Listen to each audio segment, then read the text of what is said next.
Welcome into the state-of-the-art Indiana Farm Bureau Fall Creek Pavilion, where today it is the 2025 Hoosier State Relays. This is the small school portion, rounding out our day of coverage here on the ISC Sports Network, alongside the former IU track standout and Rebuff Hall of Famer Brian Brazzi. My name is Rick Johnston. Brian, we had a wonderful large school session this morning and into this afternoon, and now the small schools take center stage from the afternoon into the evening.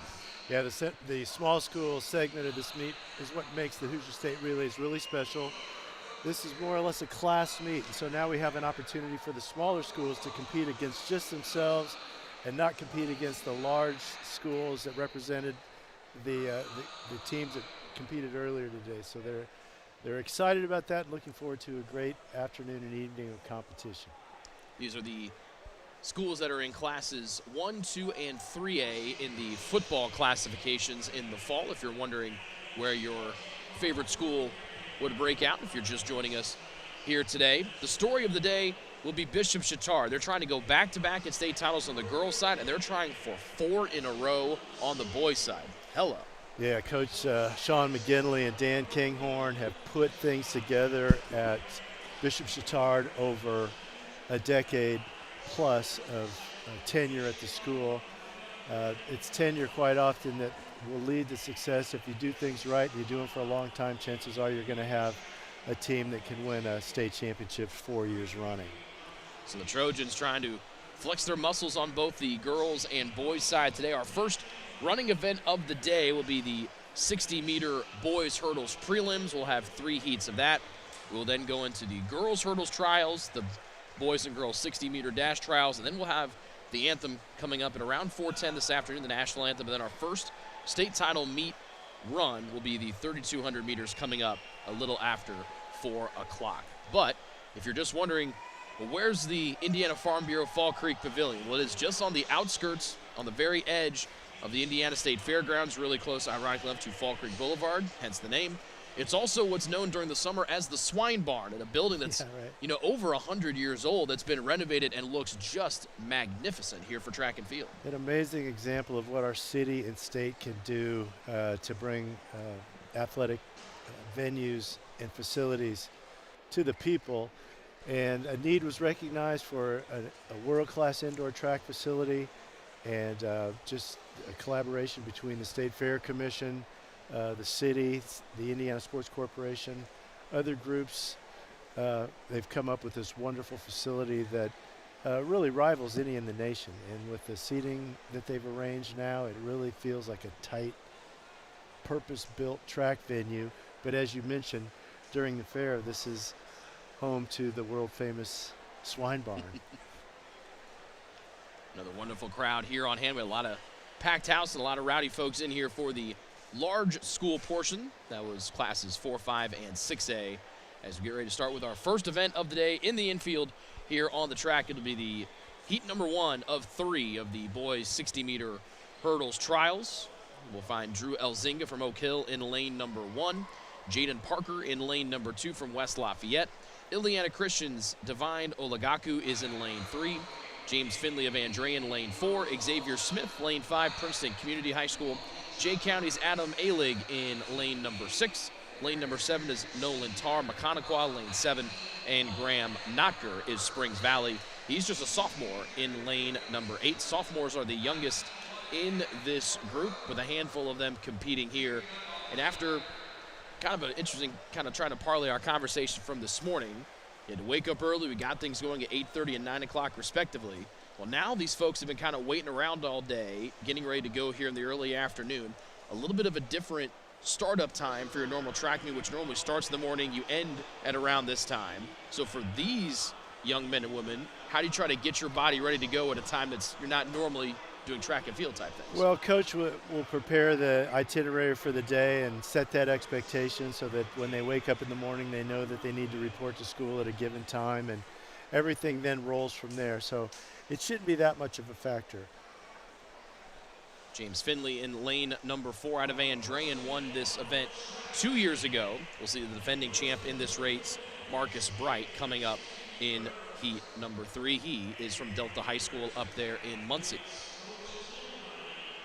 So again, lanes 1, 2, all the way out through 8, a full house here for our heat number 1 of the boys' 60-meter hurdles.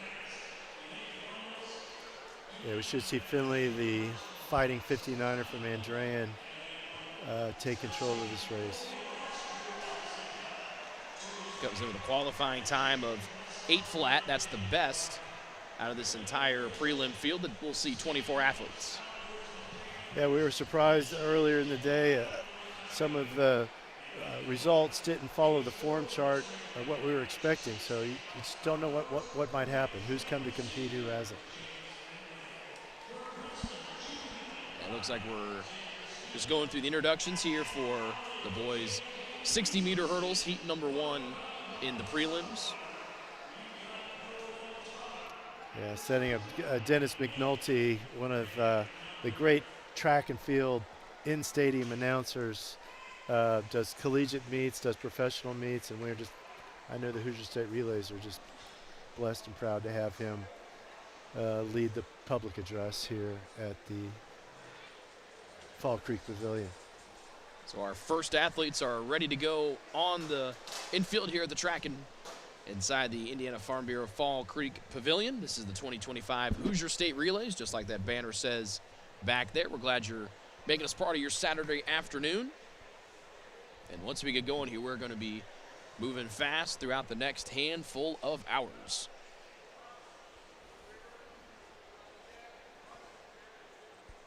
Again, Finley, the winner 2 years ago in this event. He's in lane number 4. Clean start across the board. Finley, the fighting 59er in lane 4 with a little bit of a lead as he hits that last hurdle. He's going to win this first heat with ease, and just like we expected from the champ from 2 years ago. Yeah, what great form he has over the hurdles and a real pronounced trail leg. Gets right back down from the hurdle to the running motion. Great rhythm between hurdles. He's a clear favorite today. Smith second, Park is third. The times of 8.57 and 8.64. Heat number 2 getting ready here for the boys' 60-meter hurdles prelims. Yeah, it seems that the smaller school division of this meet has more of a statewide reach as you're just looking down at some of the competing schools. In this next prelim coming up, Bar Reeve, Rochester, Heritage Hill, Tri-West, North Judson, and Hamilton Heights. It's both ends of the state represented and a bunch of spots in between. Lane 4 is the headline grabber. That is Phoenix Boyer of Indianapolis Bishop Chatard. We mentioned on the boys' side, 3-time and defending state champs are the Trojans, but Boyer, we'll see him in the sprints, we'll see him in the relays coming up here throughout the day. So 4 in the blue and white from lane number 4 will be active early and often today. Yeah, Boyer is a tough hurdler. He's specialty. He's better actually in the longer 300-meter hurdles outside, but it's great to see him second seeded here today in the highs. Joining him here for heat number 2, Nolan McCain, Tate Cheeseborough. McCain from Bar Reeve. Cheeseborough is Boyer's teammate from Chatard. Harrison Dunwoody from Rochester is in lane 3. Brett Lang from Heritage Hills, lane 5. Logan Curran is in lane 6 from Chi-West Hendricks. Alexander Cager, lane 7 from North Judson. And Hamilton Heights, Adanette Wolfgang is in lane number 8.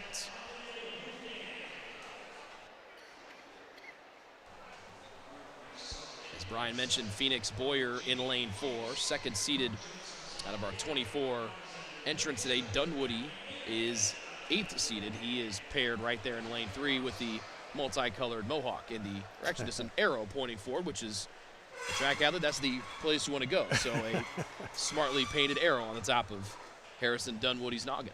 Yeah, it's nice. I'm looking at Boyer on the monitor now, and he's matured nicely over the year, put some size on, put some muscle on.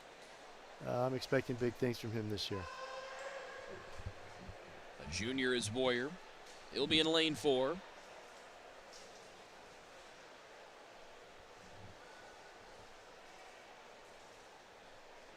James Finley's time of 8.23, by the way, would have won last year's final, besting Bright's 8.32.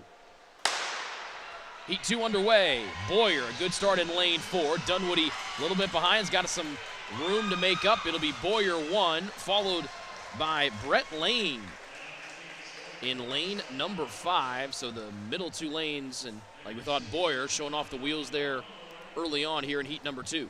Showing off wheels. It's apparent he's not a real tall kid, and how he approaches and takes the hurdles. He's at a slight disadvantage with his stature, but his athleticism and speed make up for it. So Boyer at 8.26, 300ths off of Finley's time. Lang in the 3rd spot, Cager in 5, and Cheesebro right now on the outside looking in. So the cut time is 8.68 for our final heat here of the afternoon, at least for the 60-meter hurdles. Right. Just roll with it as we go. Lane 8, Madison Grant's Blade Harris. He's on the left side of your screen. Lane 7 is Princeton Community's Charlie Wilhite. Blue River Valley's Braden Swovelin's lane 6. Delta's Marcus Bright, the winner last year, is in lane number 5. Lane 4 is where we find Zeke Robertson, Triton Central. Brody Riggs, Gibson Southern, lane 3. And final 2 lanes, Aiden Sanford of Faith Christian in lane 2, and Blake Adderman of Northfield is in lane number 1. Got a great variety of schools between 1 and 3A, and it's great to see him matched up here. So lane 5, Marcus Bright, the winner of this event a year ago.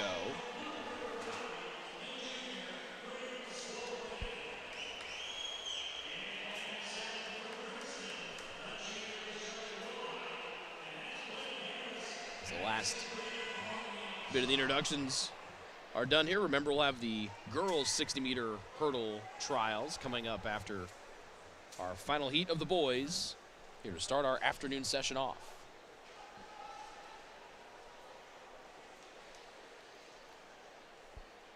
This is an event that just really demands a lot of repetition, a lot of practice, a lot of technique work. And quite often, especially at this level, the more you work, the harder you work, the greater the benefit. A lot of times you can outwork somebody in practice and beat someone with more natural talent than you just based on that work quotient. So Bright there in lane 5. Robertson lane 4 next to him. Bright clips that first hurdle, still in the lead, extending it out to the last hurdle. He wins the 3rd heat with ease, and the defending champ should be on to the final. Need an 8.68 to move on, and he does better than that. Takes the top time into the final at 8.13. Yeah, he'll be formidable. That's even hitting that hurdle hard and losing momentum and then gaining it back. He's a strong kid. So Bright better than almost 2/10 of a second full than his winning time a year ago. So our final field is set here for the boys' 60-meter finals. Bright, Finley, Boyer, Lang. As my screen switched, we have to go back as I got halfway through that first round. But again, Lang, Robertson, Wilhite, Xavier Smith, and Braden Swoveland all make it into the finals of the boys 60 hurdle finals. We'll take a break and come back with the girls 60-meter hurdles, heat number 1, coming up next. The MSD of Lawrence Township embodies educational excellence, unlocking the full potential of every student we serve. Where innovation meets tradition, our students excel in welcoming, safe, state-of-the-art facilities. A traditional public school district, Lawrence Township boasts a 95% graduation rate. On the court and in the arts, our students excel. Join the Lawrence Township family, where learners thrive, surrounded by values that resonate with home. Lawrence Township, your destination for a brighter future. I started back in 1982, but before I was a trial lawyer, I had some unique experience. I was a bailiff in Marion County Superior Court 7, Civil Division. The judge allowed me to be the bailiff in charge of the jurors. I learned what the jurors sometimes saw that lawyers don't see during the course of a trial. Over the years, I've been able to use that experience to my advantage. Contact Lee Carlson-Figley today. Heat number 1 of the girls' 60-meter hurdles finds these contestants in lane number 1, Aspen Molinar from Pioneer. Franklin County's Esther George in lane 2. Lissa Willis from Vincent's Reveille in lane 3. Eastern Hancock's Isabella Sotelo's lane 4. Fursina Figures from Thea Bowman Academy in lane 5. Karis Balsbov from Trinity in lane 6. Betty Shepard, lane 7, Tippecanoe Valley. And Couts' Emma Burns is in lane 8. Couts. Winner of this event a year ago on the ladies' side was Patience Purnell, senior out of Heron, went 9.12. Patience went on to a scholarship at IU Indianapolis and is running for the Jags quite well this season.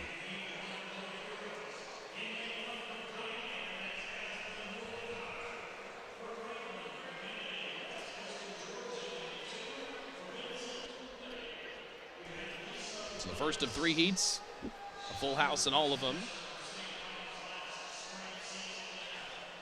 with 8 competitors in tow. Yes, this Isabella Sotelo from Eastern Hancock is a very impressive young hurdler. She's just a sophomore. She made waves in the state last year as a freshman, and I'm looking forward to seeing how she's developed. She's in lane number 4 for the Eastern Hancock Royals, right there on the right side of your screen. Finished 3rd in the 100 hurdles and 6th in the 300 hurdles at last year's outdoor state meet. And we saw some impressive times from freshmen earlier in the day in the large state. Now the youngsters trying to take the baton, no pun intended, here in the nightcap.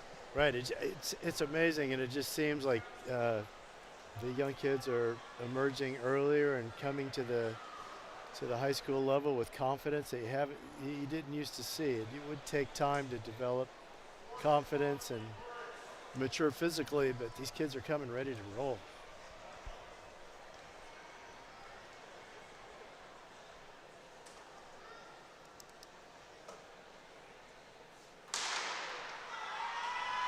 A good start for She hit the Sotelo. hurdle hard.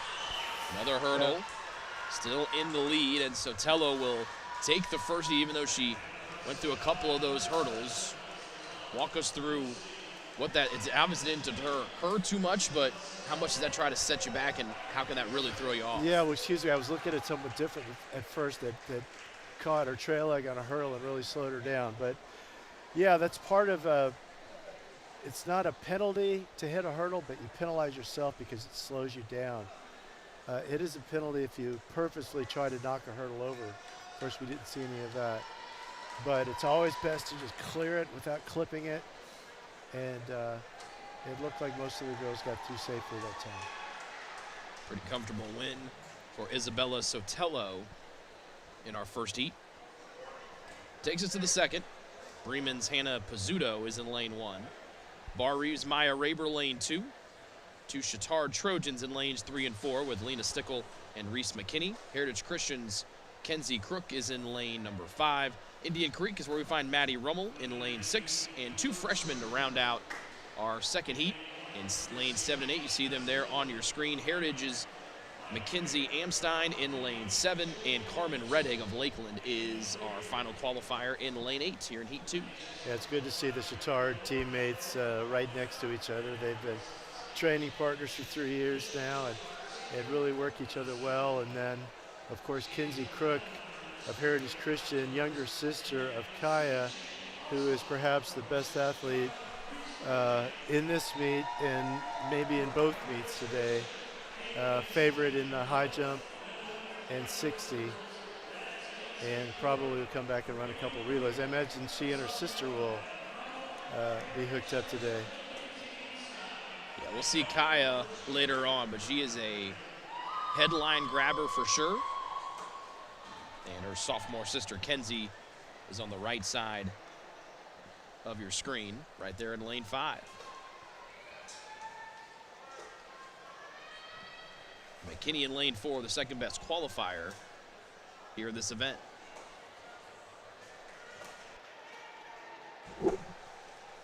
So 1 heat down, 2 to go. So we try to get our 8 qualifiers for the girls 60-meter hurdle finals coming up in a little bit. Clean start from all competitors. Crook and McKinney right in the middle. And it's McKinney stretching it out, and she's going to take this second heat by a wide margin. Crook comes in second, and Maddie Rummel in third. But McKinney with a really nice run out of lane 4. She wins heat number 2. Yeah, McKinney has just improved over the course of the summer and off season. She really looks stronger, and her technique was flawless there. And the new cut time is Maya Raber's 10.03, so that is the time to shoot for in heat number 3 coming up here in the girls' 60-meter hurdles. Maya is on the bubble in racing parlance. So Raber's will have her eyes turned intently to this third heat. He's going to look at Reese McKinney talking to her family and coaches. Heat 3, final one of the women's 60 hurdles. Jenna Hood from Couts in lane 1, Maya Hudson Pike Central lane 2, Parker Jackson of Heron in lane 3, Alexa Yeoman South Ripley in lane 4, Delta's Jillian Barr in lane 5, Karen Schweigert of West Lafayette is in lane 6. Lane 7 is where we find Capri Bixler of South Adams, and lane 8 is Maggie Jelenik of Batesville, our last freshman trying to make it into the finals here today of the girls' 60 hurdles. Yeah, it's great to see the Batesville Bulldogs here today. They are coached by Lisa Gausman, longtime veteran coach. Was at L. Lawrence Central for many years before moving back, I think, to her hometown of Batesville, where she's led their team the last 10 or so years. Jillian Barr in the yellow Delta jersey qualified with the 4th best time of 9.54 here out of our 24 competitors today. Again, the bubble time, 10.03. Try to be one of the final 8 in that girls 60-meter hurdle finals coming up in a little bit. Yeah.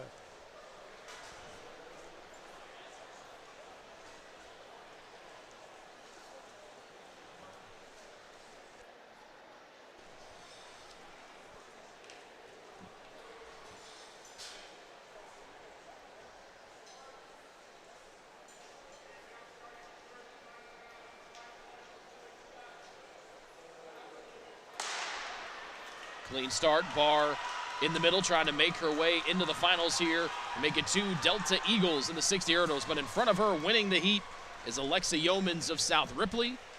Now we look and see how many people got north of that 10.03 time. Yeomans at 9.01. Barr at 9.35. You would think both of those young ladies should be safe into the finals. As the final times come across, and then we'll tabulate to find out who is going to be racing in the finals here coming up in a little bit. Yeah, strong race by Alexa. She got out first and held on through the 5 hurdles and will be safely in the finals.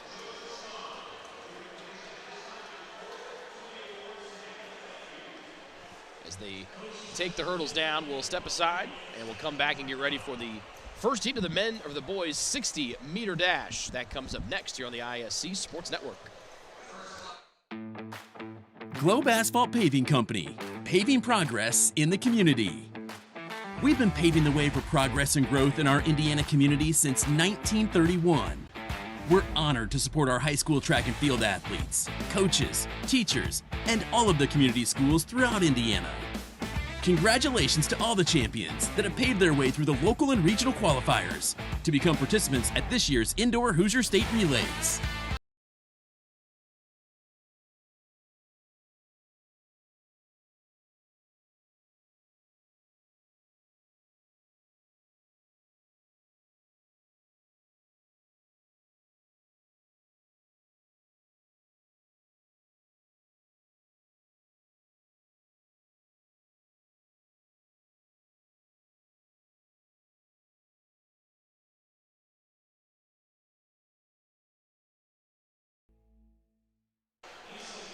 Today's meet brought to you by Insurance Management Group. Life is a race, and Insurance Management Group is here to champion your dreams on and off the track.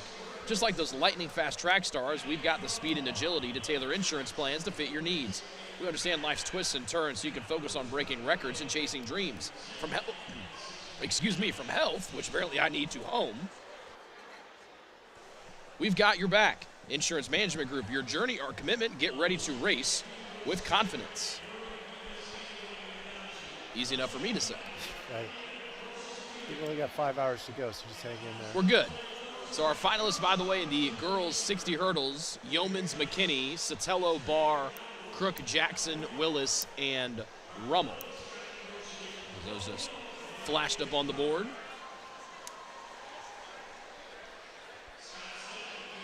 As we take the hurdles down and get ready for the boys' 60-meter dash.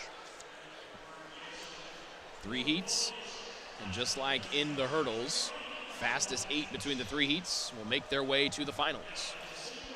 Yeah, the winner of this race is usually the guy who has the best reaction and power out of the blocks, and then just builds up to a top speed that they can maintain through the last 20 or so meters of the race. Last year's champion in 7 seconds flat was Braden Stanley, a senior from Delta, as the Eagles were the runner-up for the indoor state championship for the small school side a year ago. Just one Delta Eagle will be competing here in the 60-meter dash. We won't see him until heat number 3.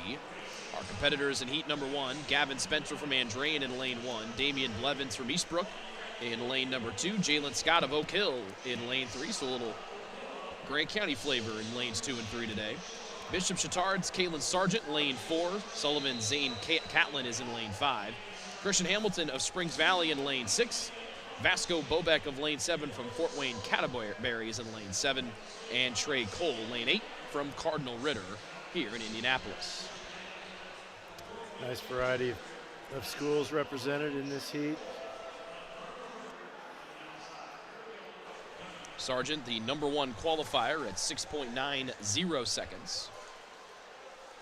He's the only sub-7 second qualifier, and he'll be racing at a place, Brian, you called home for 4 years, Indiana University. That's awesome. Yeah, IU track and field is in a rebuilding phase right now, but a good guy like Kyle, you can be doing all right. So Sargent there in lane 4. Helped the Trojans to a couple of wins last year in this event, in this meet, I should say, in the 4x2 and the 4x4, along with Phoenix Boyer, who we saw during the hurdles. So here's heat 1, boys 60-meter dash. Sargent with an excellent start, getting some pressure to his right by Catlin. It'll be a tight finish right at the line as 4 young men get a nice lean. Sargent right in the middle of that. And all eyes turn to the big scoreboard across the way from us. Sargent in there right at his qualifying time. Right at about his qualifying time at 7 flat. And again, that was the winning time in last year's event. It looked like he had an unfortunate rock back on the start and just was kind of moving backward when the gun went off. He recovered nicely to take the win. If he gets a better start in the finals, he'd be hard to beat. Catlin and Hamilton also in there at 7 flat. Scott in 4th. And so the bubble time now 7.39, and that is a pretty fast-moving first heat here for the 60-meter dash. Yes.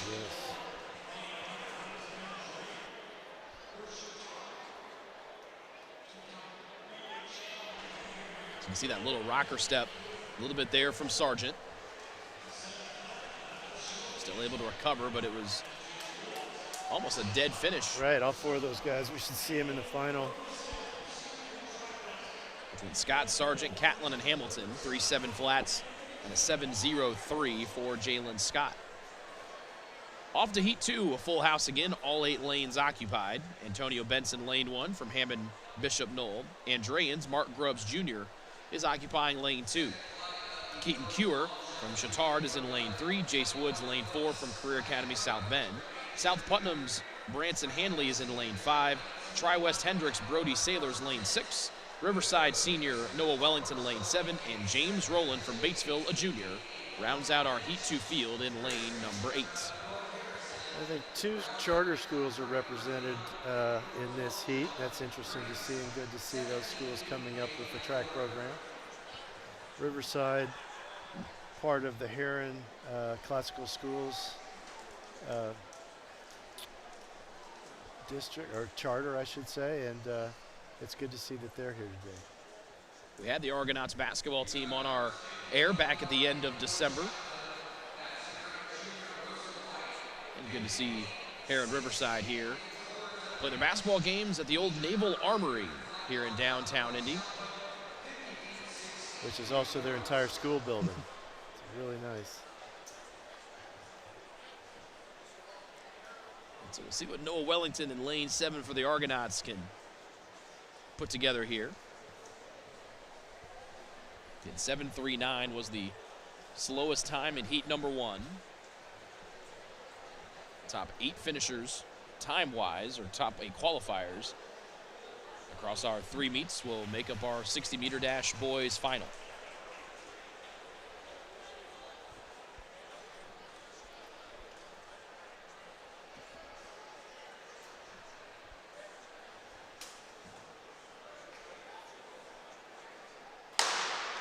Clean start and a really strong couple of runs up the middle. Big takeaway from Jace Woods. He wins heat number 2. A little bit of a spill. I think it might be Branson Hanley. But Jace Woods with a 6.94. That should definitely put him into the final. That's our fastest qualifier so far. And Woods with an impressive heat number 2. Very strong, very impressive from Jace Woods, the Career Academy senior.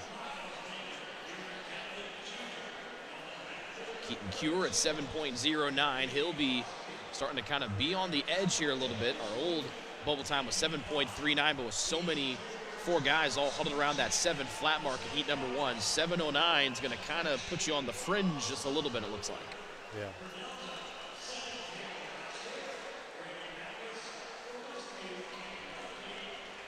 Final heat is where we find Henryville's Miles Baker in lane 1 of the 60-meter dash prelims. Garin Catholic's Nolan Ratcliffe is in lane 2. Caden Bosley, lane 3, Heritage Hills. Garin Catholic's James Moody, lane 4. Wabash's Colson Kugler is in lane 5. Gray Backus of Delta, lane 6. Caden Leichty in lane 7 from Westview. And Colin Reyes from Eastbrook, the Panther, is in lane number 8. Fastest 2 qualifiers in this heat, Moody in lane 4, 7:02. Kugler, lane 5, 7:03. And after the big times put in our first 2 heats here, Brian, they're going to need to hit those times that they qualified with here in the heat just to try to make the final. Yeah, it's interesting. Somebody who's seated as the fastest in this heat might not qualify. So we'll see. They're really going to have to step it up to get in.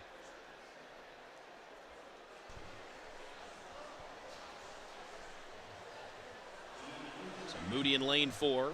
Next to him, Kugler, the top 2 qualifiers in 5.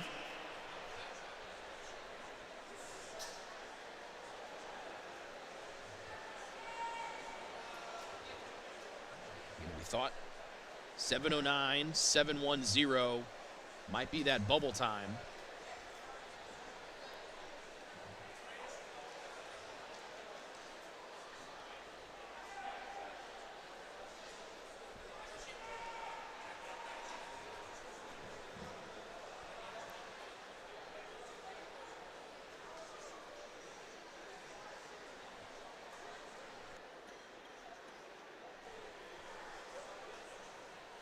Final heat of the boys' 60-meter dash. Right in the middle of things where you find Moody and Kugler. Kugler stretches it out. He'll take the win in heat number 3. Good close from Gray Backus out of lane number 6. A 6.96 from Kugler should put him into the finals. And Bosley at 7:09 will qualify. We thought it was going to be around 7:10 or 7:09, and our predictions were pretty good. Yeah, it was good. That'll be a nice tight field to compete for the finals. And so Bosley at 7:09. We said Cure was at 7:09 as well, but it looks like he stretched out a little bit. He will come up just short on the outside looking in. So we have our 8 qualifiers for the boys 60-meter dash. After this commercial break, we set the field for the girls 60-meter dash finals.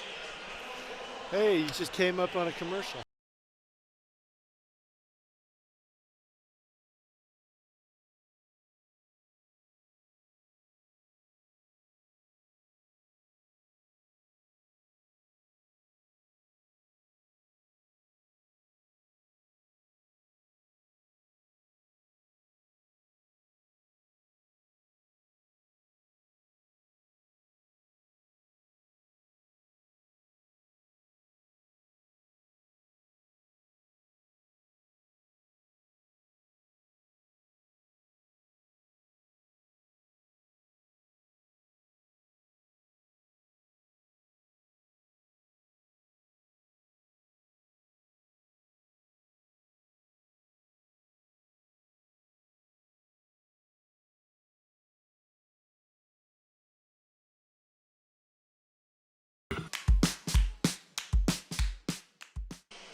MF Athletic Everything Track and Field, a proud sponsor of today's coverage of the HSR 2025 competition. We're still more of everything than ever. We have the track and field brand you need or want, with everything backed by our famous 100% satisfaction guarantee.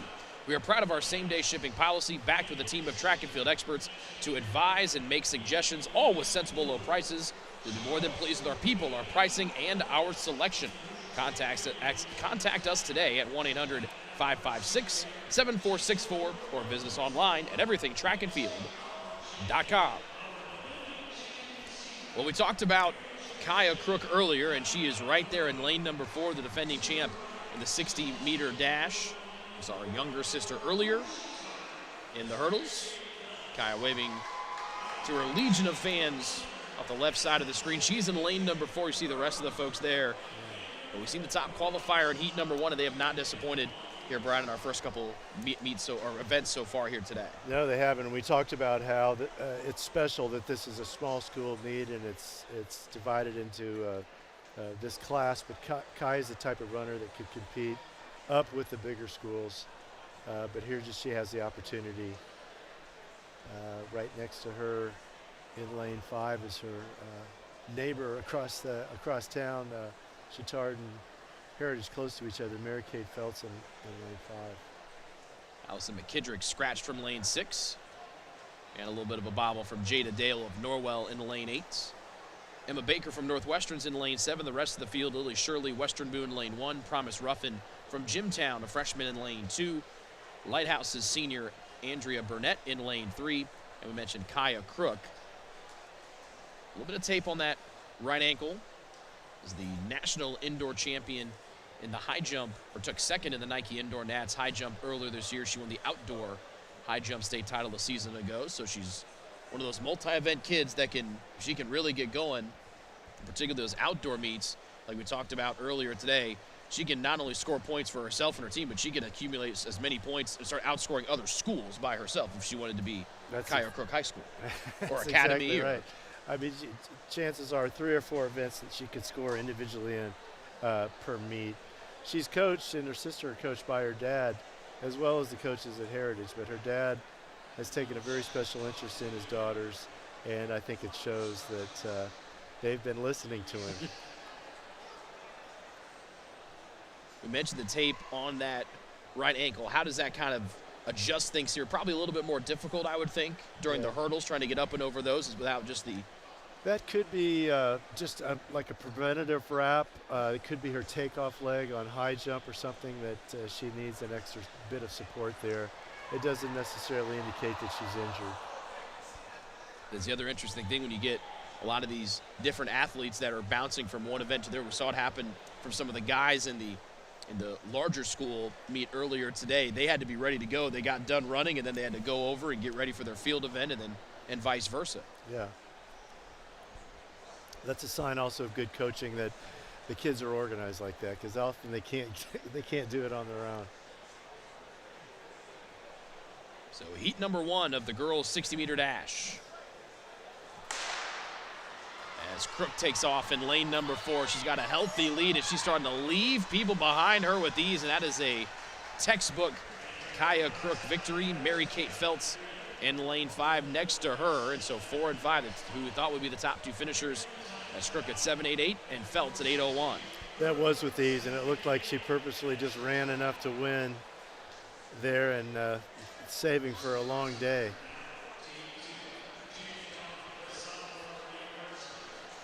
See Burnett and Shirley coming in at 3 and 4. Feltz at 8.01.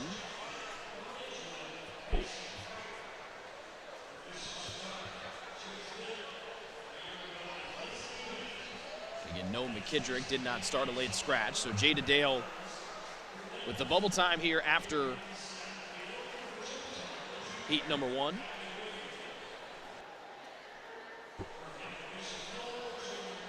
Heat number 2, Jada Dawn from University in lane 1. Delta's Maya Bollinger in lane 2. Edgewood's Macy Kreider lane 3. Reese McKinney back out here for Bishop Chatard in lane 4. Brianna Satterfield of Lakeland's lane 5. Kylie Wigan lane 6 from Jimtown representing the Jimmies. Hammond Bishop Knoll is Mackenzie Hammer in lane 7. And Gracie Bortone from Hamilton Heights of the Huskies is in lane 8. So we saw McKinney qualify in the 60 hurdles.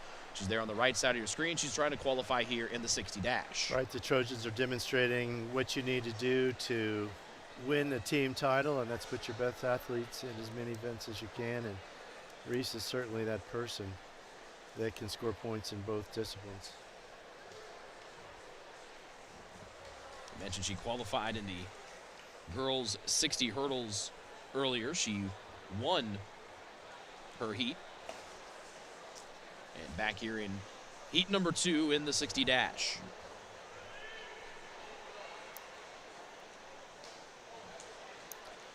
Had the second best qualifying time behind Kaya Crook.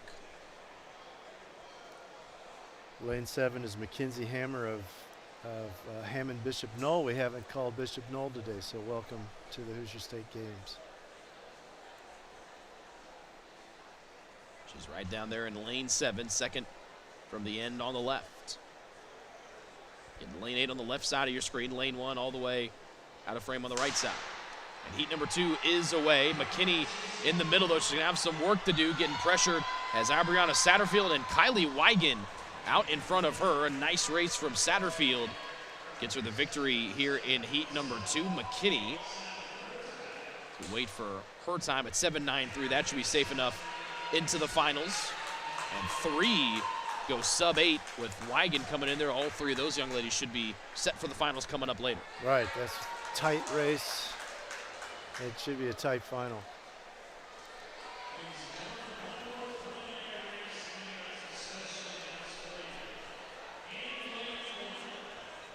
So our final heat of the 60-meter dash. Kyla Foster from Bremen, lane 1. Oak Hill's Ellie Campbell, lane 2. Nora Reiger, lane 3, Hamilton Heights. Fairfield's Emma Walter is in lane 4. Lane 5 is the home of Emerson Harper from Whitco. Tri-West Hendricks is Kylie Regalado, in lane 6. Lydia Wagoner, lane 7 from Shenandoah. And Griffith's Jemiah Frazier is in lane number 8.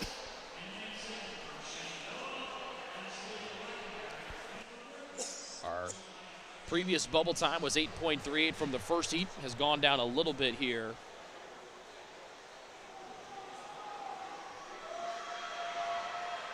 With that second heat, so we'll wait and see who can qualify for our girls 60-meter dash finals. After this, we'll have the national anthem as the honor guard gets into place, along with the members of the Indy Voice of the Indianapolis Children's Choir in the upper left corner of your screen. And then after that, we'll have our first state final race of the small school portion of the HSR. And that'll be the 3,200-meter boys and girls race. Yeah, looking forward to great races there, and the rest of the meet. The gun's up now in this last section of girls 60. Walter lane 4, Harper lane 5, the top two qualifiers here in heat 3.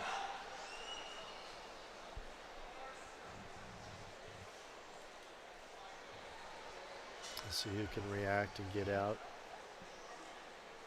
and hold it and make the final.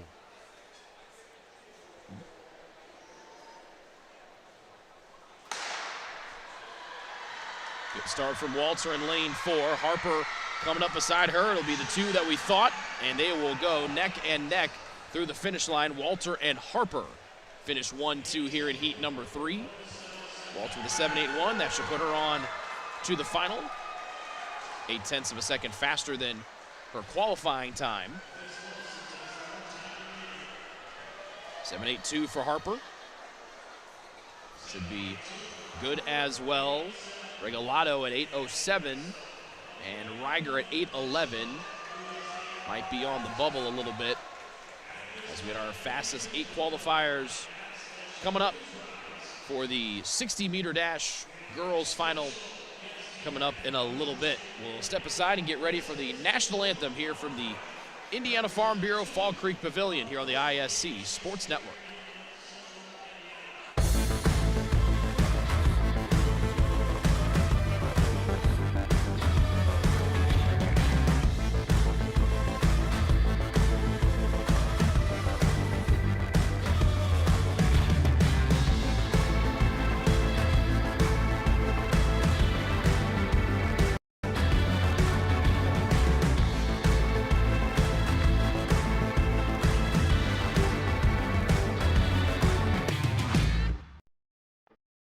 Globe Asphalt Paving Company, paving progress in the community.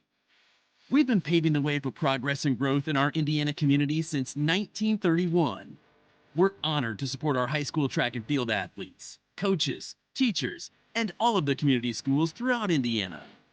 Congratulations to all the champions that have paved their way through the local and regional qualifiers to become participants at this year's Indoor Hoosier State Relays. This athletic contest showcases the very best in Indiana high school track and field competition, sportsmanship, and excellence found in every community and school throughout our state.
Our Indianapolis Children's Choir. A beautiful rendition of our national anthem by the Indie Voice section of the Indianapolis Children's Choir under the direction of Director Josh Petty. Colors presented today by a combination Joint Honor Guard from the IMPD Chiefs Honor Guard and the Marion County Sheriff's Honor Guard. It was a pleasure to have both they, the Children's Choir, and the Honor Guard here today, both for our large state competition and for the small state competition here this afternoon. Yeah, Marion County's finest and one of Indiana's great performing arts groups, the Indianapolis Children's Choir, here to give the anthem. That was awesome. So we get ready for our first final event of the day. That'll be the boys' 3,200 meter run. This will be 16 laps around our 200 meter track. We'll have 24 competitors taking part here today. The way to keep your eye on Noah Bontrager, junior out of Westview High School.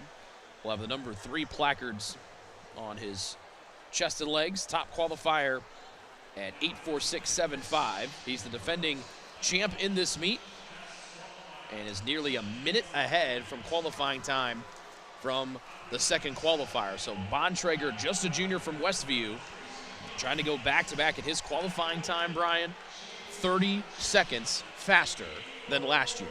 Yeah, that's unusual. He would fit right into the mix of the big school boys, and we should see him break away early. We also might see some guys try to go with him now that it's the finals. I wouldn't be surprised to see some competitors stick with him as long as they can and make a race of it.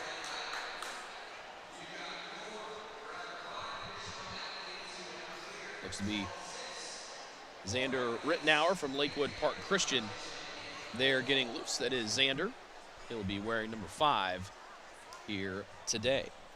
Today's event brought to you by Barnes & Thornburg, Indiana's largest law firm, proud to support the Nike Hoosier State Relays.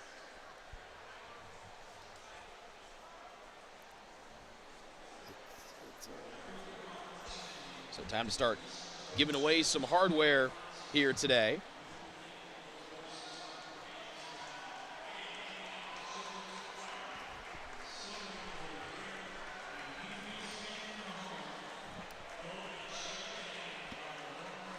Again, we'll have 24 competitors here for the boys 3,200 meter run as Luke Moster from Guerin Catholic waves to all of you folks watching at home today. Yeah, nice looking field. They'll run off a double waterfall start.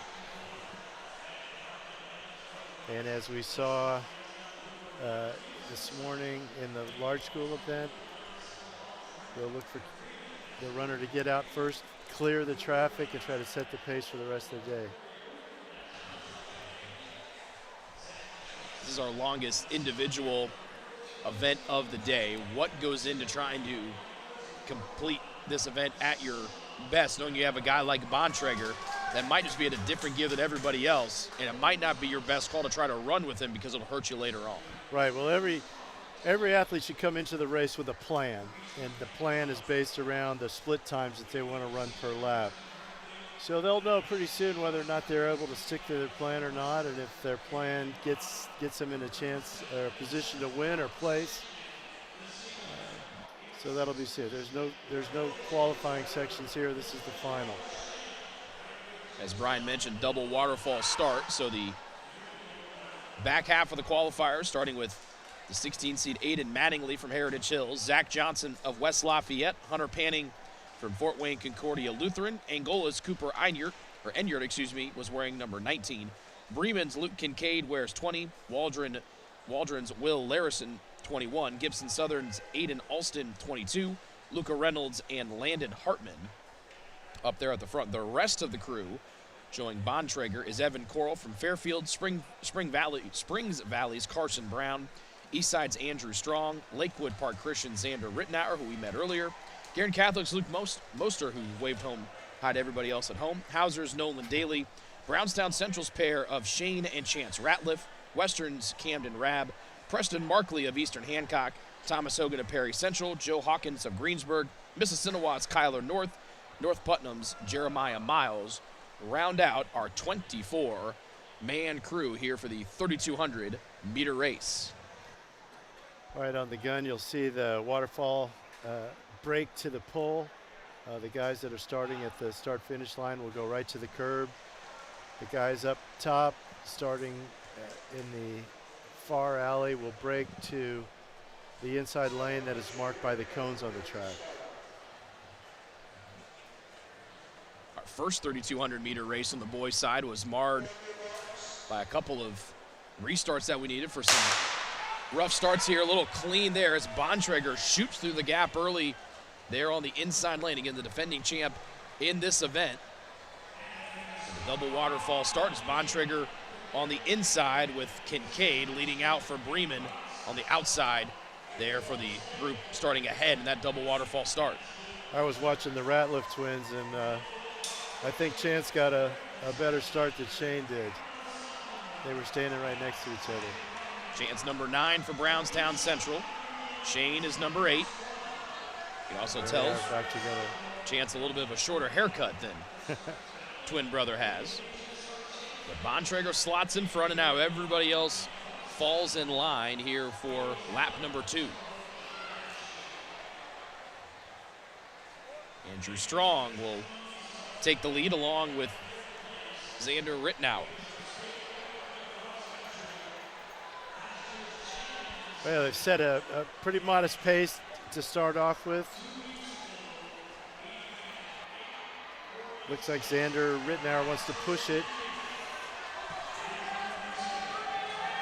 Bontrager slotted in third, but Rittenauer not afraid to lead from the front.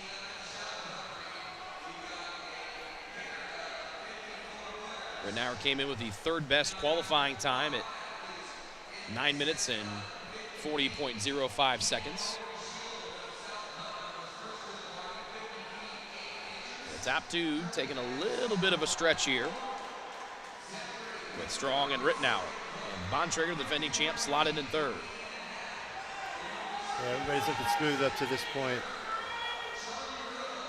The key is to stay up close to the front. They can get away from you pretty quickly if you're not paying attention and trying to hang on. Pretty good pack. 2 laps in. A little bit of hand fighting there at the very back of the group. The same 4 that we had along with the Ratliff twins to round out 5 and 6 as we come through with 12 laps to go. Right, Rittenauer tucked in there nicely and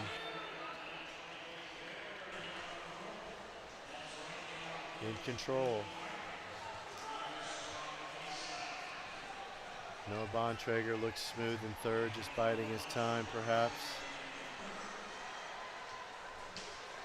For a guy like Bontrager, how hard is it to try to make sure that you look at the numbers, you look at the times coming in, you knew you had a minute best qualifying time of everybody else. How do you try to make sure that you still stay to your plan and run your race and not try to get far ahead of everybody and just kind of leave everybody in your wake? That's a good question. They just have a plan, I think, and would try to follow it as much as possible. And then being a veteran and a defending champion, he's been in this position before. That helps a great deal. He's just going to make sure that they don't get too far ahead of him, and I think he's going to have a surprise for somebody at some point and just make a big move and create separation, but we'll see. This is one of those situations where maybe the guys that showed up 30 seconds behind him just didn't qualify as well as he did and are actually closer to him. Still the same top 4. The Ratliff twins have been separated a little bit. They've been split up, but still single file through the backstretch. Looks like Will Larison, the one that broke up the Brownstown Central boys. Yes.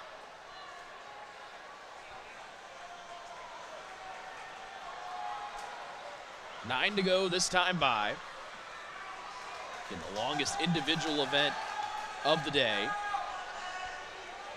We will have the DMR coming up later today, but that's an all-skate relay 4-person team event. Right. I think when you come around, you'll see at the mile split or the halfway split that it is a modest pace, and which I think will lead to a very exciting finish, a kicker's finish. 35-47 the split last time for Rittenauer. Strong a little bit better at 35-40. And still, Rittenauer, Strong, and Bontrager 1, 2, 3. So you get a look at the second half of our 3,200 meter group today. But Will Larison starting to poke his nose up there a little bit in fourth. Remember, he's the one that split the Ratliff twins. It's been the same top 3 for some time, Rittenauer, Strong, and Bontrager, but now they're starting to get a little bit of company here with 7 laps left to go. Right. You might see a tight pack of 8 right at the front. Those could be the finalists. A lot can change now, but it stayed relatively the same through the first 1,600. Evan Coral, Carson Brown now up with that lead pack.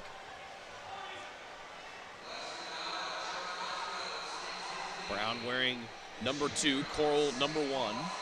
That's Chance Ratliff of Brownstown Central, still in that lead group of 7. He's in touch. Everybody's happy to just let Xander Rittenauer from Lakewood Park hold the lead.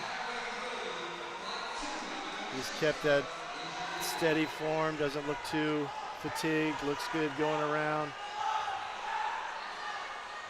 Joe Hawkins back in 8th, still within, trying to stay in touch with that lead group of 7, as Bontrager more than happy to let Ridnour and Strong just keep the pace as Bontrager gets kind of, with his height, the 2 taller guys, gets kind of lost in the wash a little bit, but you know, with 6 to go, he's got an opportunity to kind of mash the button whenever he wants. It does. It looks like he can mash the button whenever he wants. He's got that smooth arm swing. He stayed consistent with his speed and form, and I think he's just biding his time. 5 to go. He's still in 3rd. The top 3 remain unchanged, as one of the runners has to pull up a little bit in the final turn. Again, 5 to go. Now about 4.5 with the lead group halfway down the back straightaway. Bontrager in 3rd, where he stayed. Ridnour leading the pack, and Strong has nestled back behind him in 2nd. It's still that 7-man group as they've really stretched it out over 8th with 4 to go here in the men's 3,200. Could be a race for that last spot on the podium, 8th place. Carson Brown is tucked inside of Bontrager. That forces Bontrager to the outside for the first time today. And now the top 6 starting to stretch out a little bit here with one of the Ratliff twins, number 6 in that group. That'll be Chase Ratliff, still Rittenauer and Strong, as Rittenauer falling back a little bit. Now here comes Bontrager, the defending champ, with 3 to go. And he now with 3 to go, and Bontrager's made his move, and he is to the front in a big way. Yeah, I think that was his exact plan, just start moving with 3 to go. And I think this is where you're going to see that 30-second split or differential between places. There's Bontrager. The rest of the group, with Brown leading that second pack, 2 through 6, are all watching Bontrager just start picking off all these back markers as he comes up the home stretch with 2 to go, as Bontrager waited his time, and now everybody else looks to be fighting for 2nd. Yeah, there's our pack now and some lap runners.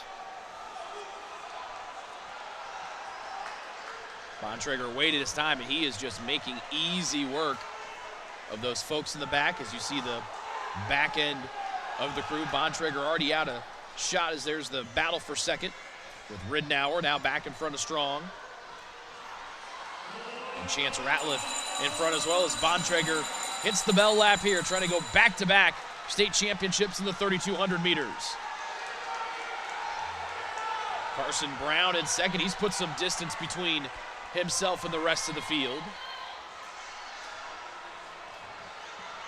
As Bontrager looking off into the stands, as he is moving here, was sitting in 3rd for the majority of the race, took the lead with 3 to go, and has made this look incredibly easy. And now we'll see what Bontrager can do, try to see what the time will be. He won't break the meet record, but Bontrager points to the sky, and the junior from Westview goes back-to-back state championships in the 3,200 meters. Yeah, he looked like he could just do what he wanted out there today and ran a great race. Held off a nice field and broke away for an easy and clear win. Brown in 2nd. Evan Carell with a nice finish. He had been falling back there towards about 5 or 6. He finishes in 3rd. Chance Ratliff in 4th. Rittenauer in 5th. He and Strong go 5-6 after they were 1-2 for the majority of our race today. Kincaid in 7th. And the final points-paying spot will go to Enyarts in 8th. But the story, Noah Bontrager, 9:24.36, and he wins the state championship in the indoor 3,200 meters for the 2nd year in a row. He looked great in doing it. He was content letting Xander Rittenauer do all the work through the first 15 laps with 3 to go, 14 laps with 2 and 3 to go. He took off and created the separation he needed for the win. Another big-time performance from Noah Bontrager. We'll take a break And we'll come back with the girls 3,200 meters. That comes up next here on the ISC Sports Network. I started back in 1982, but before I was a trial lawyer, I had some unique experience. I was a bailiff in Marion County Superior Court 7, Civil Division. The judge allowed me to be the bailiff in charge of the jurors. I learned what the jurors sometimes saw that lawyers don't see during the course of a trial. Over the years, I've been able to use that experience to my advantage. Contact Lee Carlson Figley today. Today's meet brought to you by I Want to Run. I Want to Run is a full-service timing and scoring company with 50 years of experience. That's right, they've been timing races since 1974. The I Want to Run staff are some of the most experienced and knowledgeable around, and previously were owners of the largest timing company in America. They do it all from IHSA high school and middle school cross country to NCAA Division I meets like the Big East, Horizon, and Crossroads Conference Championships, and road races big and small, including the Boston Marathon and several local 5Ks. They have experience and the most modern equipment to make sure your race is scored accurately and flawlessly. Take a look at iwantorun.com. That's IWANT, the number 2, RUN.com, to see how to get your upcoming races timed by the best. Again, that's iwantorun.com for all of your timing and scoring needs. So Bontrager the win as Noah goes back-to-back in the boys 3,200 meters. On the girls' side, we will have a new state champion after Nicole Sutherland, senior from Delta, was victorious a year ago. But your top qualifier, the only one to go sub-11, Fort Wayne Concordia Lutheran's Mallory Weller. Yeah, what a great field. Nikki Sutherland, what a memory she was. Dominate the distance races in high school sports the last 3 years. Finally won the elusive state championship outdoors. The other interesting note about Mallory Weller, younger relative Daphne, a freshman, also in this race. She had the second fastest time behind Mal. And Mallory's qualifying time of 10:05:56 would smash the meet record held by Sophia Kennedy of Park Tudor, set 2 years ago at 10:16:14. Wow. So we are on meet record and state record watch here for the girls 3,200 meters. And number 3, Mallory Weller, right there on your screen. That is the top seed, with Daphne Weller, number 4, next to her. As the boys 3,200 meters, top 8 finishers are receiving their medals. Yeah, she's if Mallory's able to eclipse the record of Sophia Kennedy, that will be an accomplishment indeed. Sophia now running at Stanford. We mentioned this a little bit earlier as we see the finishers for the boys 3,200 meters. Again, Bontrager first, Carson Brown, Evan Coral third, Chance Ratliff fourth. And we'll see Bontrager get his first place medal here. We talked about the state-of-the-art facility, multi-uses, but you also, Brian mentioned earlier about how the way and the construction of the track and the materials used in it have helped us see a lot of faster times here, both last year and especially here this year. Right, you can go all the way back to 1896, the beginning of the modern Olympics, and just chart the improvement in technology of equipment used, of spikes used, of track material, the type of hurdles that you jump over, the pits that you land in, the poles that you vault with. So many things have improved just through technology and improvement, and certainly track surfaces is no exception to that. And this Bynum track, just a year old, has already gotten a reputation as one of the fastest in the country because of its banking and just the resiliency of the surface. Double waterfall start as Sophia Haslett of Lakewood Park Christian took an early lead for that inside group with that top bunch of qualifiers. They'll all blend together here in a couple of meters. It's after the quick start from Haslett. Kind of slowed a little bit here, and well out in front to start is Katie Niles of Woodland. Yeah, Katie said, hey, I'm going to take this out. You guys run the pace you're going to run. I'm going to push it a little bit. We'll see how long she can hold this. The Wellers back there in 4th and 5th. Second place is Carson Parks of Evansville Rights. And then the Wellers, Mallory and Daphne. Mallory the taller of the two. And then Sophia Haslett back there in 5th.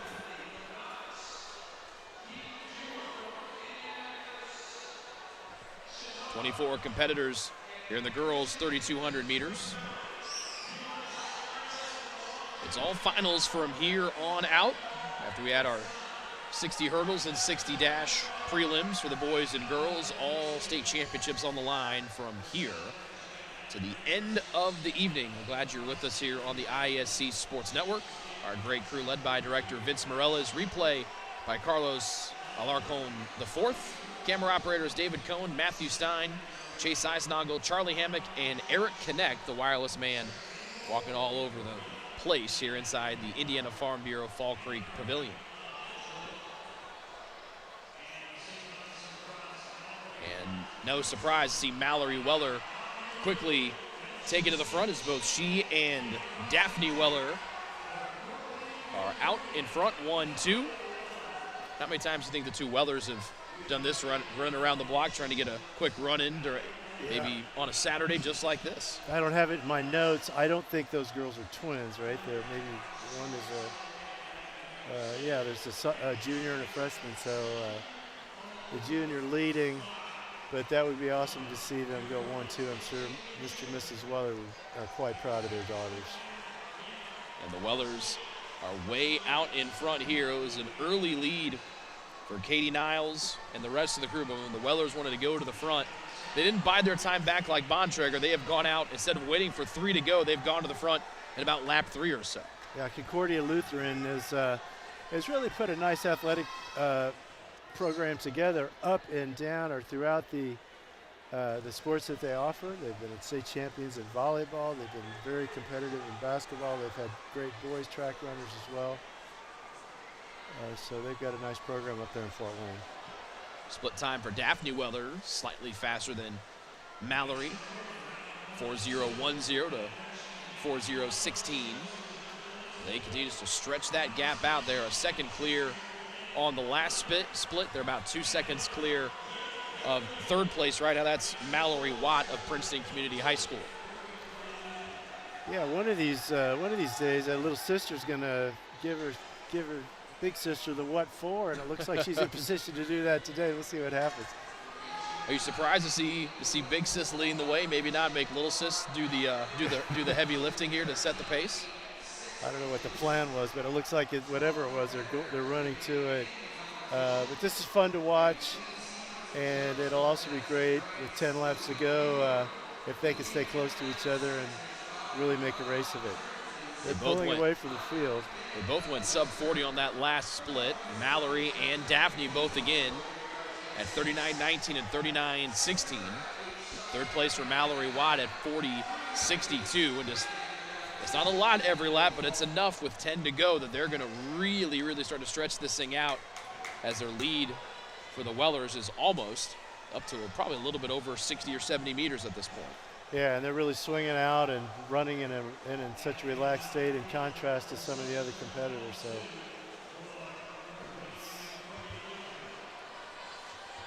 9 to go for the Wellers. Mallory in front, Daphne in second. Finals of the girls, 3,200 meters. Mallory hasn't peaked back once, but she's starting to spread it out a little bit now. It looks like little sis answered back. It's a little bit of a lead for Mallory. You see the rest of our competitors. 24 lady field. A couple more laps, they'll catch the back of the field. Sarah Maple helping to pace that second or third group. We broke it off into two distinct groups, the Wellers in first and second. Then you have Mallory Watt, who's taken hold of third, and she has Hannah Crane from Edgewood right there lockstep with her for third and fourth. And then the rest of the folks coming through 5, 6, 7, and 8 have a little bit of separation from ninth. Yeah, Mallory Watt is just out there grinding for Princeton, holding a nice third position. And I think that the runner in fourth place are content to stay there for now. Yeah, it's the junior Hannah Crane from Edgewood. She was 10 seconds slower than Watt was on their qualifying times. See those two young ladies go through at the bottom of your screen. Sarah Maple for Blackhawk Christian out of Fort Wayne in 5th. She has Elena Bruckner from Eastbrook, a sophomore, behind her in 6th.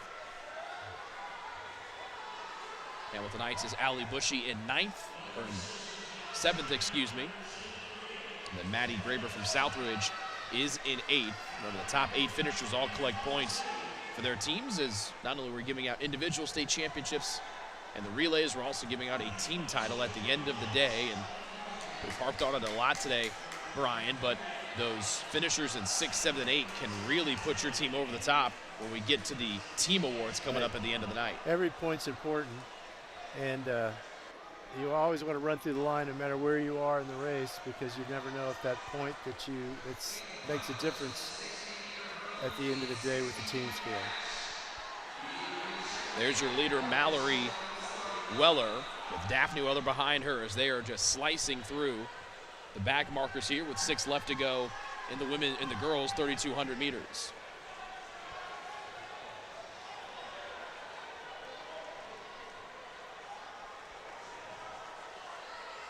Five to go for the Wellers out front. Mallory a little bit ahead of Daphne. And now 3rd and 4th between Watt and Crane. About a 90-meter lead. As Crane edges in front, as you look at the back straightaway, the leader Mallory Weller 3, Daphne Weller 4. As they're working their way through back traffic, and all the way there at the back of your screen, just coming out of the turn right now, that's 3rd and 4th place. Hannah Crane leading Mallory Watt. The 3rd Concordia runner in this race is Joelle Borchell, a junior. So the 3 C's you see are representing quite well. Imagine having training partners like the Wellers. That has got to be just a right. If they could. Some meets have had like 4 by miles. It's hard to come by in a high school, but they would be well poised to do that race. A little over a whole straightaway lead for our leader Mallory Weller. Daphne Weller behind her in 2nd. As Mallory has stretched out her lead over her younger sibling.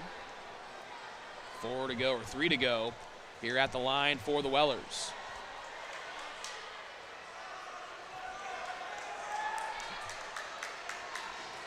Yeah, she's been impressive. You can see 3rd and 4th right there at the top of the screen coming into view right here. Hannah Crane from Edgewood, Mallory Watt behind her in 4th. They have been locked in pretty tightly in 3rd and 4th. Kane just took the lead a couple of laps ago. 5th place right now by Sarah Maple, kind of running her own race all by herself for Fort Wayne Blackhawk Christian.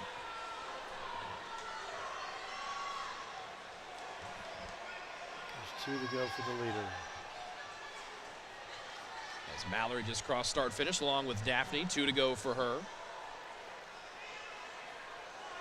Tip of the cap to our officials down there on the front straightaway. You see them right there instructing each of the different ladies how many laps they have left, and with how the Wellers have run, they have really started to make their way through the back half of the field. So good job by our officials to relay the right lap numbers to everybody else on the course today. Good job by our officials. Each competitor is responsible for their own lap count, but quite often the officials have to make it,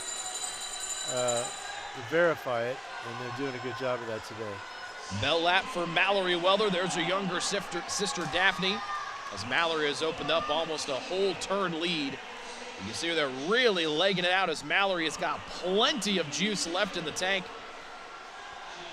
Yeah, she said, little sister, not today.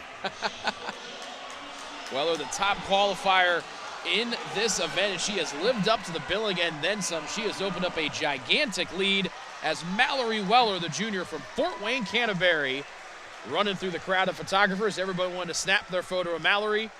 Comes through in first place. Daphne Weller coming through in here to finish in 2nd. As the Wellers go 1-2. Now we set our eyes on the third place finishers.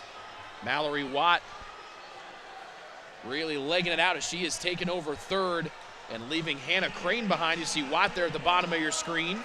Coming down the home stretch. Good finish here from Mallory Watt, who got saddled back into fourth for some time, but a big-time finish for Watt as she takes third, and Hannah Crane comes in fourth. Yeah, Watt is tough. Crane is tough. They just grinded it out, stuck with the Wellers as long as they could, but then maintained their position well in the field, and they'll be on the victory podium. Sarah Maple from Blackhawk Christian comes home in fifth. She kind of was just all by herself for a good majority of that race. Mallory Weller finishes with a 10:33.53 as she takes home the state championship here in the girls 3200. That's Ashlyn Myers from Prairie Heights coming home to finish her 3200 meter race. On the back straightaway, we have Charlie Gibson from Blue River Valley bringing it home strong here in the girls 3200 meters. Again, Watt comes home in third. Crane in fourth officially, as Weller won by over 30 seconds here today, Brian. She is someone to watch for, not just today, but when we go take it outside as well. She is a name to watch, particularly in those distance events. She is a name to watch, and Fort Wayne Concordia will have a great season this year with the Wellers leading the way. Graber comes home in sixth. Wiseman seventh, and Elena Bruckner in eighth. But it's Mallory Weller, the taller of the two blonde-haired young ladies on her screen. Younger sister Daphne finishes in second. But it's Big Sis coming home as the state champ today with a time of 10:33.53 to win the girls 3200 meters. We'll step aside and come back with more coverage of the 2025 Hoosier State Relays here on the ISC Sports Network.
Ritchie Athletics has been serving our home state of Indiana since 1962.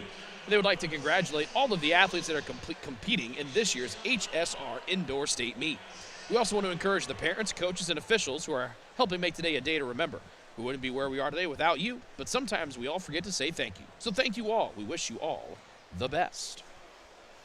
Ritchie, a great name in Hoosier track and field. Max Ritchie, the founder of that company, was a great pole vaulter for Wabash College, and then founded a business of making landing pits for pole vault and high jump, and then they expanded into the full gamut of track and field retail, taken over by his grandsons, David and Sean Ritchie, great kids, or I should say the Griffin brothers, Max's grandsons, have taken over that company, have done a great job of supporting track and field throughout Indiana. And that's one of the things we talked about it a little bit earlier, but there's so many familiar faces as the officials here will work this meet, they'll work the local college meets, they'll work the state meets, they'll work your local meet at a high school. It's really seemed, and I thought you put it perfectly, Brian, this morning, it's like a family reunion every time there's an Indiana track and field meet, no matter what level of track and field you are. You have so many familiar faces, and everybody knows each other and is so welcoming and inviting. That's truly right. It's a niche group, but it's a group that is stuck together. And one of the great things about these Hoosier State Relays is that it is officiated by the top high school and even collegiate officials in the state. So we're happy about that. I think we saw in the large school meet that there were correct calls made when disqualifications were necessary. The starters are doing a good, consistent job of getting the races off fairly. So we are fortunate here. We're blessed with good officials, and I think it shows on the track. And there are your top finishers for the girls 3,200 meters. Again, the Weller sisters go 1-2. Got to make mom and dad quite proud. I have a feeling that photo might find its way onto the Weller family refrigerator tonight or tomorrow. I think that's a good guess. And our finals roll on here as we go back to the infield and the boys' 60-meter hurdles. Xavier Smith is in lane 1, Zeke Robertson lane 2. Phoenix Boyer, Marcus Bright, lanes 3 and 4. Bright, the defending champ in this event. James Finley won this event 2 years ago. He's in lane 5. Brett Lang in lane 6. Charlie Wilhite, lane 7. And Braden Swovland is lane 8.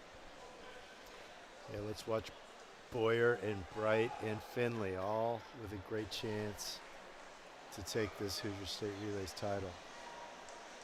So Finley on the edge of your screen on the right, lane 5. Bright's next to him, and then Boyer on the other side in lane 3. So Finley and the Andrean fighting 59ers colors, the Delta Eagles gold in the middle. And then Boyer's white jersey of Heritage Christian.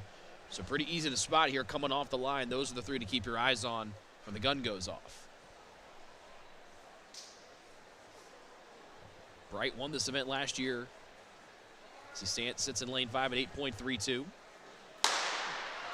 And the times to get into this event were faster than that championship winning run a year ago. Boyer with the lead, but here comes Finney getting over that last hurdle, and Finney wins his second state championship in the boys' 60-meter hurdles, coming from third midway through as Finney from Andrean, a state champion for the second time in the boys' 60 hurdles. Yeah, great call, Wick. He was back and just really skied over the last 3 hurdles to make up the deficit, and he's our champion.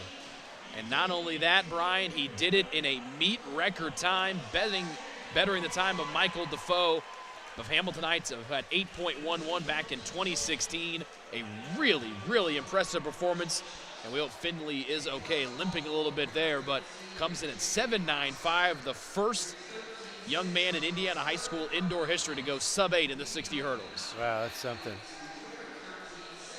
I think Phoenix Boyer really, we mentioned earlier that he is a 300-meter hurdle specialist, but he competed well in the straightaways today. Comes through in second at 8.08. That also would have been the top indoor time in the history of our great state. We turn our attention over to the girls' 60-meter hurdles. And before we do that, we'll step aside, take a commercial break, come back with the finals of the girls' 60-meter hurdles here on ISC. Globe Asphalt Paving Company, paving progress in the community. We've been paving the way for progress and growth in our Indiana community since 1931. We're honored to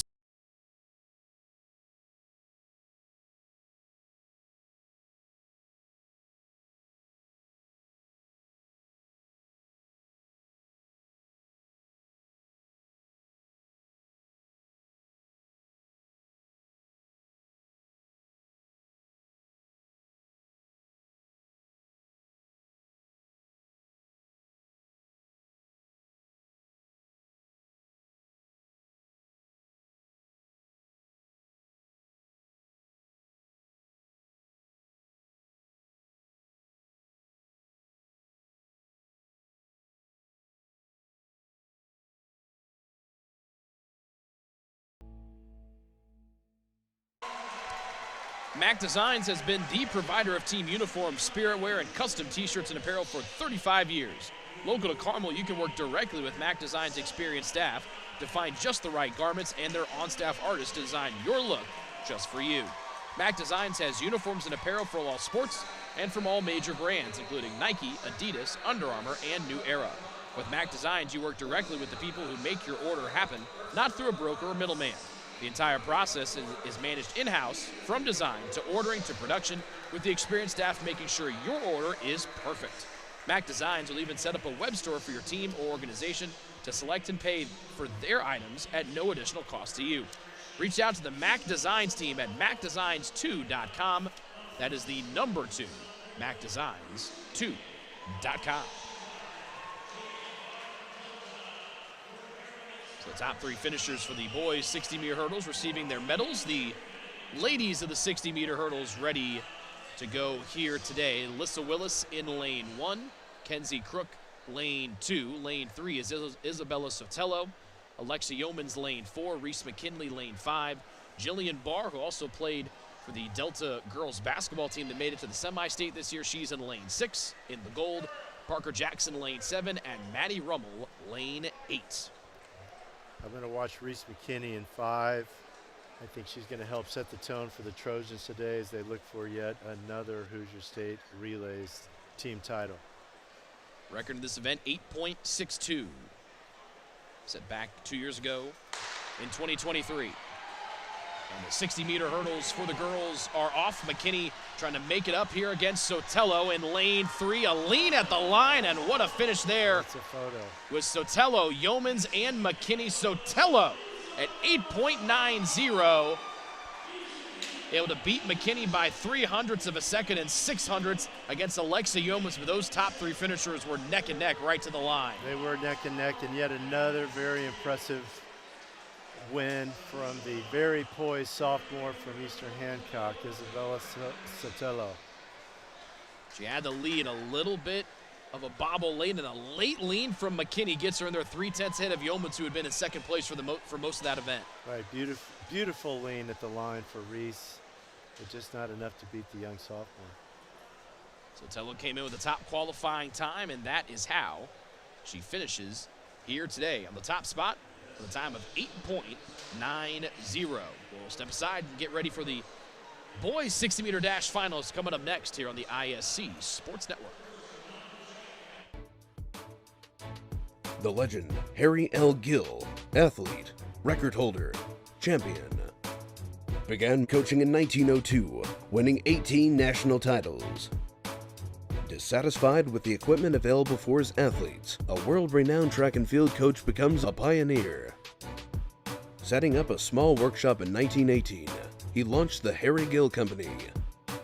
By 1922, his endeavor thrived, offering the only full line of track and field equipment. And by 1954, the name Gill is ubiquitous in track and field, producing 90% of all U.S. track and field equipment. Innovators in the sport of track and field, Gill Athletics continue to lead the industry.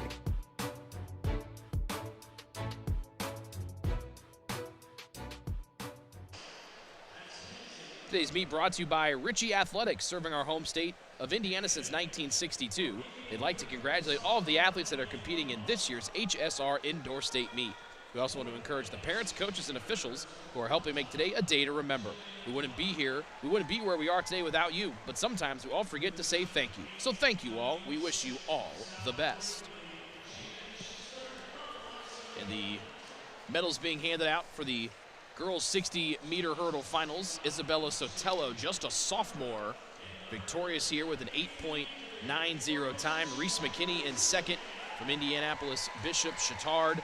And it was all the top 3 finishers separated by 0.06 of a second, with Alexa Yeomans from South Ripley coming home in third. That was a wonderful race in the girls 60-meter hurdle finals. That was a wonderful race, and I think precursor to what we'll see outside, those girls will probably be standing atop the podium at North Central at the end of May. Sotelo just a sophomore, McKinney a junior, and Yeomans, the elder stateswoman, in a senior. So you know that Eastern Hancock and Bishop Chatard have to be happy with the top 2 finishers now be coming and getting ready for the outdoor, but they'll have them for another year, at least one. Exactly. Coming up in the future. Yeah, these points are great. I think you'll see in the relays where the defending champion Trojans really shine, but it definitely helps to get points in these individual events as well. We turn our sights. The hurdles are gone. Now it's time to go fast. Who will be the fastest boy in the state of Indiana in the indoor track and field season. The 8 competitors are James Moody in lane 1, Christian Hamilton lane 2, Kalen Sargent lane 3, Jace Woods lane 4, Colson Kugler lane 5, Zane Catlin lane 6, Jalen Scott lane 7, and Caden Bosley is in lane number 8. The winning time last year was 7 seconds flat. The last competitor to get in was Bosley at 7.09, so a very fast batch of 3 heats earlier today.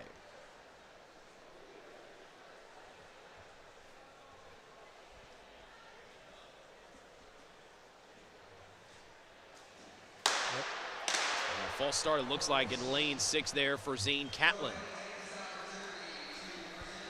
Yeah, if you're going to false start, you might as well blow out of the blocks and not step out of the blocks. I'm not sure what he was doing that time, but he just pretty much stepped out. I think maybe he knew he went early and just shut it down. But he's definitely out. So tough break for the Catlin DQ.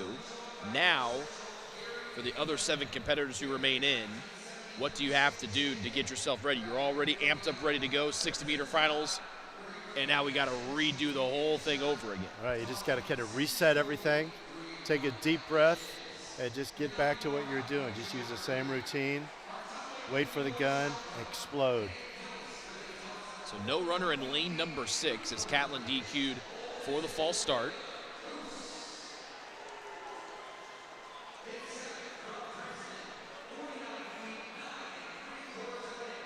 And now with the false start, looks like they're going to the medals for the boys shot put. So now even more of a time to wait here for the 60-meter finalists. Yeah, Moody there in lane 1 trying to stay warm. Christian Hamilton lane 2. Just hanging out. Yeah, just hanging out, sitting on the lane cone. Kalen Sargent sharing a laugh with one of our officials. Now everybody's just going to go take a load off, or at least the most of them. Sargent wants to keep that body warm behind the starting blocks. Yeah, it's just a well-run meet, and one of the great things we're waiting for is just the recognition aspect of the Hoosier State Relays. Bob Potter, meet director, and his whole team do such a fantastic job of making sure athletes are properly recognized for all the work that they've done. So we have that beautiful UCS award stand. Every finalist is recognized.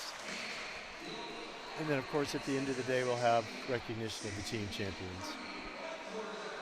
A real top-notch event. 16th year that the Hoosier State Relays have been held.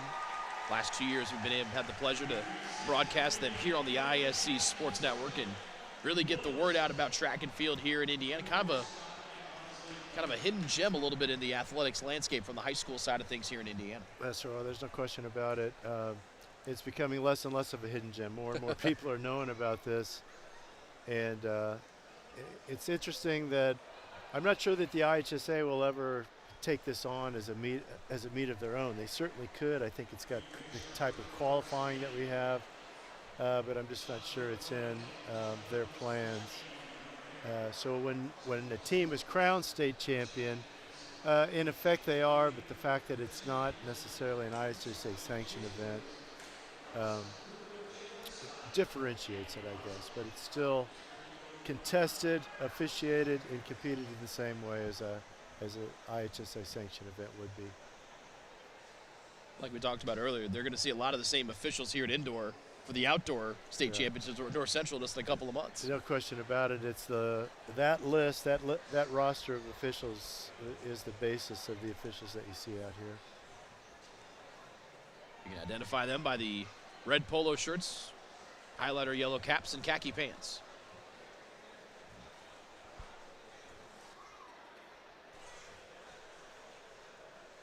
So if you need a Halloween costume idea for next fall, high school track official, there's your look. So here's the boys' 60-meter dash finals. Catlin false started, nobody in lane 6. Lane 4 is where we find Jace Woods trying to beat Kalen Sargent. Woods with a head of steam, getting a little bit of pressure from Christian Hamilton in lane number 2. We look and see who crossed the line first. It was a tight one between Woods and Hamilton. It's Jace Woods at 6.91, faster than last year's state championship time. He and Hamilton were right there, step for step. Sargent comes in third. So our top four finishers all go sub-7 flat. They have to go to the third decimal number to differentiate between Woods and Hamilton. Great race between both those guys, and a nice lean at the end brought Hamilton into a near tie. Really good lean there from Hamilton in lane number 2. He's out of Springs Valley, ran a 7 flat in heat number 1, finishes 6.91. He's the most notoriety out of Springs Valley since Larry Bird. It's pretty good company to be in. Yeah, no doubt. But it's great to see in the small division meet schools that you otherwise wouldn't see at these high-level track meets. So kudos to the organizers for putting together a meet that showcases schools of like sizes. We saw that with the large school meet earlier, but I think you're right. The small school, we're really stretching to the real northernmost part, southernmost part of the state, and just adding to our family reunion with everybody else here on the Saturday afternoon. Yeah, you know, and there's such a big difference between the enrollments in these schools. The 1A schools might have 200 or 300 kids in it, whereas a school like Chittard is up at 800. So there are still big differences in the enrollment numbers. But it's not like competing against a school that has 5,000 students in it like Carmel or Ben Davis does. And right off the track and right to the award stand for the boys 60-meter dash.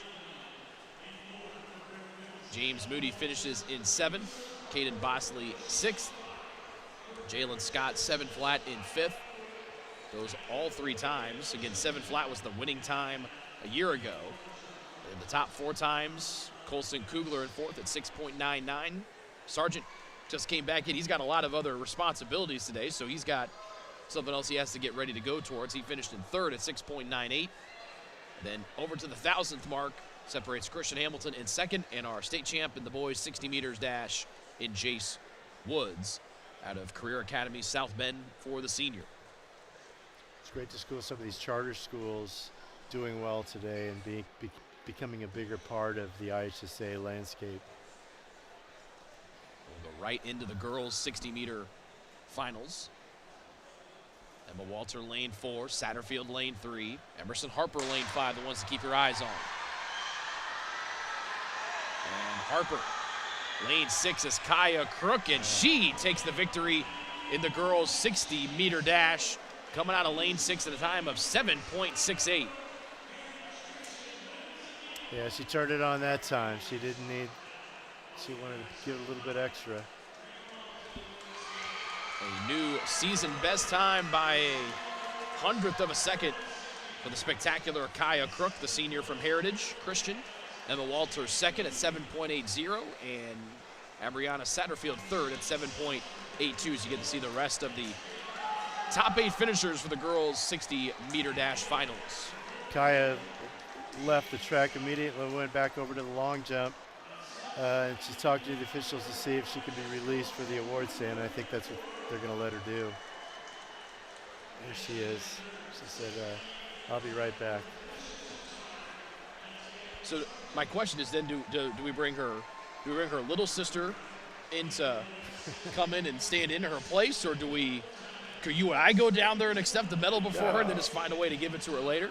No, we're going to accommodate her multi-talent abilities and make sure that we hold her position at the long jump until she gets that blue ribbon and medal in the sprint event. The fastest runner in the small school division is Kaya Crook.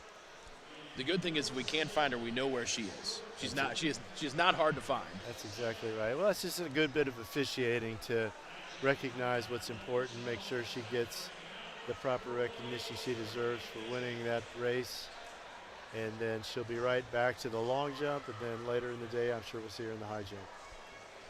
So the Kaya Crook, the champ defending her state championship from a year ago and bettering her time from last season at 7.68. Back-to-back state champ for Kaya Crook. She gets ready for other duties as assigned later today. We'll step aside and get ready for the relay portion of our finals here today. First up, the boys 4x8 coming up here on the ISC Sports Network.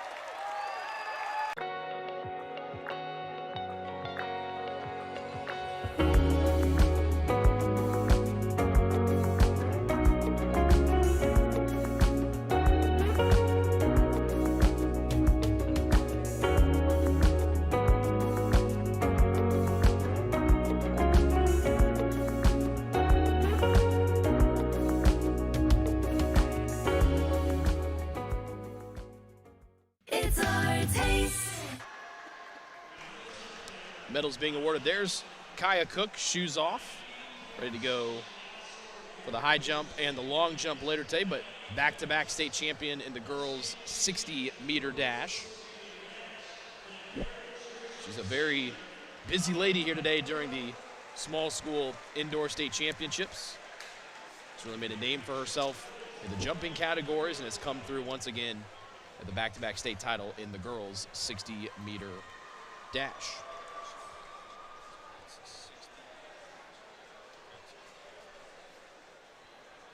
60 feet, 3 1/4 inch. So we'll take a look at the highlights from the boys' shot put. There were a lot of big-time throws over there off to our right from our broadcast position here earlier today, and it's the top qualifier that came in, doubles as the state champ in the boys' shot put today. Churubusco's junior Weston Ott was the only young man to qualify north of 60 feet. Was a little bit behind his qualifying mark, but finished with 60 feet, 3 1/4 inches today to bring home the state championship from Ott.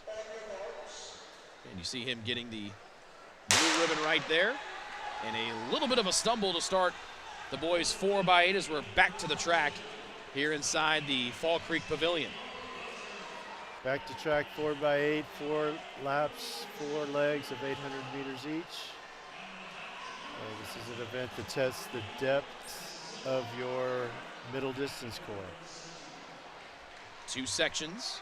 Again, it's the top time out of these 2 sections will determine Nice who our state champion is. Here in this first section. Kid's really swinging. Gotta see who that is. That's Mississinewa up front along with Bar Reeve. The rest of the schools here in section number 1, Pioneer, Cascade, Northwestern, Greenwood Christian, Bremen, Delta, Hamilton Heights, Guerin Catholic, Heron, and Cordon Central. Kid from Cordon was trying to find some comfort somewhere, and I think he has finally settled in, but he was getting jostled around quite a bit on that first lap. You can see him coming around the turn right there on the left side of your screen. There, Connect on our wireless cam, getting that for you in the turn. So 4x8, 200-meter track. Each contestant runs 4 laps here before handing off the baton. And we'll have a second section of 12 schools in that as well. Mississinewa is really taking it out. This could be a case where they put their very best runner in the first leg.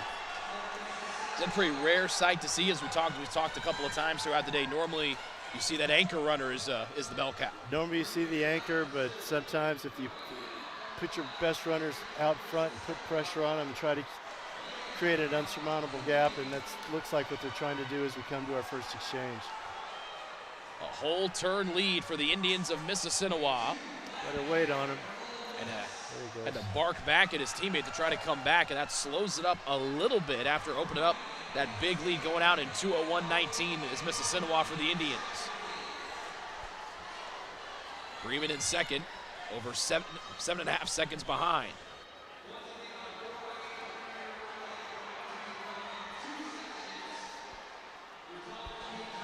This is a situation where we might see the field come back to Mississinawa. But meanwhile, they're holding form and staying with a nice big gap.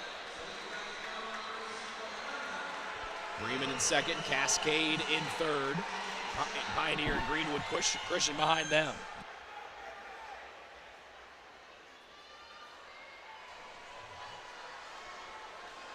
Lead not as big as it was towards the end of that first leg for Mississinawa. It's been trimmed a little bit, so not the full turn lead that it was.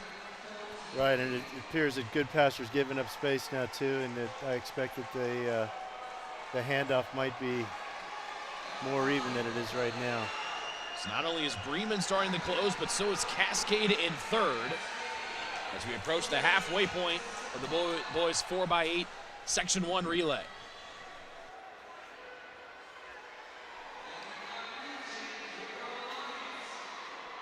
And there, just gave it up. Bremen catches up before the exchange for our third leg.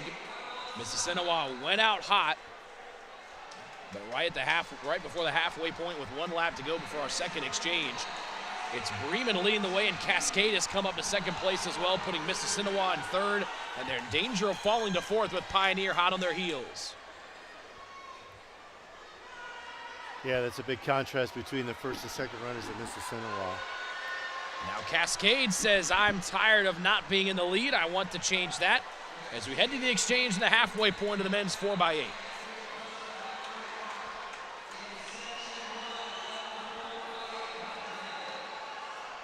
Bremen takes it back. They're in the lead at the exchange here for the third leg.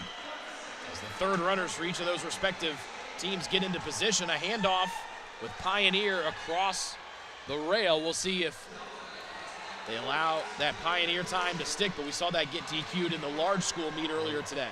Wholesale changes in the order of the race in that leg. It's amazing how it flip-flopped like that. But Bremen is out well.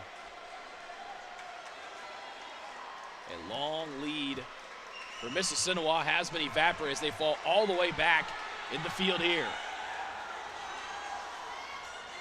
And there's Mississinawa. They were once leading. They're now second to last in the group.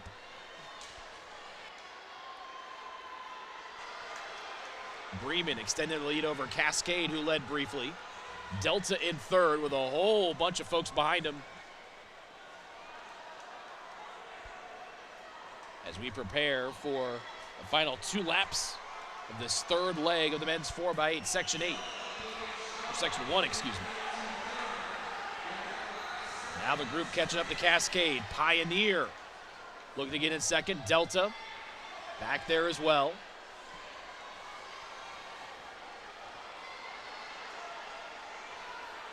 So wait the start-finish line. 1 more lap to go as we go to the backstretch.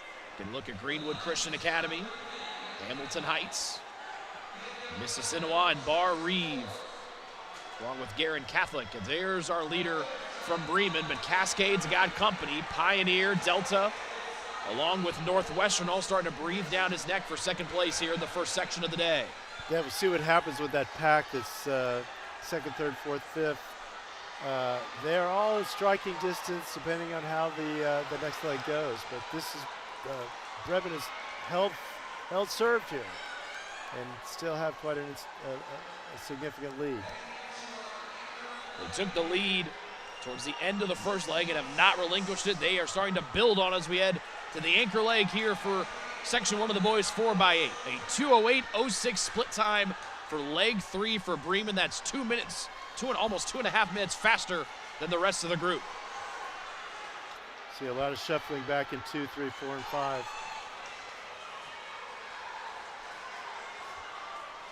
Final exchange for Guerin Catholic, and everybody on. The lap counter is down to 3. Bremen with the lead. Cascade has got company. Here comes Bar Reeve, who is back in the pack.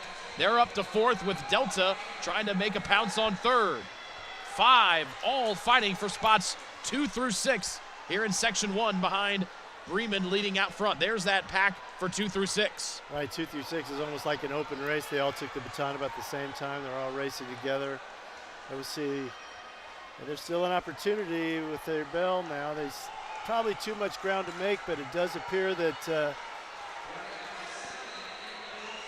Bar Reeve is making a nice move. Yeah, Bar Reeve jumped into second, heading into the last turn. Now they've got sights on Bremen in first, Cascade back in third, Delta in fourth.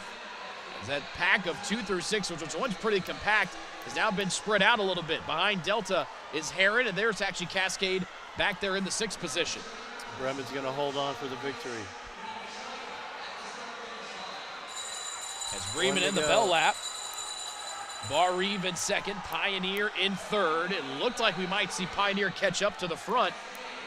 But now Bar Reeve trying to do their best as the Vikings try to hold on to second. As Cascade, actually make it Pioneer, moves back into second place here on the bell lap. Pioneer's not done yet.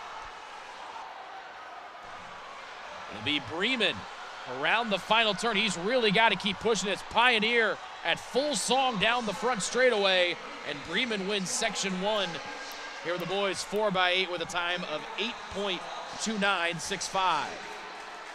Leighton Dolt of Pioneer really made a spirited run of the anchor, but he just too much ground to cover, had to take second.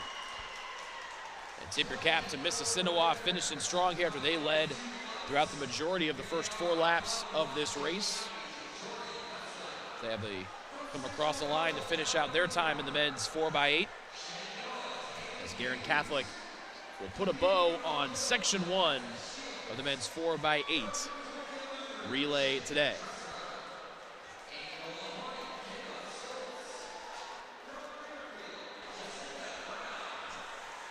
Today's meet is brought to you by All-Star Cross Country Camp. The All-Star Cross Country Camp has been gathering middle and high school runners for over 40 years for a week of community building, running, and fun in preparation for the fall cross-country season. Any incoming 6th grader to seniors in high school are invited to join us this summer, June 23rd to the 27th. Please find more or reach out at allstarccamp.com or at allstarxccamp on social media. XC Camp with a great Hoosier tradition. I'm not sure. They used to hold that at Marion University. I'm not sure if they still do or not, but I remember back when I was in high school, that camp was. It was only a couple years ago for you, right? Back in the 70s. That's our analyst, Brian Brazzi, the Hall of Famer from Brebeuf Jesuit High School, the former hurdler and relay man down at Indiana University for the Hoosiers. In our second section, we'll find a nice crop of schools, 12 in total, in a double waterfall start. Once again here for the boys 4x8. There's a look at 1 through 8. Indianapolis Bishop Chatard in 1, DeMont Christian in 2, Indian Creek 3, Westview 4, West Lafayette 5, Angola 6, Wapahani 7, Wabash 8, and then the 4 up front will be Norwell, Batesville, Edgewood, and Oak Hill. The time to beat, 8.2965 for Bremen here in section number 1. Remember, the top 8 finishers between our 2 sections will receive points for their team towards the team state championship total. Indian Creek Braves coming in with the fastest qualifying time of 8:22.12. They'll test Chatard today for the title in this 4x8 relay. Chatard came in with the 4th best time out of the 24 entries we have.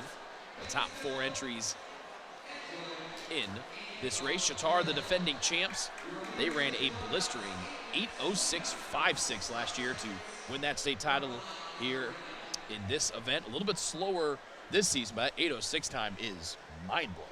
That's right, it was mind-blowing, and coming back and having to race also later shows the depth of their team.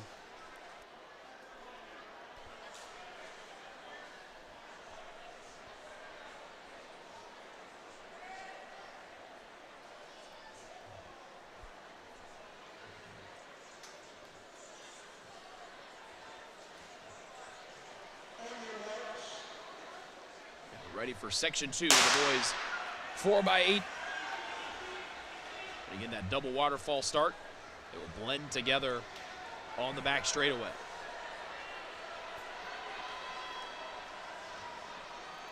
DeMont Christian wants to lead.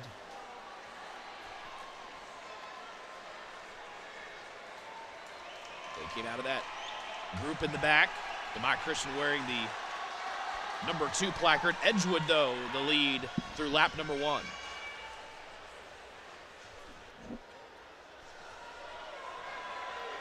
Yeah, Landon Beauchamp with the leadoff stick for the Edgewood Mustangs, now being challenged for first place. That's DeMont Christian back and forth, similar to what we saw, Brian, in section number 1. Pretty tight pack here through the first 2 laps here in section 2. The leadoff leg is like an open 800, mano against mano. Everybody started in the same place, and we'll see exactly how the teams fare in just a couple laps. This was about the time that we saw Mississinawa push that lead up front. It came back to bite them as their lead evaporated before the first leg was over.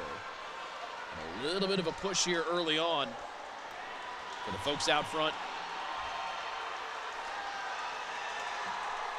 Because that's Wapahani, the Raiders, taking an early lead as our second leg folks are in position back at start finish. Wapahani and Wabash 1-2 down the back straightaway.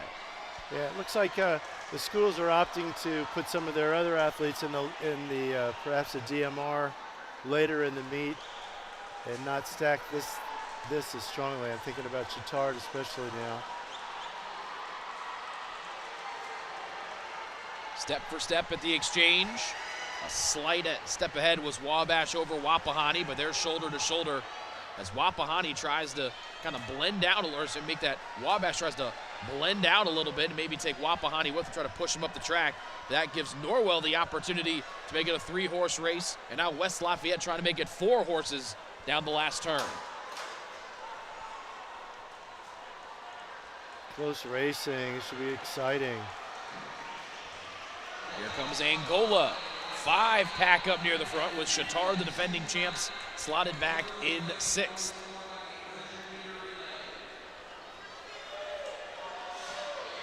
Wapahani, Wabash, Norwell. Wapahani in the middle. That 3-man triangle with Wabash now pushing to the front. I see Angola gets a call too in this race first time. West Lafayette's there. All those guys have a chance to hand off in the lead. Indian Creek now has entered the chat here with Bishop Chittard as they come from all the way in the back.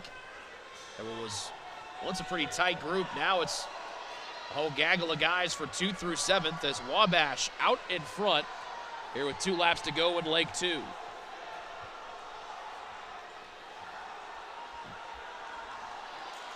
And the time to beat, Bremen's 8:29.65. As Indian Creek, where did they come from? They're all the way up into 2nd with Angola into 3rd. And Indian Creek said, well, if we're going to be here, we might as well go to the front. And that's exactly where Indian Creek goes. They came from 9th or 10th when this leg started, and now as they hit in for the second exchange of the day, it's Indian Creek in 1st with Wabash in 2nd. That's Henry Fleetwood, a senior for Indian Creek Braves, who took over the lead. And he will pass in first place. Angola moves to 2nd. Angola with a nice exchange. They go from 3rd to 2nd. Indian Creek still in front, everybody clean as the 3rd leg all onto the track here in our 2nd section of the boys 4x800 meter relay. Indian Creek's lead is going to be short-lived as Wabash smooth around that last turn into the start-finish. They take the lead with 7 to go. Indian Creek a 2:01.24 second leg. Angola 2:04.28. They're the 2 best times of that second leg. But it's all Wabash here as their 3rd leg, really bringing it here. That lead now up to about 6 or 8 lengths. Right, they're holding as well as they can to him. The Indian Creek runner's got an interesting running style. At first I saw him, I thought he was fatigued, but that's just how he does it. Angola on the exchange, they got up to second. They have fallen back to third. They're going to fall farther back. They're really starting to fall back, and now here come the defending champs in this event, Bishop Chatard. They had been slaying in the weeds for a while.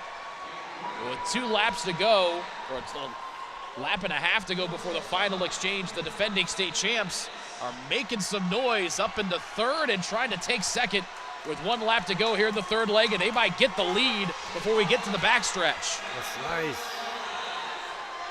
Wabash has been almost just cruising along, but now they have some pressure from the defending state champs in this event in the Bishop Chatard Trojans.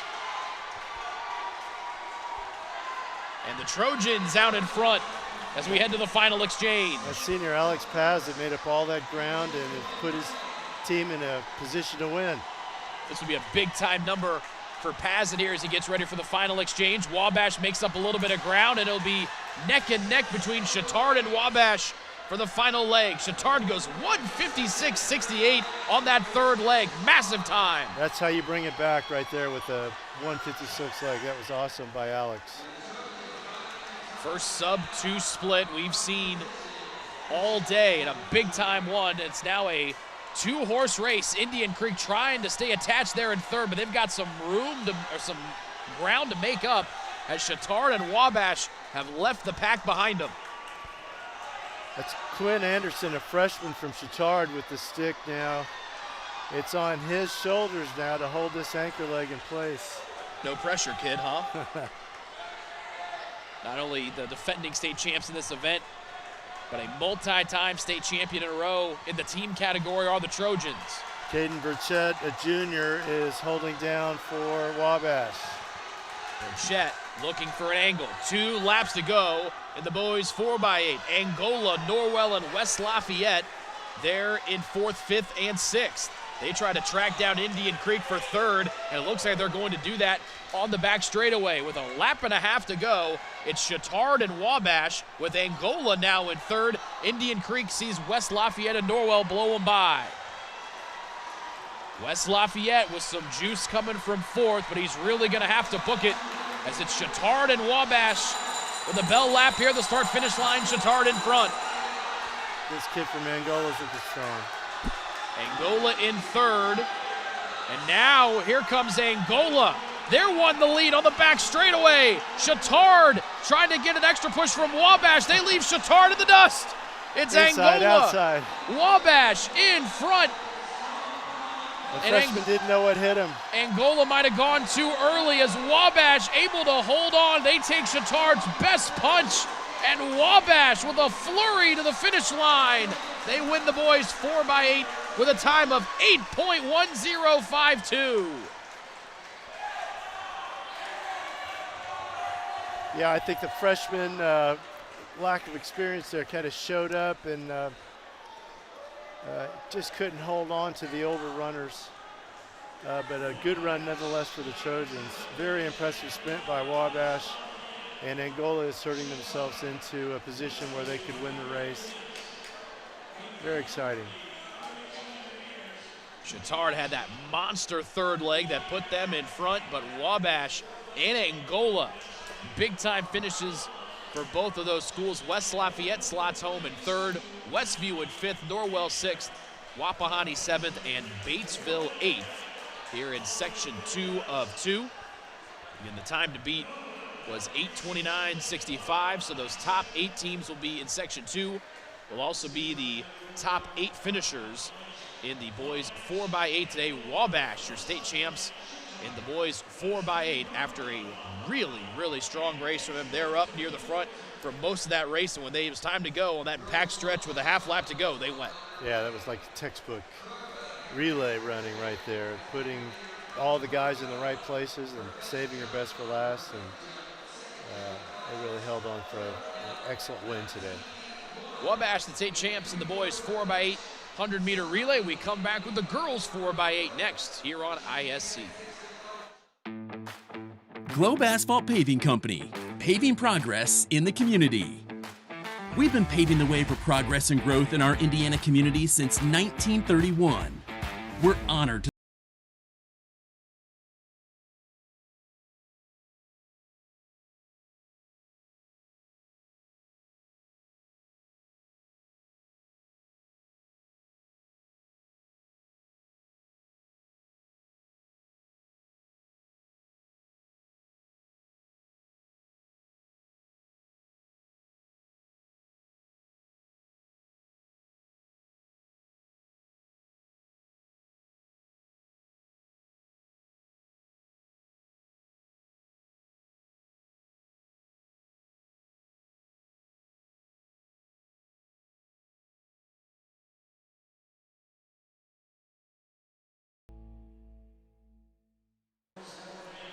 Today's meet brought to you by the Insurance Management Group. Life is a race, and Insurance Management Group is here to champion your dreams on and off the track. Just like those lightning-fast track stars, we've got the speed and agility to tailor insurance plans to fit your needs. We understand life's twists and turns so you can focus on breaking records and chasing dreams. From health to home, we've got your back. Insurance Management Group, your journey, our commitment. Get ready to race with confidence.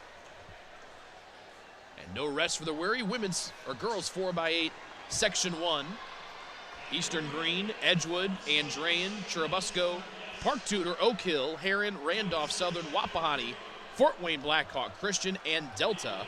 Your 11 teams here in section number 1 out of the 23 we'll see here in the girls 4x8 final. Got a great variety of schools in this race.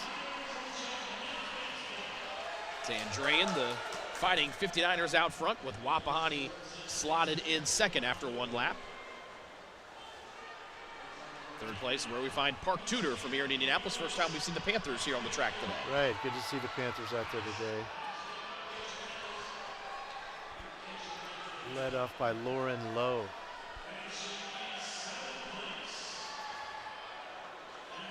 Churubusco back there towards the back of the pack.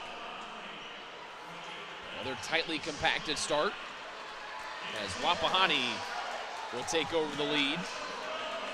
2 laps to go here in the first leg. The top 6 all pretty tightly contested together here with half the distance to go here for the first leg. There we see Ava Cook of Wapahani, followed closely by Sarah Enright of Andrean. Park Tudor in third, Edgewood in second. It looks like Randolph Southern might be the team there in position 6.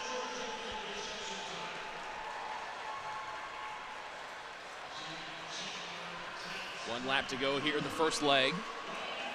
As Wapahani has stepped down in front, Andrean has fallen back to 5th. Here with about 3/4 of a lap to go before our first exchange.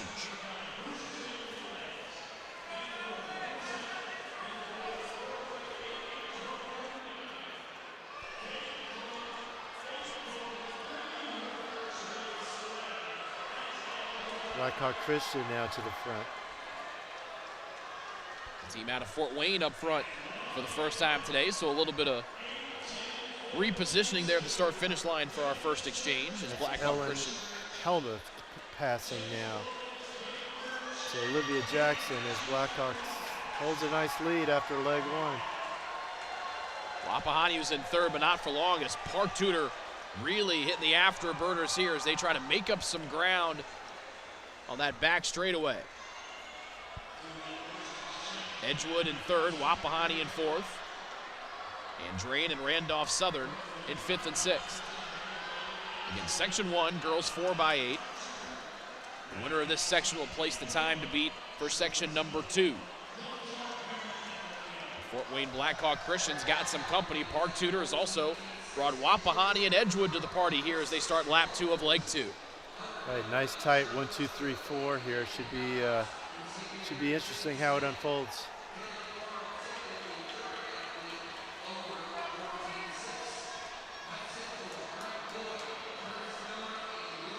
That top 4 group has really broken away. Andrean back there in 5th, along with Churubusco, and Randolph Southern. Eastern Green riding out the top 8 spots. 2 laps left to go here for the Second leg of the girls 4x8 section number 1.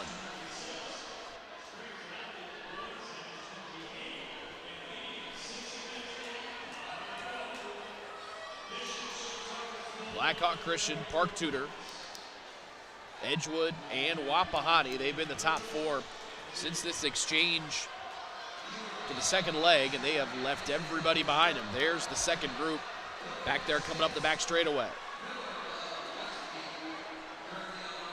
Van Dreen, Cherubusco, Randolph Southern making up that second group of 4. We'll have one more. Well, let's see who wants to break away here.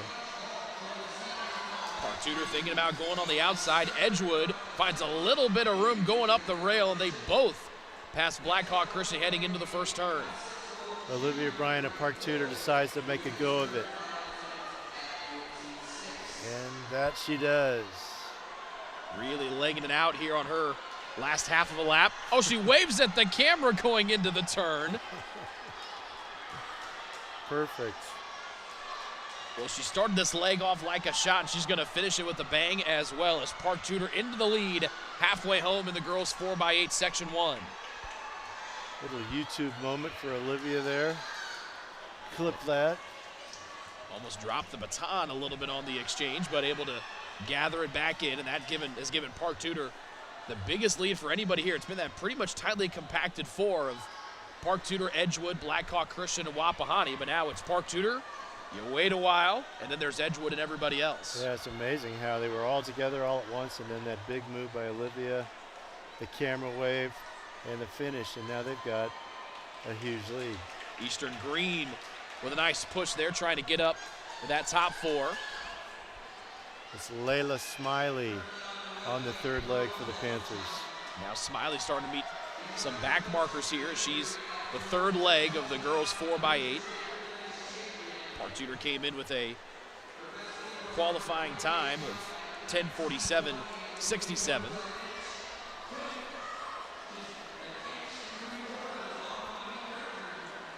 She's opened up that lead to over a turn length.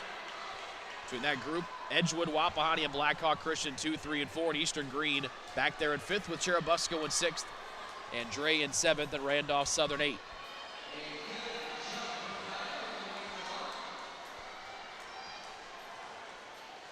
Cherubusco and Eastern Green have done a good job to cut down the deficit to the 4th place runner Blackhawk Christian, trying to do a little bit more work here with a couple laps left in this third leg. Right.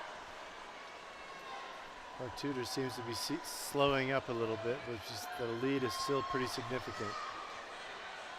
And no one has really pressed Smiley as of late. That last leg, over 4 seconds better by Park Tudor against Edgewood, who slotted in 2nd.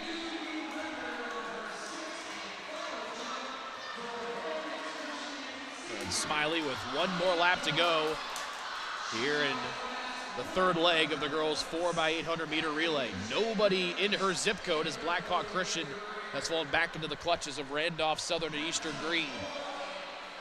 Wapahani 2nd, Edgewood 3rd, Cherubusco now into 4th. There's 5 and 6 in Blackhawk Christian and Edgewood. First place is Smiley and Park Tudor all by herself, and they're our closest competitors just coming into frame. Right. That's a big lead. And the exchange here for Park Tudor, there's some back traffic and back markers ahead, but they clear the space. And a clear exchange here for the Panthers of Park Tudor, and the anchor leg is off. Kylie Ritz on the anchor leg for Park Tudor. And Cherubusco's come all the way from 6th up into 2nd as their anchor leg is off. Edgewood 3rd, Wapahani 4th, Eastern Green and Blackhawk Christian 5-6. Great run by Busco's Patty Wiggs in the third leg to bring their team within 2nd place. She goes 2:39.71. That was the fastest third leg split for any team. Almost a second better than Smiley of Park Tudor. But the Panthers of Park Tudor have already passed a couple of our folks here at the back. There's 2nd place Cherubusco, Edgewood 3rd, Wapahani 4th, then Blackhawk Christian and Eastern Green.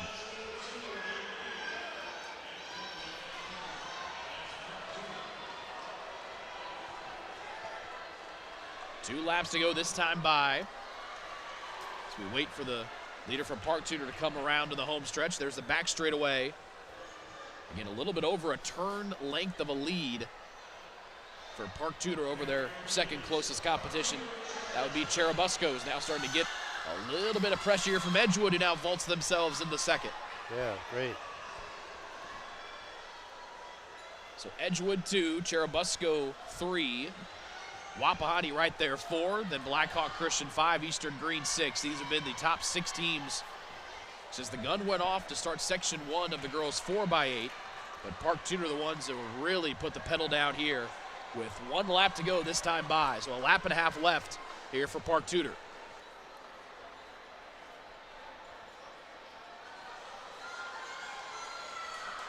Bell lap for PT.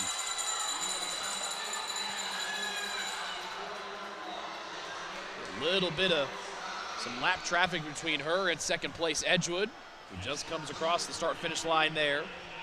But right now, that's Blackhawk Christian and Eastern Green 5 and 6. As we're into the bell lap, here are the 4x8 for the girls of section number 1.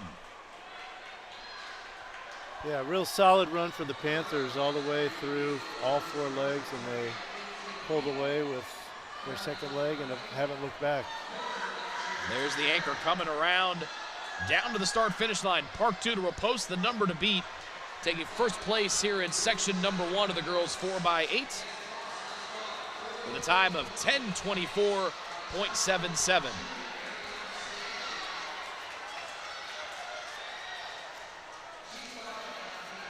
Cherubusco comes back, able to take back second place after Edgewood was there briefly. Edgewood finishes in 3rd. Wapahani, a hard-fought finish for 4th. And Blackhawk Christian will finish in 6th as Eastern Green gets them at the line. So Park Tudor 10:24.77.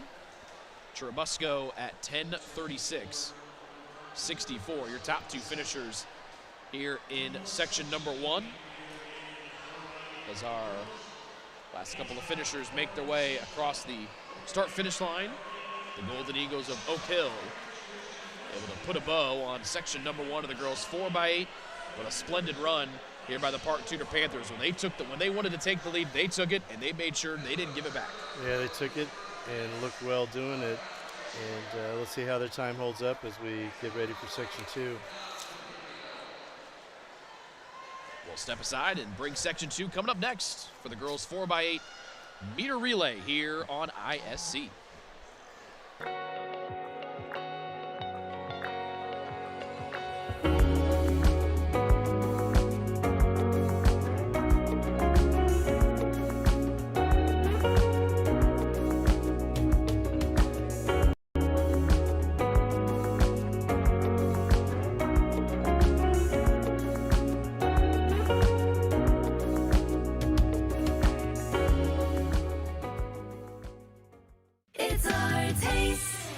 I started back in 1982, but before I was a trial lawyer, I had some unique experience. I was a bailiff in Marion County Superior Court 7, Civil Division. The judge allowed me to be the bailiff in charge of the jurors.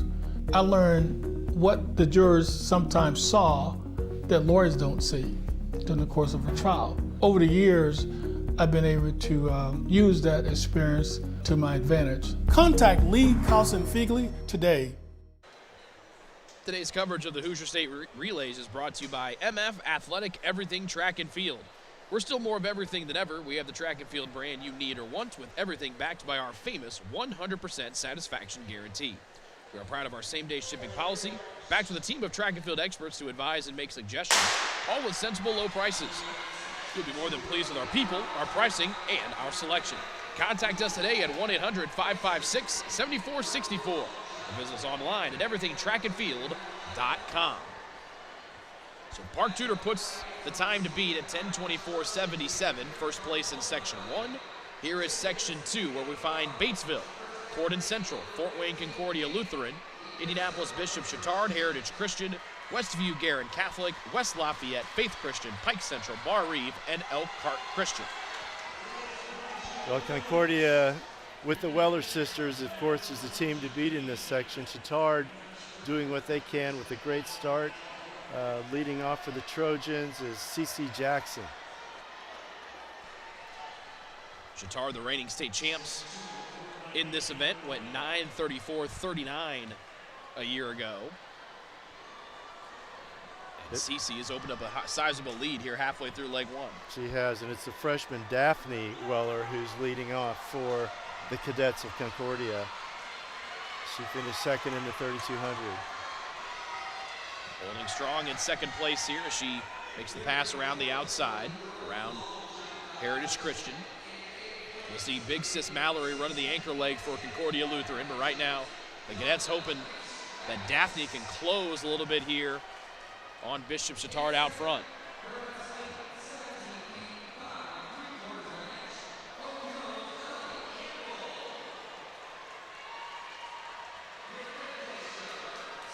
Top two have quickly spaced themselves out here with Bishop Chittard and then Concordia Lutheran. Heritage Christian has a little bit of company here from Garrett Catholic. And slotted in fifth is Faith Christian.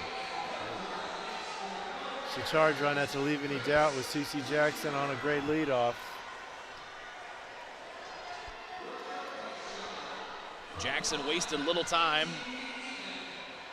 Got a half-turn lead over Daphne Weller of Concordia Lutheran as we prepare for our first exchange here of Section 2 of the girls 4x8. C.C. Jackson to Grace Leopard of the Trojans. Grace, a sophomore, has about a 30-meter lead on the cadets. Oh, excuse me. Oh, that is crazy. Gearing Catholic in third, Batesville in fourth, with Heritage Christian trying to move from fifth to fourth.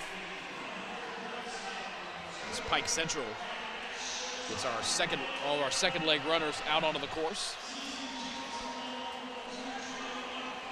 Bishop Chittard has extended that lead. A lot of racing for 3, 4, and 5 coming down the straight right now. Concordia Lutheran in second. Guerin Catholic has some company with Batesville passing on the outside and Heritage Christian right behind.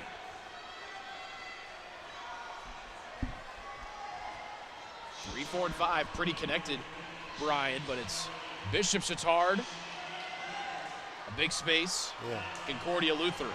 But then you got that 3, 4, 5 battle right there. Batesville, Guerin Catholic, and Heritage Christian. And Faith Christian coming in at 6. Yeah, Chittard's making a statement now and holding on to a nice lead.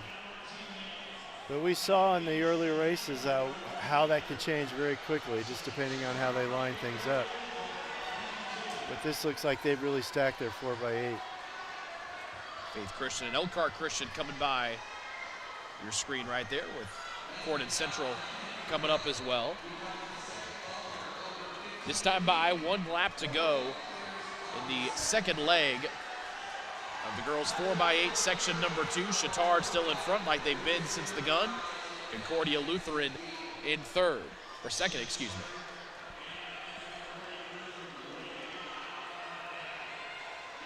The fight for third, a good one coming down the start-finish line. Guerin Catholic and Batesville step for step. They've stepped out a little bit ahead of Heritage Christian, who's in fifth. There's Concordia Lutheran in second. Bishop Chittard got to deal with a little bit of traffic as they get ready for the exchange. This can make things a little bit tighter, but smartly going wide to the outside there in lane 2 are the Trojans. Right, she's lapping it. It looks like Concordia is taking the Weller off the anchor leg and just use those girls to get the school a good qualifying time, and then use other athletes to race here. So I don't see that that's Mallory Weller with the baton, somebody else in her team. Looks like Mallory standing, that might be her standing over there getting ready to run the anchor, I think. I see that, so right. The height helps. Yes. If it was Daphne, we'd be in trouble because she'd be a little bit shorter than big sister Mallory.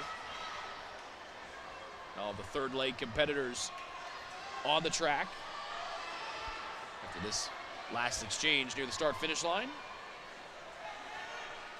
A 2:21-21 split time for the second leg for Bishop Chittard. 4 seconds clear of Concordia Lutheran, who still sits in second. They've got about an 8-second or so lead here for Bishop Chatard, trying to go back-to-back state champs in this 4x800 meter relay event.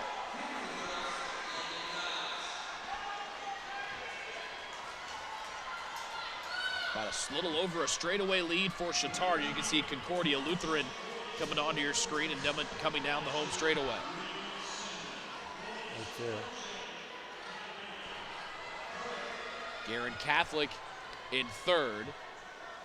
It's become the Bishop Chatard Invitational here as they have just almost lapped, feels like half the field as Guerin Catholic in third, just going into that first turn. The Bishop Chatard turns down the front straightaway. Right.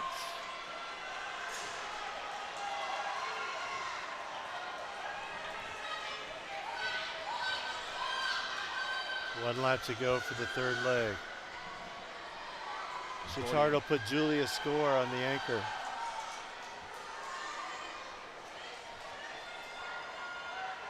She patiently waits her turn. So you're standing right there with Julia's a fast, good runner on her own right, so Mallory will have her work cut out for her to catch up with such a big gap. Mallory Weller, the winner earlier today in the girls' 3,200 meter. A dominant performance there, but it's Bishop Chatard out like a shot goes Score. And she is going to be on the back straightaway by the time Weller gets the baton back at start-finish. Well, Julia looks fast and strong. She's really gained some strength and poise and stamina over the course of the last year of this. When you're that anchor runner and you see your team with as big of a lead as Chatard has right now, what's going through your mind?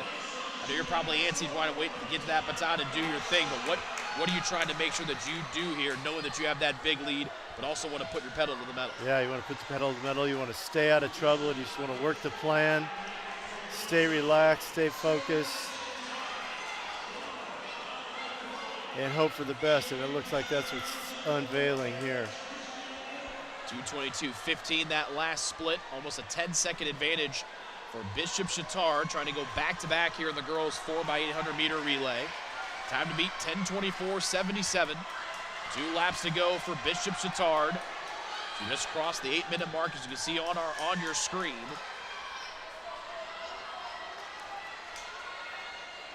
Mallory Weller starting to cut into that deficit a little bit. Remember, she won the 3,200 with ease earlier today. It's her second event of the meet, and she's cut that one straightaway lead down to about 3/4 of a straightaway. Well, the second place is still a lot of team points here, and she's doing her part. I imagine we might see these kids come back and run the DMR. Bell lap here for Bishop Chatard. Mallory Weller in second. Can see Chatard ahead of her. She's got to traverse 3 back markers here. Her teammates cheering her on down to the first turn.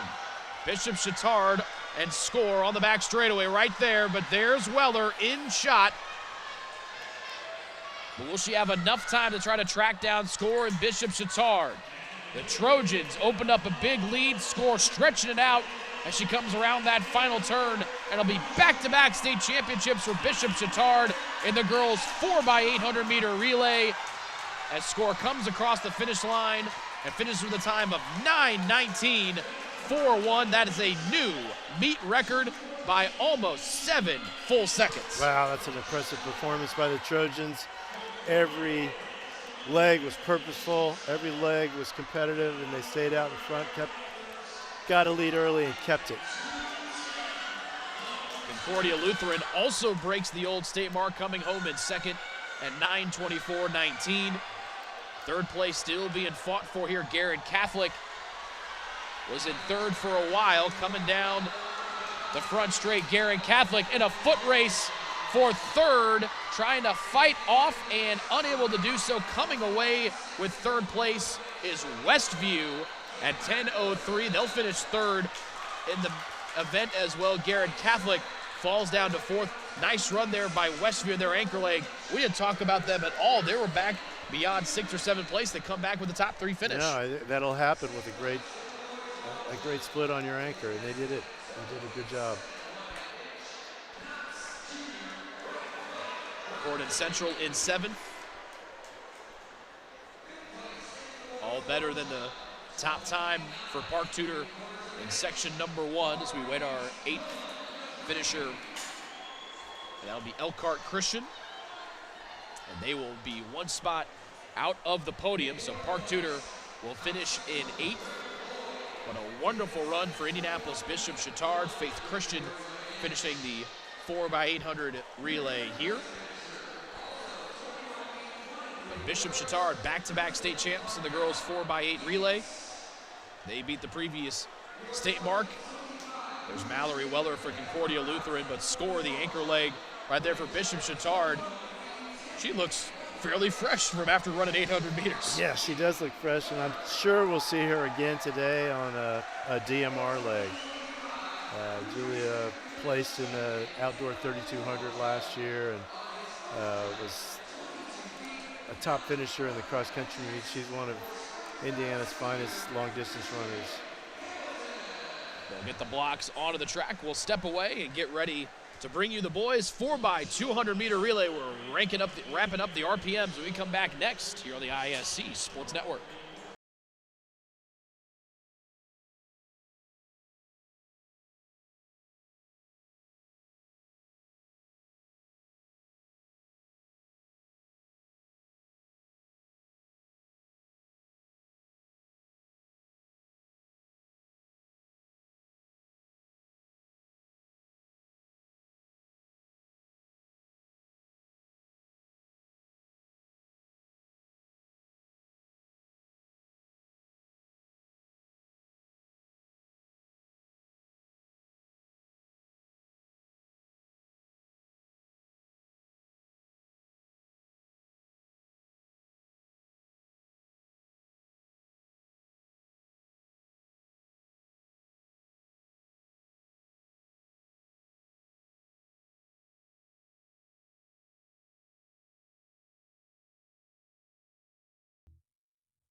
Today's meet brought to you by the fine folks at Barnes & Thornburg, Indiana's largest law firm, proud to support the Nike Hoosier Indiana Hoosier State Relays. A wonderful race for the girls 4x800 meter relay. You see the athletes right there, and 16th edition of the Hoosier State Relays has not disappointed today, Brian Brazzi. A lot of state records have fallen, and some impressive feats from both the large schools today and the small schools. They have stepped right up to the plate and knocked it out of the park here about halfway home in the nightcap. Yeah, it shouldn't be any surprise, Rick, that these teams are competing the way they are in front of all these folks here. A big, excited park crowd, great facility. Records are bound to fall. This facility hosted the Division II Indoor Track and Field National Championships a couple of weeks ago. It was a part of a real jamboree that the NCAA put on with not only track and field, but swimming and diving at the natatorium, and the wrestling national championships here for Division II, all as well, all in the same weekend. I had a friend that works up at Grand Valley State. He was just bopping around from different locale to locale. He went to all three in the same day. Right, Grand Valley, one of the top Division II programs. But yeah, that was really quite something, and I think a model for the NCAA going forward about how to conduct their championships. And people have said it a lot this weekend. Obviously, Indianapolis, a hub for a ton of folks downtown. The Sweet 16 games last night at Lucas Oil Stadium. The boys basketball state championships today at Gamebridge Fieldhouse. As we wait the gun for Section 1 of the boys 4x2. There's the fastest 90 seconds in sports of 4 laps of 200 meters, a sprint the whole way. The exchanges are exciting. There'll be lanes all the way in the first leg and then lanes around the first turn. So it's a 3-turn stagger that you see. Look at Jay County, a little bit of an interesting stance.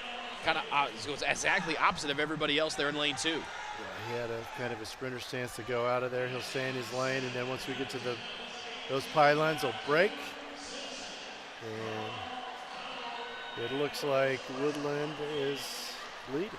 They're in lane 6, Heritage Hills lane 5 as they all blend together. Jay County in second, Lakeland in third. Fourth place is where we find Northwestern. Here's the third exchange. Woodland in front, Jay County trying to track them down in second, Lakeland third.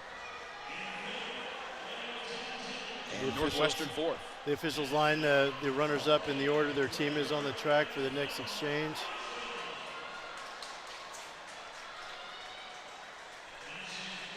This is the anchor leg of the 4x2. Woodland out in front. Jay County's fallen back to fourth. Lakeland ahead of the pack in second. They're trying to make a move down the back straightaway with Northwestern coming up in fourth. A lot of ground to cover on a short area to do it. And a big time run in section one for Woodland. They took that lead and they went coming right into your living room. Right.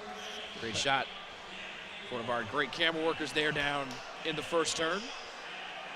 David Cohn, Matthew Stein, Chase Eisnagel, Charlie Hammock, and Eric Connect working their way around the Fall Creek Pavilion today, getting you these great shots both on the track and from our field events. I apologize. Shout out Daryl. No Chase. Get Chase out of here. I'm giving Chase credit for working. Daryl doing double dip. The marathon man today, Daryl, working the camera. Somebody's got to do it. No truth to the rumor that Daryl slept here last night and helped set up all the equipment. That's what Jay Arthur does. Jay Arthur was the director of meet operations at Indiana University until they had a change of coaches, and the timing was perfect for him because he was able to be hired here as the technical director for the track at the Fall Creek Pavilion. And Jay has done a great job and is an important cog in everything that goes on around here. So shout out and kudos to Jay Arthur. So Woodland takes section number one with a time of 1:34.71. Section two, lane one, Cardinal Ritter. Lane two, Hamilton Heights. Lane three, Fort Wayne Concordia Lutheran. Lane four, Oak Hill. You see their runner right there. Franklin County in lane five. And Thea Bowman Academy is up there in lane six. Bowman Academy, known mostly for basketball, but here they are competing for Hoosier State Relay's title. This is a great mix of teams from Indianapolis and the Marion area, Oak Hill, Franklin community.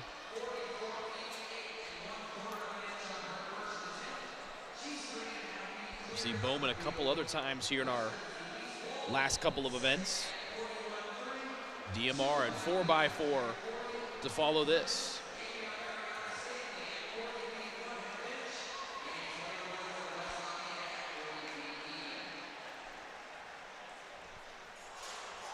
Boys and girls high jump going on right now inside the infield of the track.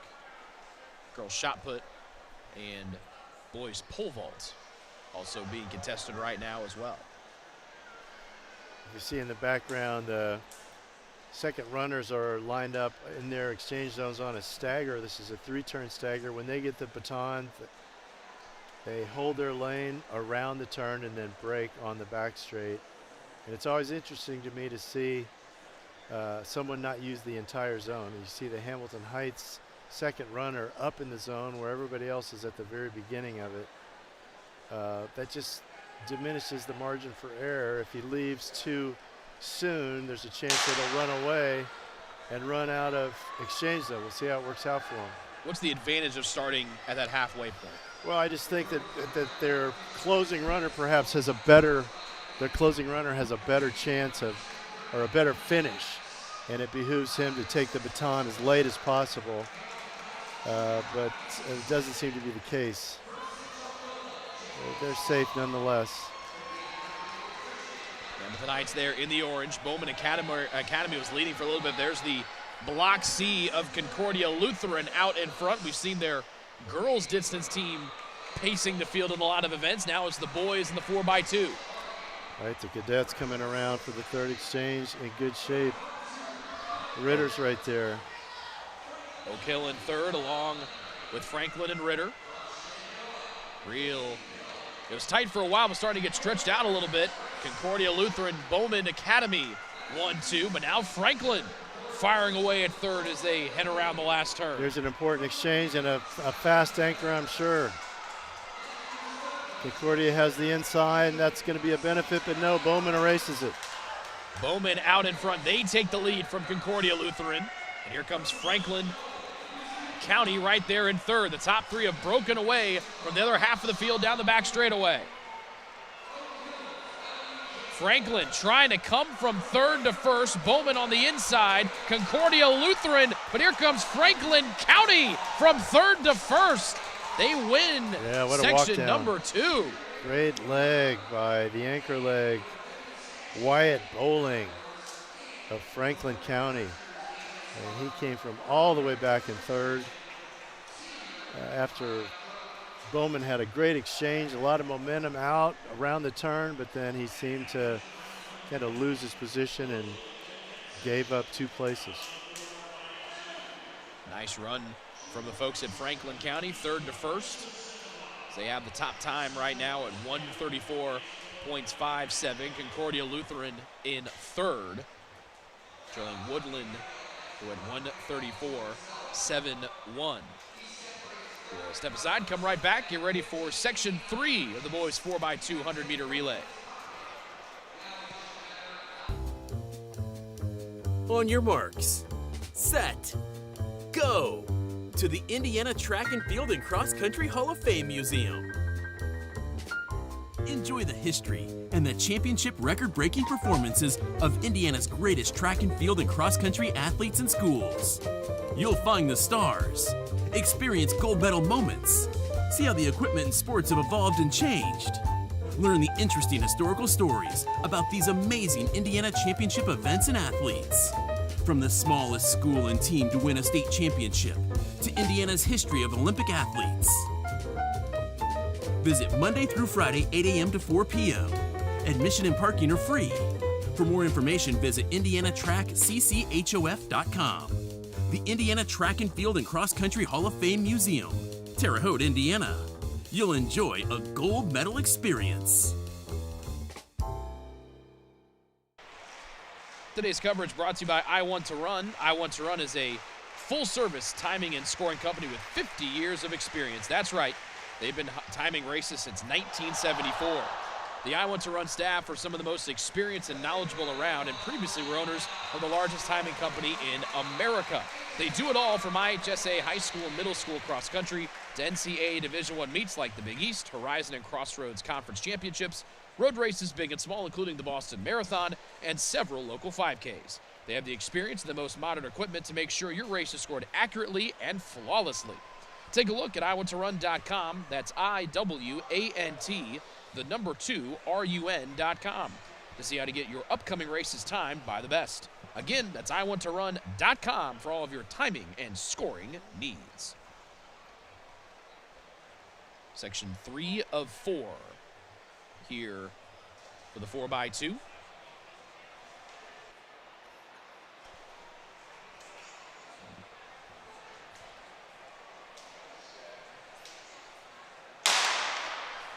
Lane 1 is where we find Eastbrook, their Grant County neighbor. Mississinawa Lane 2, Triton Central in 3, Westview, Batesville, and Drayen out 3 or 4 through 6 on the lane assignments. Westview with an early lead.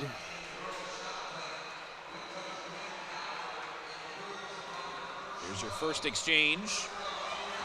Late there for Batesville. Sure they got that in.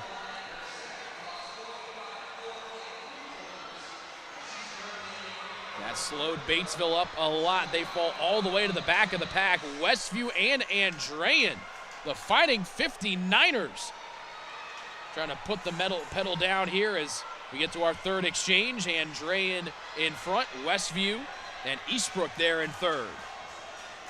Andrean stuck out in 2. That was a nice job of Westview to hold lane 1, hold the pole. Triton Central back in fourth. Time to beat 134.57 by Franklin County in our last section.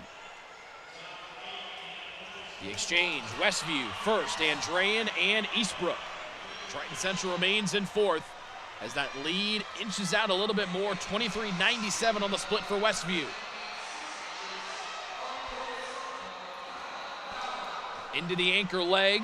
Eastbrook up into second place, looking for first. We saw Franklin County go third to first in the last section. Eastbrook will run out of time as Westview holds on for first place here in section 3. And Drayen, after being up front for the early portion of that relay, they'll slot back into third, but they put up a good time there going into third position. Right, that's right. Westview held on. Eastbrook made a great run at the end, but the strength of the Westview anchor, Caden Miller, held them off. You see how that time holds up for the next section. So Westview now with the top time to beat as we get ready for section number 4 at 1:33.26. Eastbrook second overall at 1:33.50. And Drayen third overall, a tenth of a second back. And Triton Central is in fourth. So Westview knows that they will be on the podium along with Eastbrook with only 6 teams left here in our last section. But they include, and where have you heard this before, the defending state champions in this event, Bishop Chatard. It seems like every other event, either the boys or girls are the defending state champs here for the Trojans.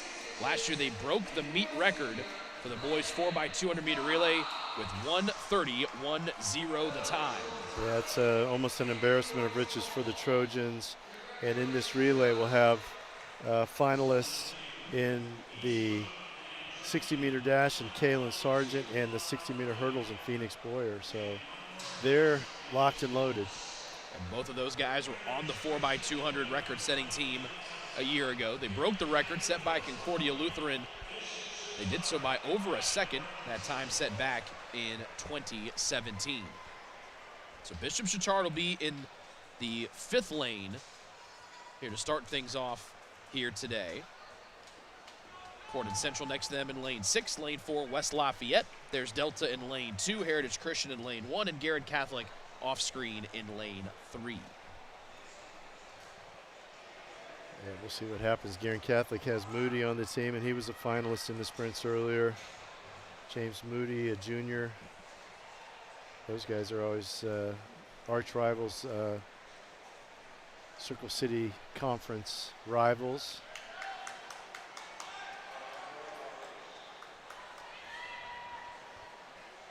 The time to beat, 1:33.26 from Westview.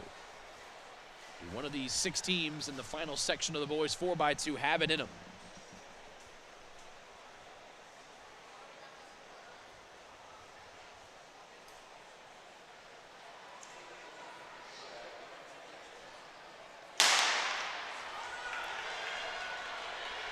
Final section of the boys 4x2 is off, and Bishop Chatard wasting little time, going to the front in about 2 turns.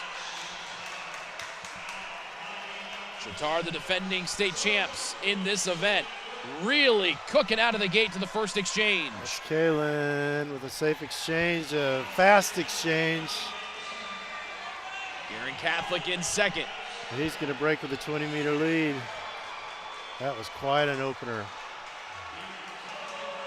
This looks to be Phoenix Boyer waiting to run the 3rd leg at the start-finish line. Watch how aggressively he takes off. And Boyer's got the baton. He's in first. Garrett Catholic trying to track down the defending state champs in the 4x2. Look at Boyer flying down the back straightaway.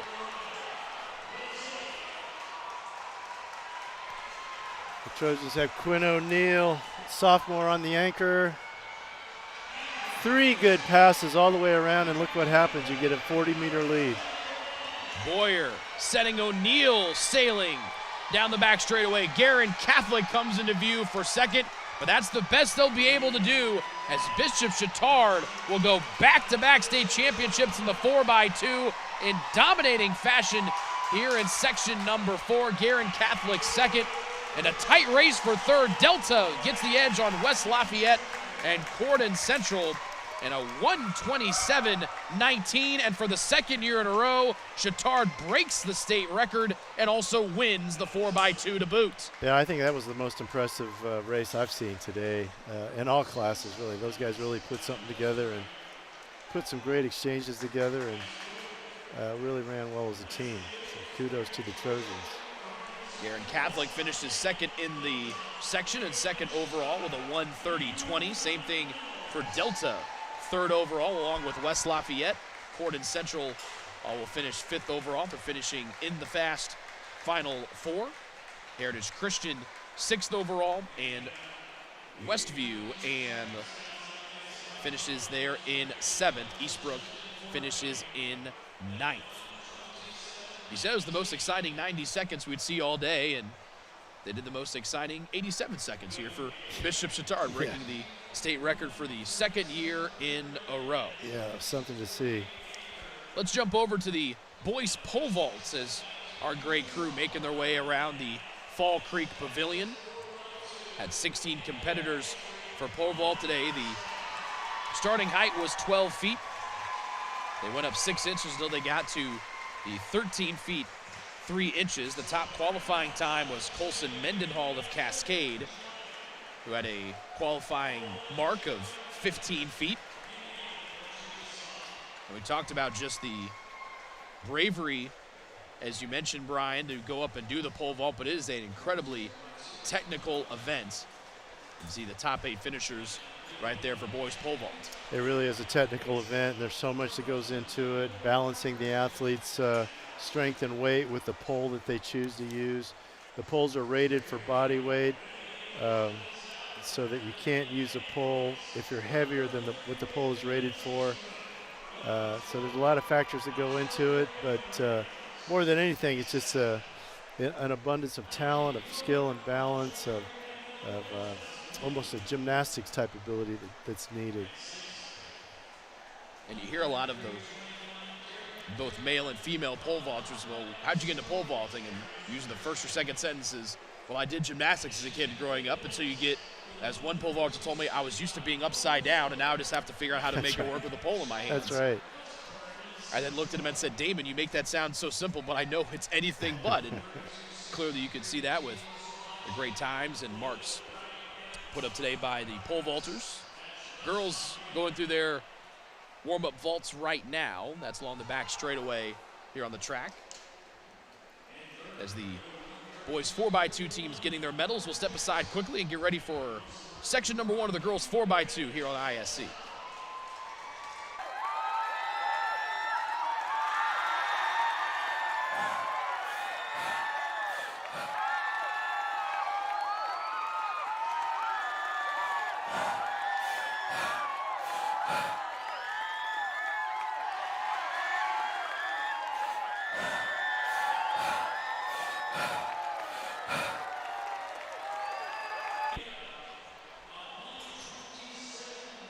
As the champions Bishop Chatard Trojans are getting their state title medals in the boys 4x2 for the second year in a row. They also break their own meet record as well, with Slaughter and Boyer down there up front.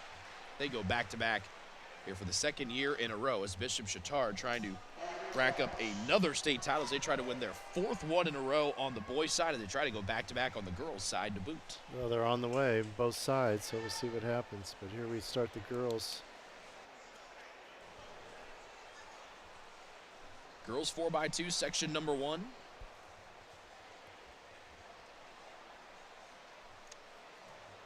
Six competitors in all 4 sections.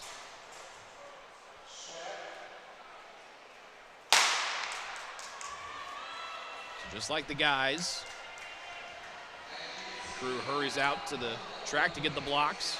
Park Tudor in lane 6, Lakewood Park Christian lane 5. This is going left to right on your screen. Northwestern, Batesville, Garin Catholic, and Bowman Academy.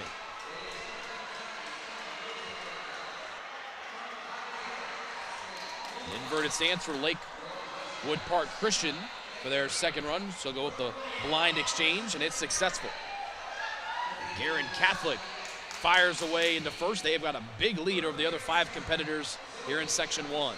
That is a big lead.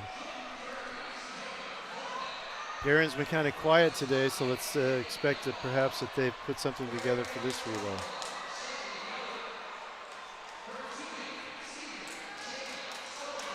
Garin Catholic Starting in lane number 2, a 1:55.18 qualifying time. Northwestern in second, Park Tudor in third. Lakewood Park just had a fall on their exchange, which she held onto the baton, got right back up, but still lost quite a bit of track position. That lead for Guerin Catholic starting to be trimmed down a little bit with Northwestern closing here on the final exchange of section number 1.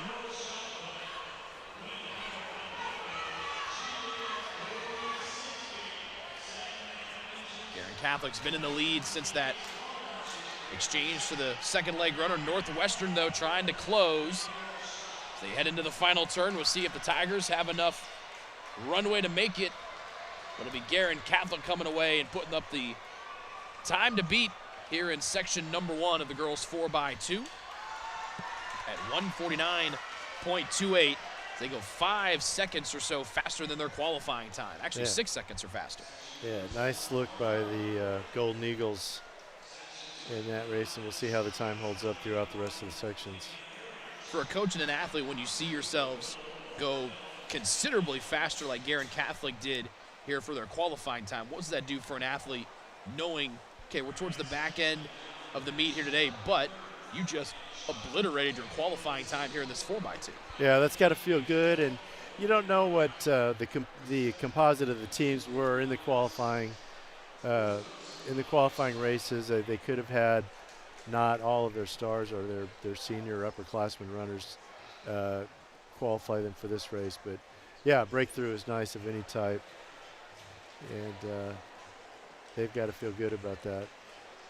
That is kind of one of the unique things you see with relay races, not just here at the high school level, but you hear it a lot when the Olympics come around every 4 years, that the team that runs in the final isn't the same that got Jamaica or the United States or Great Britain or whoever into the final. So that kind of is an interesting aspect to this relay where you can have somebody different qualify, but you know when it's time to go, you bring the big dogs out for those finals. That's right, Rick. There's a lot that goes into that too, because the coach wants to put together the best team at the end of the day that's going to score the most points, and that might mean moving people off one relay and putting them on another, or qualifying a team and then using some people to qualify and not using them in the final. So a lot of things can happen, but it's all part of the game, and it's all part of being a teammate. You know, you just run your role and hope you can contribute.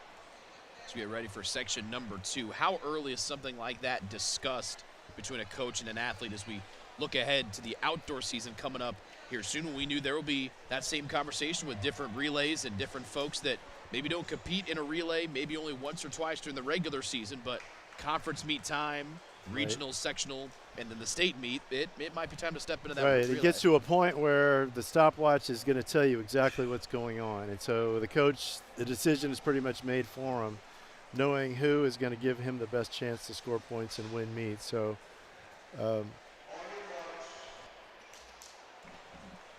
that's pretty becomes apparent. It's one of the beauties of track and field. The stopwatch never lies, right? That's exactly right. That's what's one of the beauties of it. You can spend a career finishing second place, but if you're always making your time better, those second places are easier to take.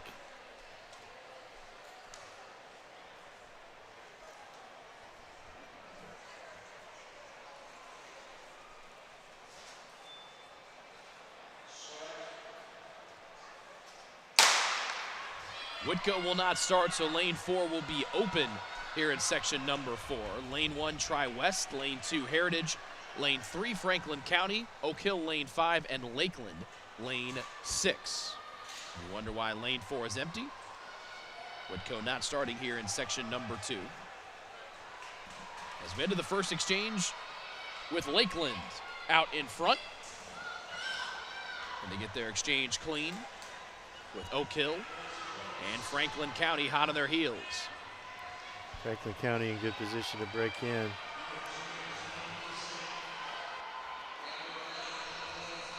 Hamilton Heights, the winner in this event a year ago. We'll see them coming up in the 4th and final section. But right now, it's Franklin County out in front. We saw their boys in this event a little bit earlier have a nice finish in their section. They're leading here. The boys had to come away and go from third to first in the last turn or so. Yeah, Franklin County's had a nice showing today. They should be proud. Lakeland trying to go from second, and how about they blow right by Franklin County. And here comes Lakeland along with Oak Hill as they blew right past the Franklin County runner onto the third leg. Oak Hill had the better exchange. And they take the lead over Lakeland as those two have broken away. But don't count out Tri-West, who's come from way in the back to third, now to second, and into the last turn, and maybe first. Tri-West, they weren't even on the score sheet when they made that last exchange, trying to beat Oak Hill to the line, and the Bruins of Tri-West. Yeah. Did she get the lean as everybody turns their eyes to the big scoreboard? She did. Oak Hill. Oak Hill up there first at 150.51. Tri-West at the same mark, so you have to go to that extra decimal point. Well, from up here, it sure looked like she got it, but no, that's amazing. That's the second time we've had a race today finish with a tied time, and then they just go to the picture to separate them. You can see Oak Hill trying just to get that extra lean, and they just got it by a whisker as the Tri-West Bruins go from about fourth or fifth in that last exchange, and the anchor leg takes them all the way to the doorstep of taking first place in Section 2. Still not good enough for the top spot. Garin Catholic still holding on to that after one section. Two more coming up here for the girls 4x2 on the ISC Sports Network. At Indiana State University, we're all in for you, so you can be all striving, all thriving, all achieving, all the time. Bring your hustle, your drive, and your ambitions. Match it all with opportunities that make your resume sing. Work on real-world projects as part of your degree. Find your people in a welcoming community. So, are you in?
Section 3 of the girls 4x2 underway. Bremen, Edgewood, Delta, Shenandoah, Couts, and Jimtown. Those are lanes 1 through 6.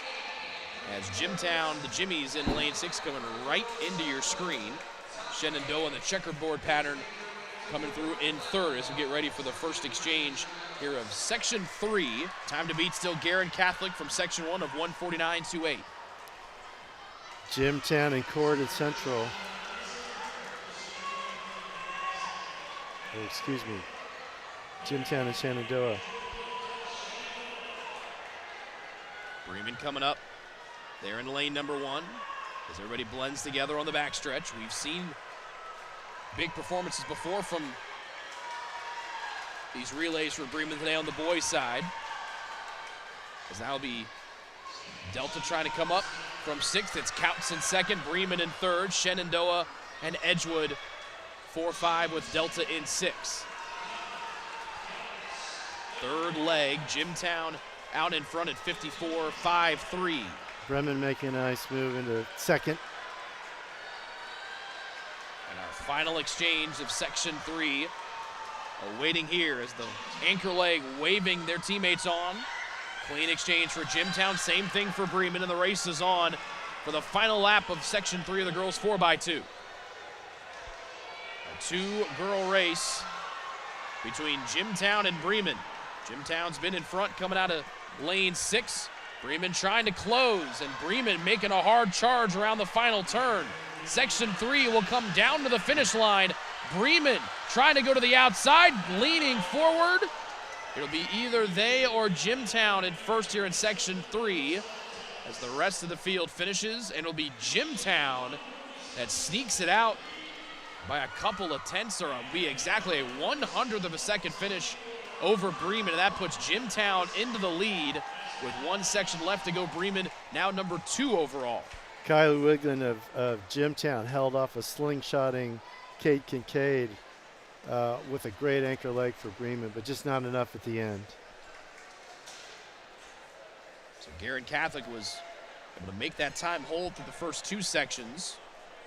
Jimtown and Bremen a little bit too much, and we'll turn it over to the final section of the girls 4x2, where we will find the defending state champs, the Huskies of Hamilton Heights. They'll be joined by Heritage Christian, Cordon Central, Bishop Chatard, West Lafayette, and Ileana Christian.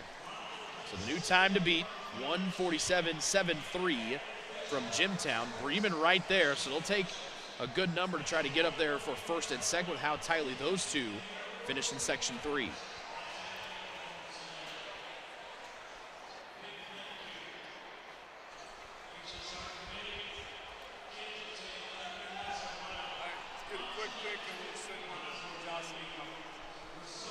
We'll step aside, quick 30-second break, and we'll be back with the final section of the girls 4x2 here on the ISC Sports Network. Globe Asphalt Paving Company, paving progress in the community. We've been paving the way for progress and growth in our Indiana community since 1931. We're honored to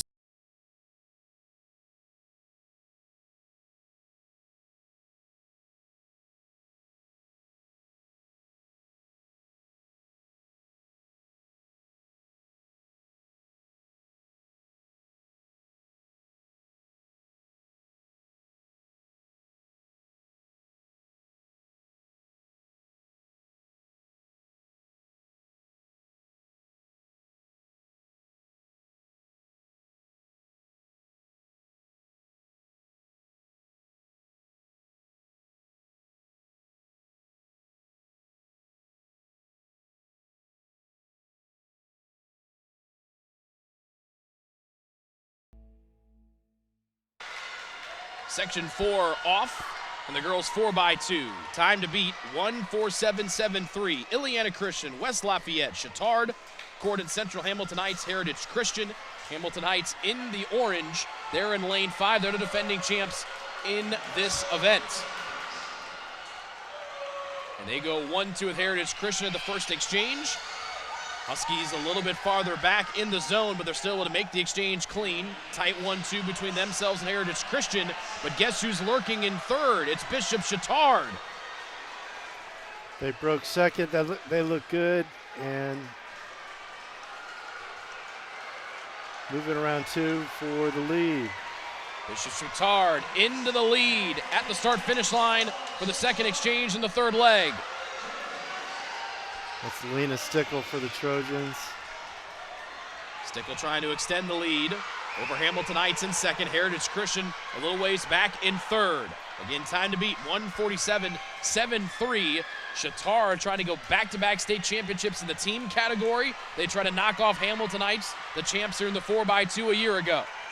To the anchor leg we go. That's our friend Reese McKinney. And McKinney, who showed off the wheels in the 60-meter hurdles and dash earlier, but she's got some competition down the back straightaway from Hamilton Heights. The Huskies are not going to give away their 4x2 crown that easily as they head to the final turn and into the home stretch. Got to work it out for her to hold on. McKinney in front. Hamilton Heights won't have enough to get to the line. Chatard takes Section 4 with a 1:44.57. And not only they knock off Hamilton Heights for the state crown, they're able to surpass their time from a year ago as Chatard and Reese McKinney add to their collection today. The Trojans really cooking here this Saturday afternoon. Yeah, just can't say enough about how well they're competing. Across the disciplines. Hamiltonite second overall, Corden Central third, Jimtown fourth, Bremen fifth, Heritage Christian sixth, West Lafayette and Guerin Catholic round out your point scores in the team category today. Let's jump over to the little long jump dual pits, which means both boys and girls compete simultaneously. Top 9 to the finals, then you get an additional 3 attempts. And it was the two Crook sisters that were leading the way for Heritage Christian here today. Let's get ready to see the second place jump. This is the first place jump for Kaya Crook, the senior, qualified with a leap of 18 feet, 1 3/4 inches. She wins today with 19 feet, 4 1/4 inches. We talked about her during the sprints. That's her second state title today for Miss Crook. Second title today, and she's been making a mark on the track since her freshman year, and she's quite an impressive athlete. So we'll keep it here as we get ready for the boys' DMR. And before we get to that, we'd like to remind you that today's coverage brought to you by Richley Athletics, serving our home state of Indiana since 1962. They'd like to congratulate all of the athletes that are competing in this year's HSR Indoor State Meet. We also want to encourage the parents, coaches, and officials who are helping make today a day to remember. We wouldn't be where we are today without you, but sometimes we all forget to say thank you. So thank you all. We wish you all the best.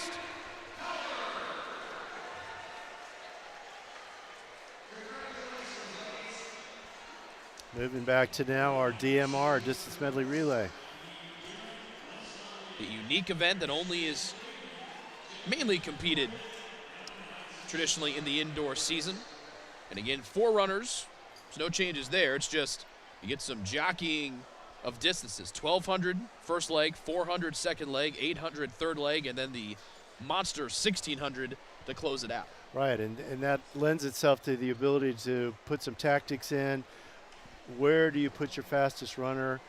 Do you move your 800-meter fastest runner? Do you leave him in the 800? Do you move him up to the 12? Do you move your miler down to the 12? It's just a lot of variations that a coach can employ to see. And then it's also a matter of depth. A lot of these guys, the same guys, run the 4x8, so they're coming back for a double. Those will be our last two events. Our last two events today, the DMR and then the 4x4 to close things out here on the track. When you're looking at different athletes, and we've talked about looking ahead to the outdoor season, are you more prone? It obviously probably depends on the athlete, but do you try to maybe put them in a distance that maybe move your 800 runner to the 1,200 or drop the 1,200 down to the 800 just to see if maybe that could be an option when you go to the outdoor season? Yeah, that certainly is something you'll look at as you build your roster, as you build the choices that where you put your athletes, how they perform in the indoor season.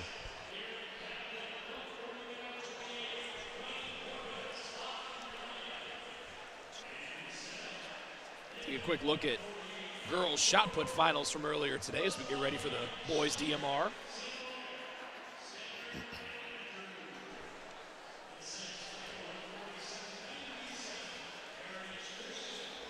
And shot put is done for the day. They were quick moving over with the shots here today for the small school HSR meet.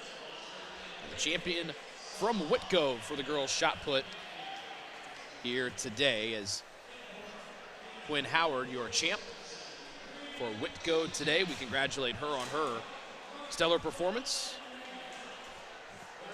And now everybody's starting to matriculate their way over to the track. For those folks that were watching a lot of shot put all day, maybe down on the ground a little bit.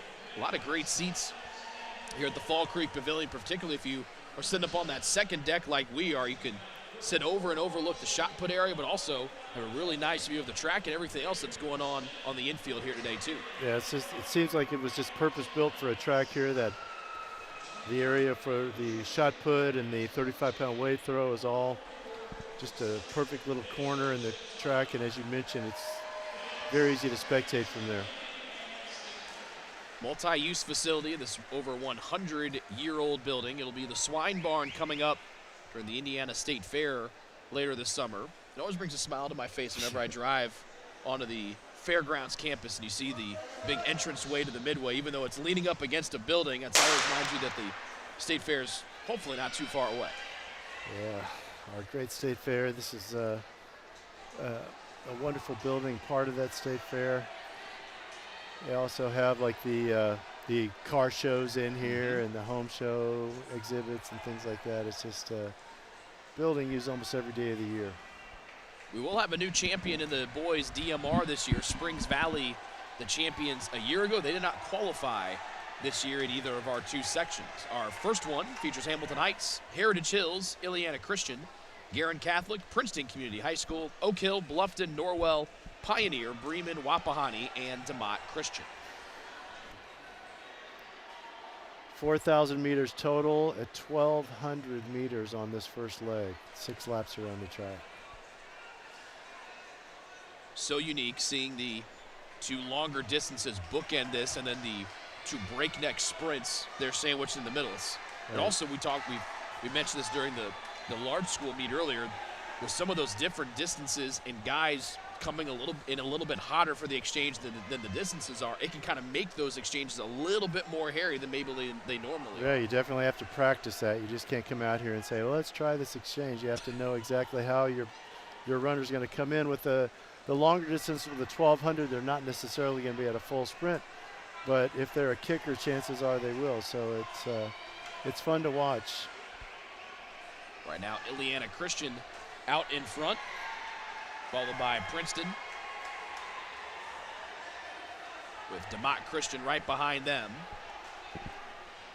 So Ileana Christian way out in front, 2, 3, and 4. A little bit tighter back there with Garin Catholic sliding into 4th in that second group. Which make it Oak Hill in 4th. Ileana Christian, I think, is up in like Lake County area. Yep, Northwest Indiana. They're well represented here today with Bowman, and I guess Gary West was here earlier, and Portage, and Chesterton. And Maryville and Crown yeah. Point were here in the larger schools one. Ileana Christian, I think, is still fairly recent to the likes of the IHSAA, but they made a big impact today. They got a lot of folks competing here for state titles here in the 2025 Hoosier State Relays for the small school folks. Yeah, it's nice to see that part of the state represented so well. 4 laps down, 3 laps down, 1 more to go. 5 laps down, excuse me. Math was not my strong suit in high school, if you can tell. 1 lap to go. I know what one finger in the air means. He's hurting a little bit from Ileana. Let's see if these guys don't close on him.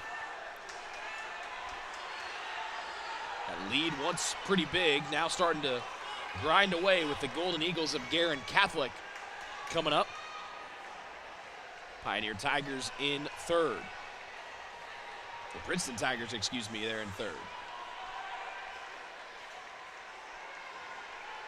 So the pace is slowed as Oak Hill able to close out to Ileana Christian.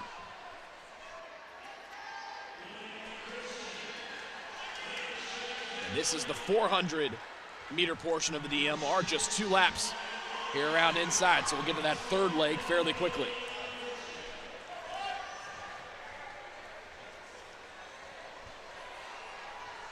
And that also means those third leg runners quickly summoned up to the starting line. Yeah, there's an example of a lap runner getting a baton right in the midst of guys going past him.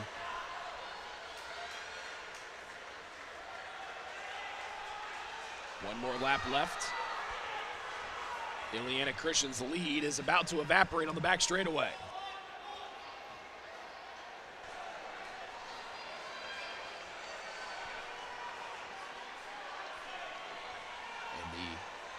Actually, make it Ileana Christian had a lap runner near them, so it's still them in front and Oak Hill in 2nd.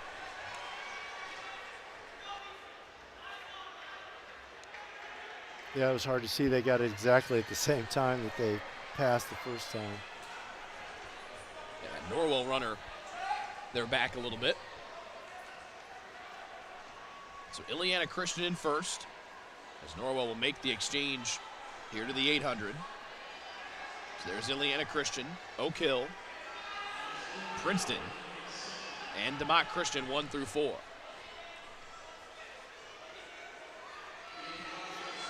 Wapahani 6th and Bluffton 7th here in Section 1 of the boys DMR.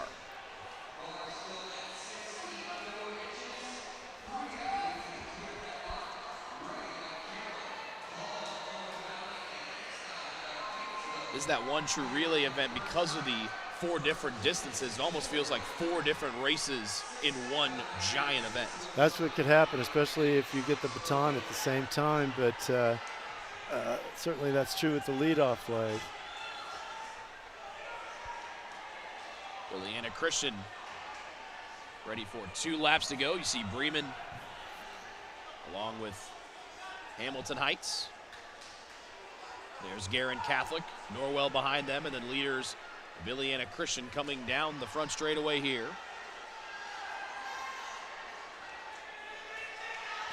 Just Section 1 starting to get stretched out a little bit. Still Oak Hill in second. Lakeland Park, excuse me. Or DeMont Christian, excuse me, has now moved up to third. They got around Princeton a little bit ago.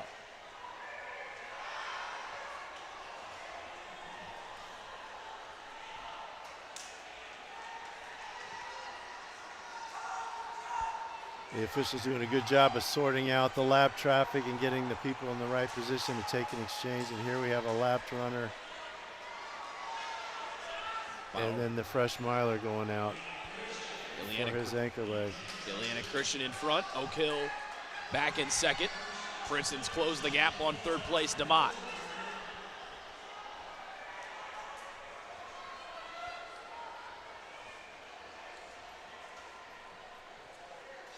This section got really strung out and interspersed pretty quickly. But Ileana Christian still in front. They've been able to maneuver around Norwell, but DeMott Christian coming up here at the start-finish line to try and get Oak Hill.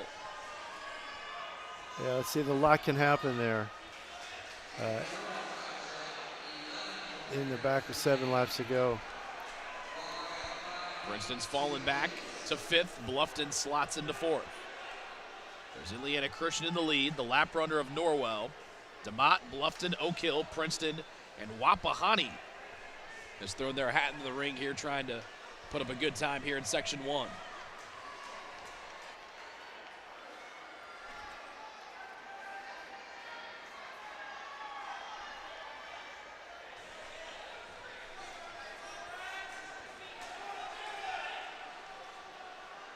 Pioneer in about 7th or 8th. Right, a great race, just back in the pack just a little bit. Bremen and Hamilton Heights heading down to the back straightaway there at the top of your screen.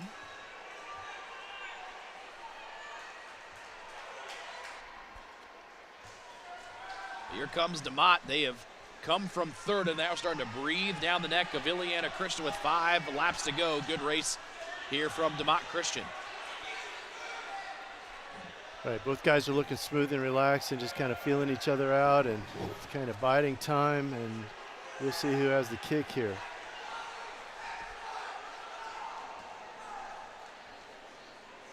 Ileana Christian with the lead for almost the entirety of our race here. So into the final 4 laps here of section number 1 of the boys DMR. DeMott looking to the outside as they come down the front straightaway, but they'll still stay slotted in second, at least for the time being. Getting a real challenge now. There's Garin Catholic on the back straightaway, heading into the turn, and then the leaders following behind. At the pace they're going, don't think that Garin Catholic runner will kind of come back to affect our 2 lead runners, at least for the time being, with 3 to go for the lead pack here at the start-finish line. Right. Josh Wandal's got the stick for Ileana, and Michael Thatcher is holding for DeMott Christian. Thatcher looking to the outside as you see the anchor runner for Pioneer. And DeMott Christian to the lead. They've been working hard from about fourth for the first half of the race. They're into the top spot here with 2 to go coming up at the line.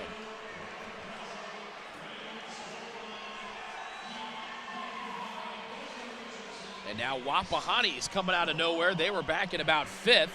And they've jumped up already here to second with 2 to go. DeMott in front, but the Raiders of Wapahani making a late charge here with 2 laps left.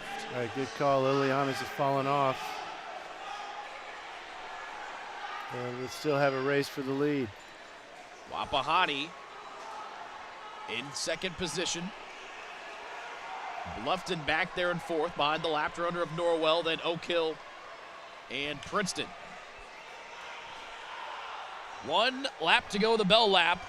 DeMott in front. Wapahani, though, just a couple of steps behind. Wapahani with the kick right at start finish. And then DeMott Christian says, excuse me, I will move my way back to the front. Yeah, that was Mrs. Tomboni trying again. These guys are still going at it.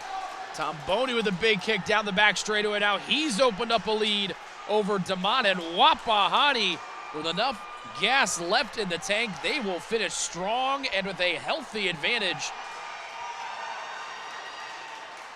And the Raiders of Wapahani will take first in the boys DMR Section 1. Really strong run for the folks up there in Delaware County. Came from 5th, and they take the top spot there. And Wapahani comes out to celebrate with their teammate for the strong run there for the Raiders in 11:02.79. Mason was giving the crowd a little thumbs up as he came by, and I think he forgot he was in the first section. About almost a 4-second lead difference there for Wapahani between them and DeMott. A couple of finishers left to wrap it up here in section number 1 of the boys DMR. Norwell comes across the line. Finished just shy of 11:50. Wapahani, though, the victors, they've posted the time to beat in the boys DMR. We'll step aside, come back with section 2 coming up next here on ISC. So you or your athlete are a budding pole vaulter, then you know that you need the right poles to take your ability even higher. That's why Inverted Rentals has partnered with Pole Vault Elite, giving you access to all the poles they use to train state and even national championship winning athletes. When you check out their website, their app-based program will give you access to every Team Pacer pole they have, all geared to help you achieve your goals. And you can choose how long you want to keep it or swap it out free with a new one as you progress. So scan the QR code today and go higher with Inverted Rentals.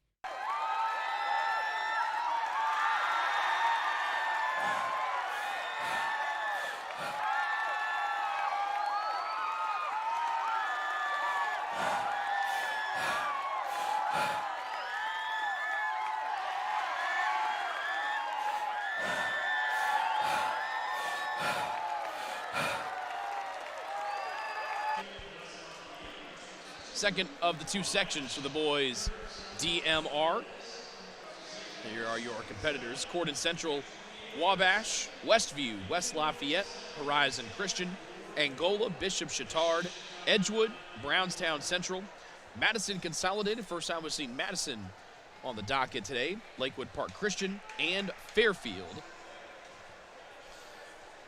Wabash comes in with the fastest qualifying time. I wouldn't be surprised, of course, to see Angola mix it up. Chatard's in this race. It's going to be interesting. The Trojans trying to win their 4th straight team championship. We've seen their dominant showing in the sprints and the relays earlier today. Trying to put a bow on the second to last boys event here of the afternoon, and I guess now into the evening. Brownstown Central in the lead. Madison Consolidated slotted in second. Really important to try to get out and establish yourself in the lead here. They all blend together for the first lap for the 1200 leg of the boys DMR.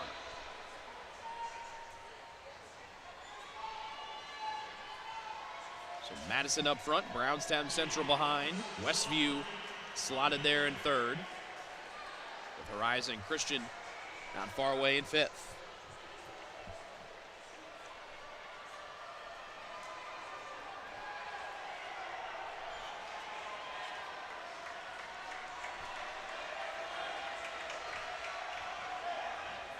Really smooth running up front.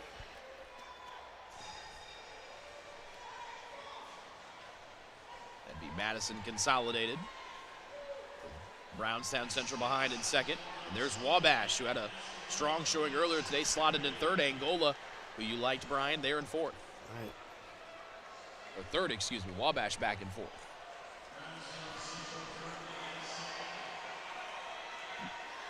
Good lead opening up here for Madison Consolidated with 3 laps to go. And now it's Horizon Christian making a charge from 4th to 3rd and into 2nd in just a handful of meters. Right, they still have laps to do things here. And Horizon's really starting to use the arms and try to close that gap.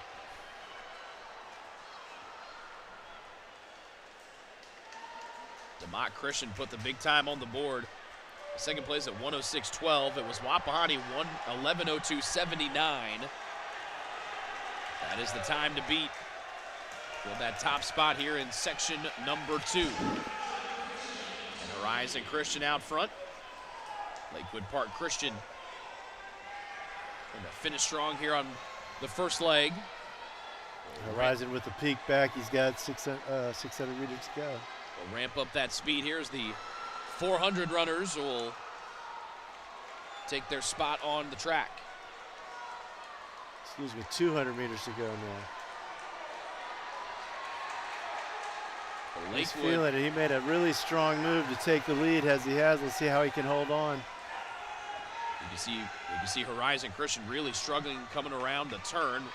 Wabash, though, wait until they get into view. It's just going out for a nice Saturday evening jog, but Brownstown Central's found a little bit of juice. West Lafayette has thrown their hat into the ring. They slot in 3rd. Brownstown Central into 2nd and looking for 1st of the first exchange. Brownstown Central on the outside. They had to go to the middle of the pack as they came back from so far. That probably allowed Horizon Christian to hold on to the lead here. Horizon ended up having a great leg after all. I mean, the field caught up to him, but he still stuck it out there and then held on. So great job. Wabash, though, wasting little time down the back straightaway. They're into 1st. Horizon Christian 2nd, Brownstown Central 3rd. Gordon Central, though, coming out of nowhere. Their second leg man of the 400 now goes from 5th up to 2nd. Trying to track down Wabash on the back straightaway. Horizon Christian trying to stay attached to the group here. Now the exchange to the 800 runners. Wabash first is clean. Gordon Central and West Lafayette clean as well. And Brownstown Central trying to make up some time here. A good runner, mistake-free. It's one of the Ratliff twins for Brownstown Central. We saw those guys when our meet started here earlier today. Right.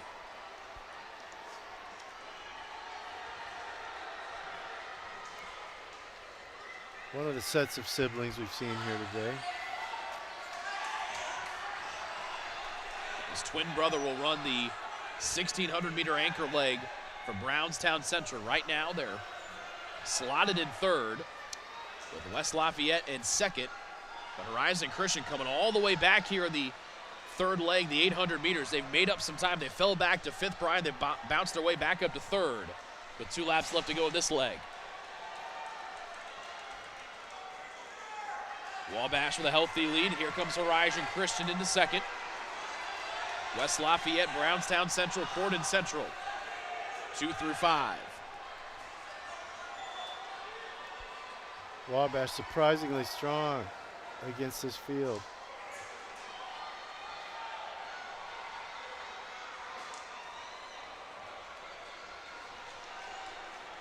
One lap to go.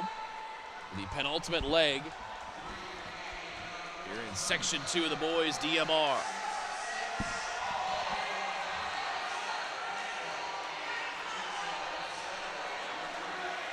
Still a lead for Wabash. Horizon Christian there in second. He's looked down the back straightaway. There's your leader right there. Then a tight group for 2 through 5. He's done well for his team.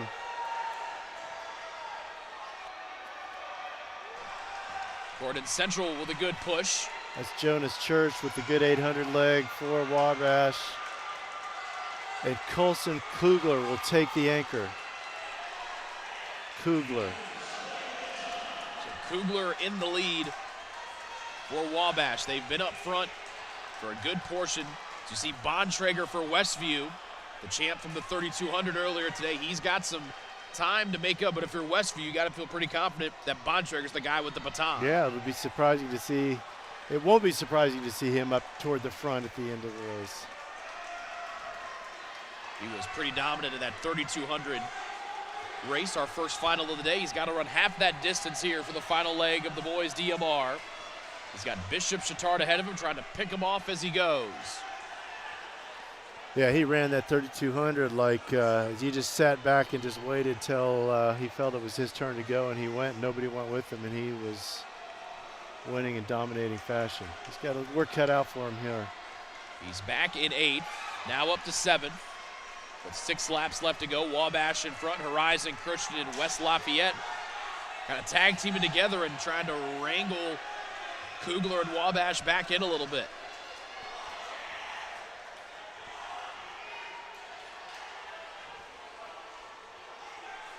On the stick for Westview, of course, Noah Boniger. He's already up to 7th, trying to get 6 from Brownstown Central. He does heading into the turn. So 5 to go, but here comes Horizon Christian for the lead down to the start-finish line. Kugler's got a lap traffic in front of him.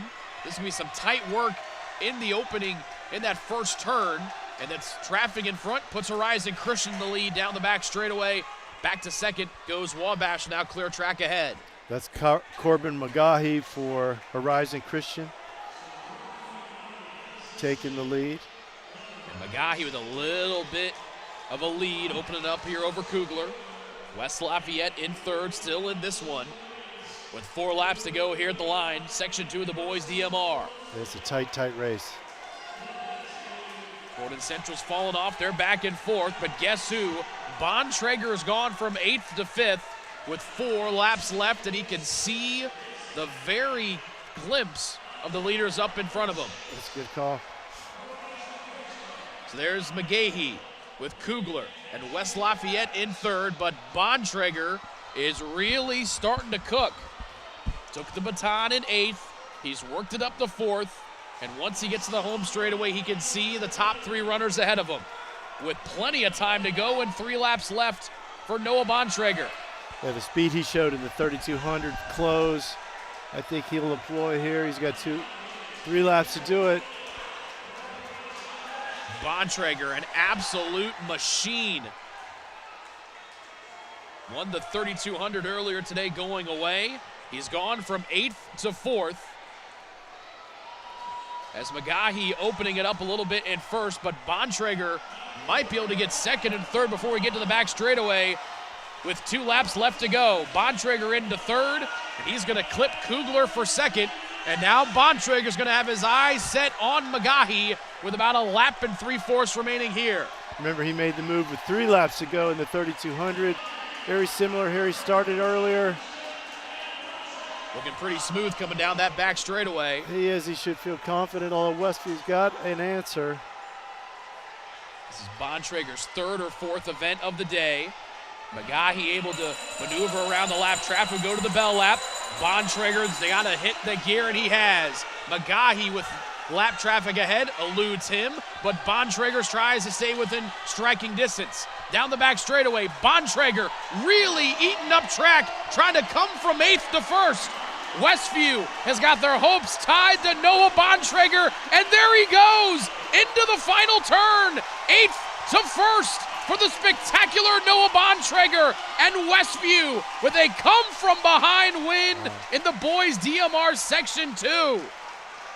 Well, it just shows you what can happen with a talented kid on the end of your relay. I know McGahee's upset. He thought he had it, but he was racing against one of the best distance runners in the state. No difficulty in taking that loss. And Westview takes the event title as well. Noah Bontrager, 1,600 meters left, was in 8th and just started picking guys off. And with about 2 laps left, he had gone from 8th to 4th. And then when that bell lap went, it was like he found not just 1 extra gear, he might have found 2, maybe even 3. And Westview, with a time of 10:36.13, thanks to Noah Bontrager, wins the boys DMR. And Noah Bontrager is the state champion for the 2nd time today. Yeah, you guys talk about Noah when you're talking about athlete of the meet. That was quite a showing there, and of course he already won the 32, so proud of that young man. Definitely a name to keep your eyes out for in the outdoor season. And oh, by the way, he's only a junior, so he'll be back for more fun next year as well. Well, the girls' DMR is up next. We'll step aside and get ready for that here on the ISC Sports Network. At Indiana State University, we're all in for you. So you can be all striving, all thriving, all achieving, all the time. Bring your hustle, your drive, and your ambitions. Match it all with opportunities that make your resume sing. Work on real-world projects as part of your degree. Find your people in a welcoming community. So, are you in? I started back in 1982, but before I was a trial lawyer, I had some unique experience. I was a bailiff in Marion County Superior Court 7, Civil Division. The judge allowed me to be the bailiff in charge of the jurors. I learned what the jurors sometimes saw that lawyers don't see during the course of a trial. Over the years, I've been able to use that experience to my advantage. Contact Lee Carlson-Feigley today. Today's meet brought to you by All-Star Cross Country Camp. All-Star Cross Country Camp has been gathering middle and high school runners for over 40 years for a week of community building, running, and fun in preparation for the fall cross-country season. Any incoming 6th grader to seniors in high school are invited to join us this summer, June 23rd to the 27th. Please find more reach out at allstarccamp.com or at All-Star XC Camp on social media.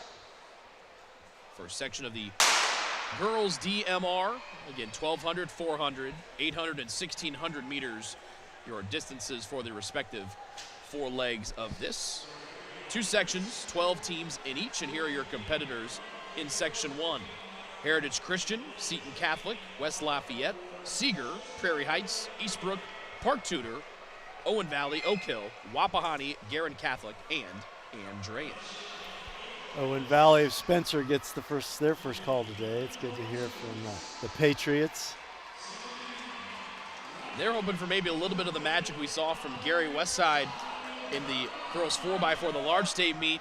They had not run in a track and field competition that day. They came through and had the top time until the very last section. So a couple of these folks we haven't heard from yet, hoping for a little late meet magic here in the second to last girls track and field event here today. Yeah, let's see what happens, Ed. The Gary West performance was inspiring. I'm sure those girls heading home with a meet that they won't soon forget.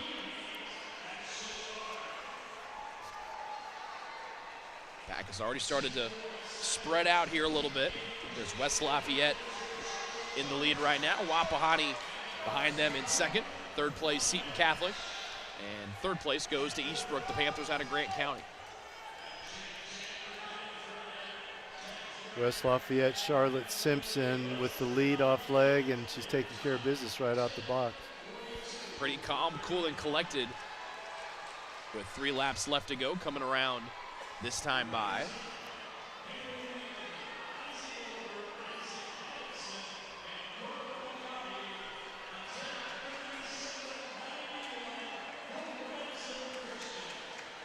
As you can hear the announcement for the boys DMR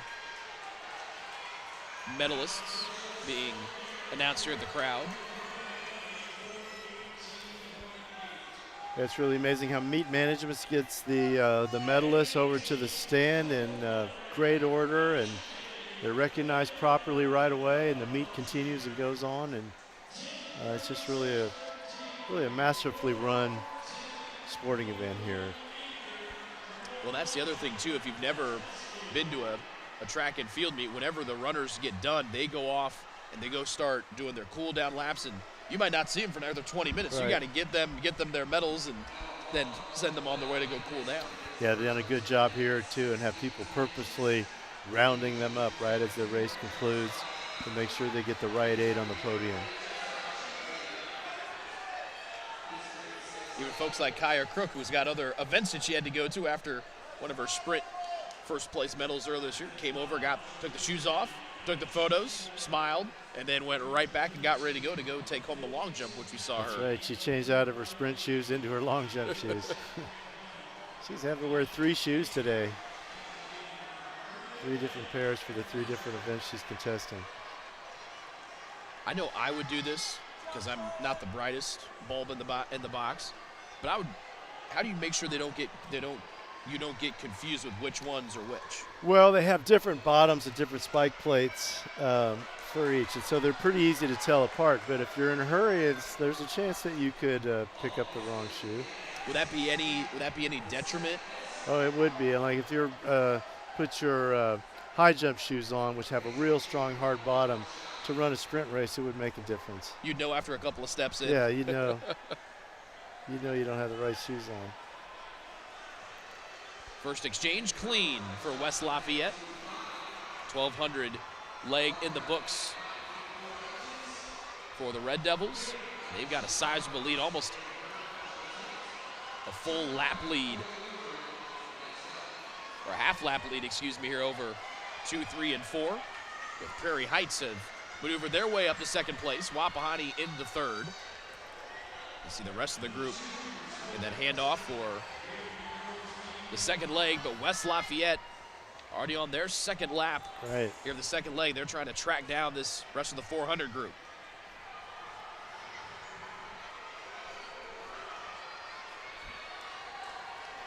So again, West Lafayette out front. Second place, Prairie Heights, Wapahani, and Seton Catholic.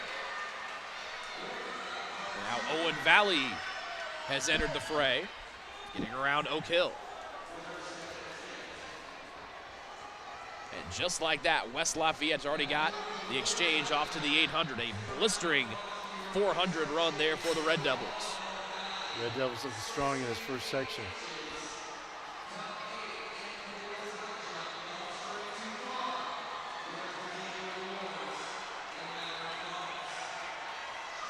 Prairie Heights, some tight, close quarter with pressure from Seton Catholic.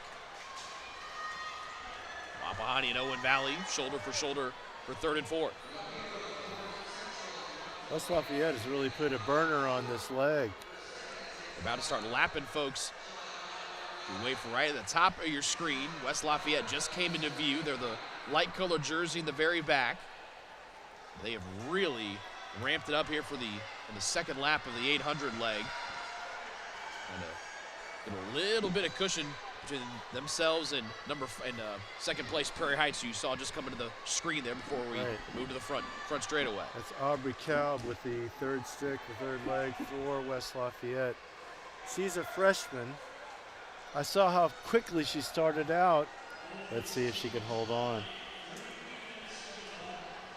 She's got 2 more laps left to go. It's already starting to labor.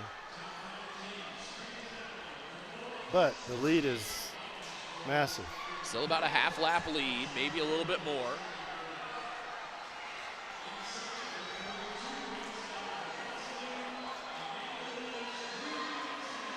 So West Lafayette out in front.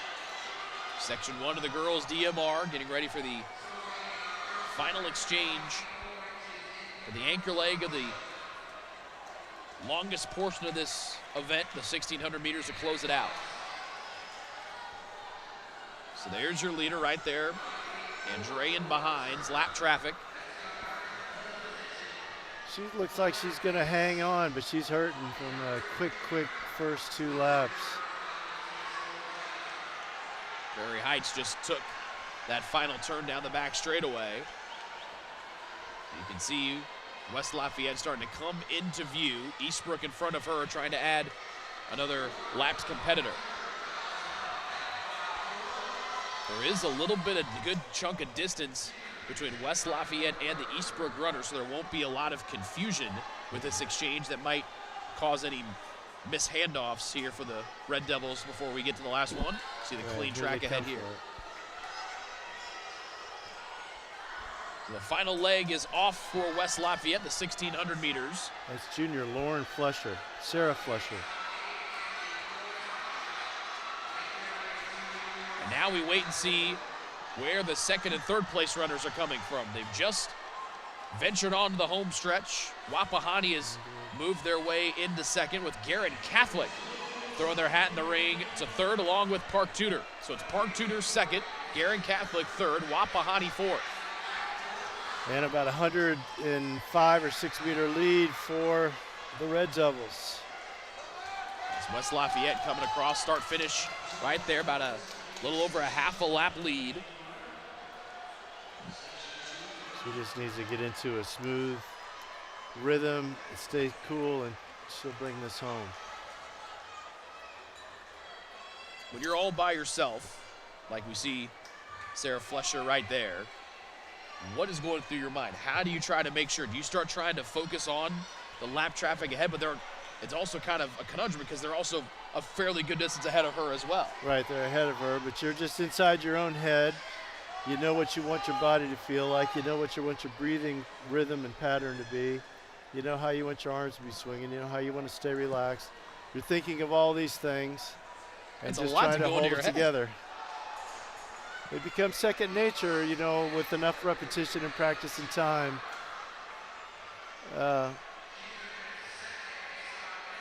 They definitely stacked, I think, the front end of their relay with some pretty dynamic runners, and they've got some people just holding on, maintaining a lead. You notice that back marker seems to be gaining on the leader, but she's got a lap behind.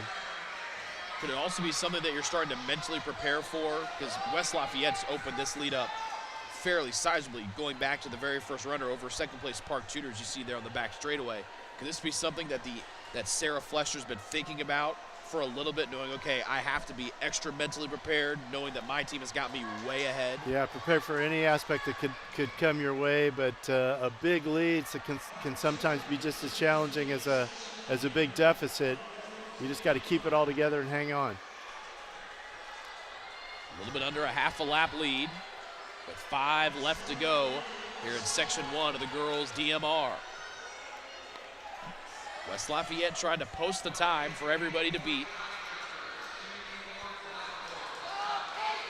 As Sarah Flesher, you see the anchor leg for Oak Hill.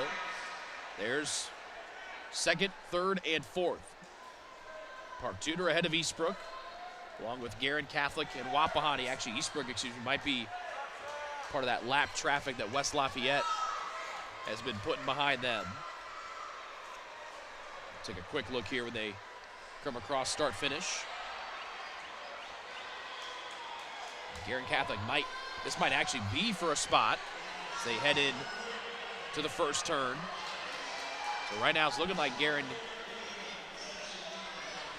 as Park Tudor getting past here, heading down to the back straightaway. And they didn't give a different number for lap count to the Park Tudor runner and the Eastbrook runner that came by. So it looks like Eastbrook in second, Garrett Catholic back there in fourth, with Park Tudor sandwiched in between in third.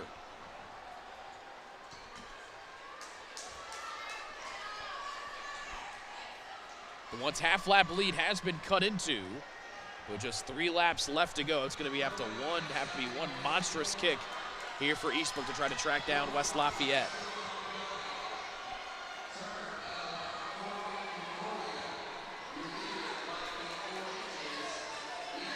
There's your leader for West Lafayette.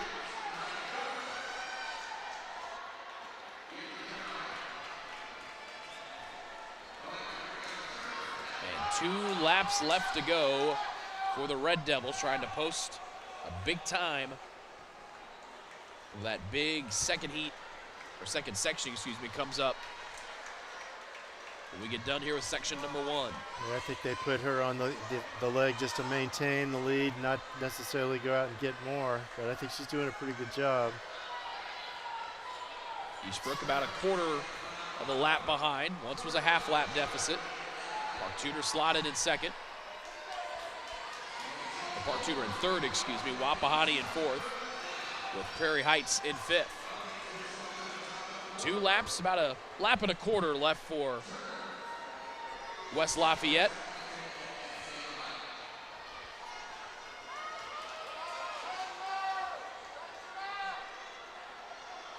And the bell lap rings out here for West Lafayette. Eastbrook has caught up there in second. They've extended their lead over third place Park Tudor. Eastbrook has still gained ground, but I think West Lafayette, Sarah's finally got back on it and got to business. He's going to finish strong. Flesher with that 6 placard representing Eastbrook there in second. But they're going to run out of time to try to track down West Lafayette. Too big of a lead for the Red Devils. And Sarah Flesher is going to take it home to the finish line and take first place here in section 1 of the girls' DMR. Aliana Bruckner for Eastbrook finished strong, but just like you said, too much of a lead to make up. Park Tudor in third. And Seeger coming out from the back. They finish in fourth. Garrett Catholic fifth. And Prairie Heights in fifth. How about Seeger? Haven't said their name a lot today on the track, but they have a nice finish here to section 1. Great job. Owen Valley hustling along with Seton Catholic through the finish line with 1 lap left to go for the section number 1 of the girls' DMR. And Drayen and Oak Hill finish here. And we will step aside momentarily and come back and get ready for section 2 of the girls' DMR coming up next.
Today's meet brought to you by the Insurance Management Group. Life is a race, and Insurance Management Group is here to champion your dreams on and off the track.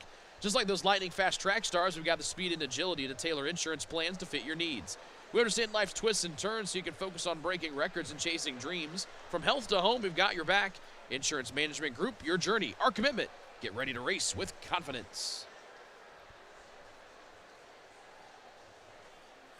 So the time posted 13:38:06 by the Red Devils of West Lafayette. In section number 1, section 2 will feature these 12 schools: Eastern Green, Edgewood, Fort Wayne Concordia Lutheran, Indianapolis Bishop Chatard, Hamilton Heights, Trinity, Pike Central, Fairfield, Batesville, Manchester, Corden Central, and Westview. Yeah, some familiar names coming back into this race for Chatard. We saw Julia score earlier. Of course, Concordia, we got the Wellers again with this. So it should be one of the better races today. We'll see. So Mallory starts here. She normally closes on a couple of the different relays here, but 1,200. But Mallory Weller out front. It wouldn't be a distance relay for Concordia if we didn't have both of the Weller sisters. No, this is really plays to their strengths here. So They're going to go after one of the better runners in the entire meet, give this team a big lead after 6 laps, and then hang on.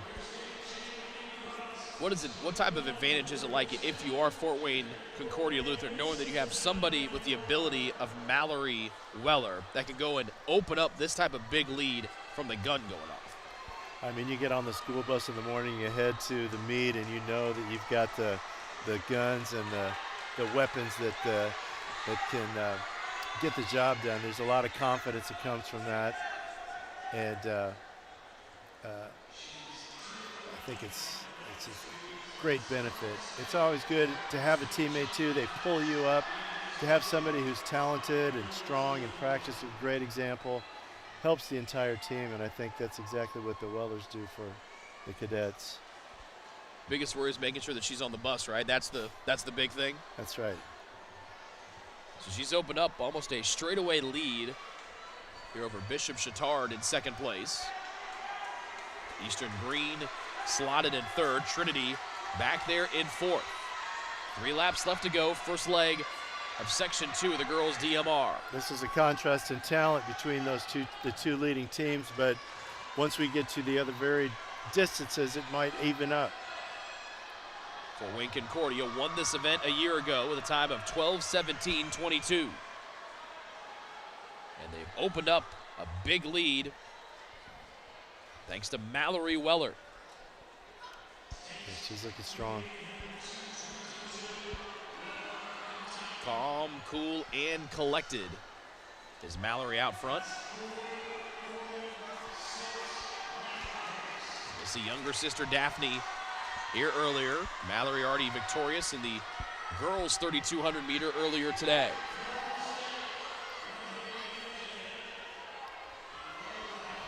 Sister Daphne's doped in for the anchor leg in this race, so one more lapper on the track for her older sister. About a half a lap lead for Mallory and Concordia Lutheran here over Bishop Chittard. Trojans trying to win back-to-back team state titles on the girls' side. Their boys are trying to win their 4th straight indoor state championship as a team. Wow, this is an amazing lead for an opener for Mallory to put down. Coming up on the end of the field now, she's getting ready to make this exchange. How hard is this with that exchange, trying to get past those 3 back markers for the exchange right there? She made it look really easy. It's an added degree of difficulty, but yeah, she did make it look easy. She kept focused, she kept her concentration. The outgoing runner kept concentration. That was a nice exchange. It's now Ellie Walters, senior from Concordia, with the baton for the cadets. So Walters running the 400 leg. Bishop Chittard sends their second leg out into the fray. I think that's Grace Leopard.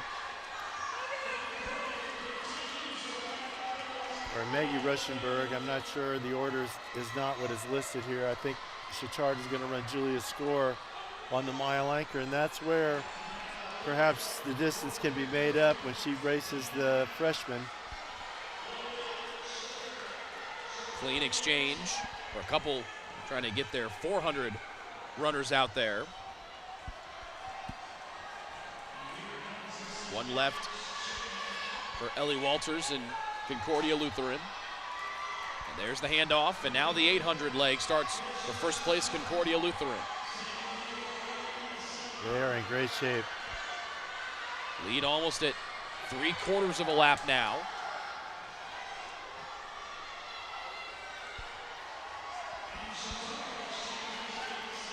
Bishop Chittard off for the 800 leg here.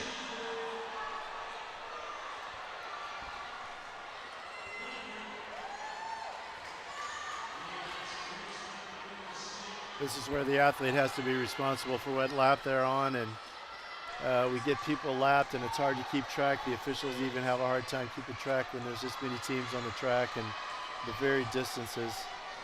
Is there an easy way for the individual athlete to do that? Sorry for cutting you off. No, that's all right. Well, I mean, it's very easy to know. It's innate, really, but you know what your job is. You know how many laps you're supposed to do. It's harder for us when we see so many different teams than it is inside a kid's own head.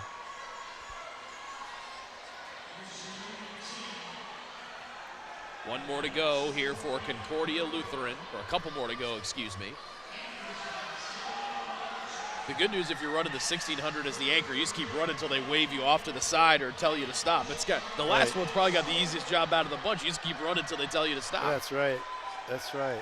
Well, we'll have junior against freshman for the anchor leg, and Julia Score is going to have the job of her life to try to make up this deficit when the baton comes around to her.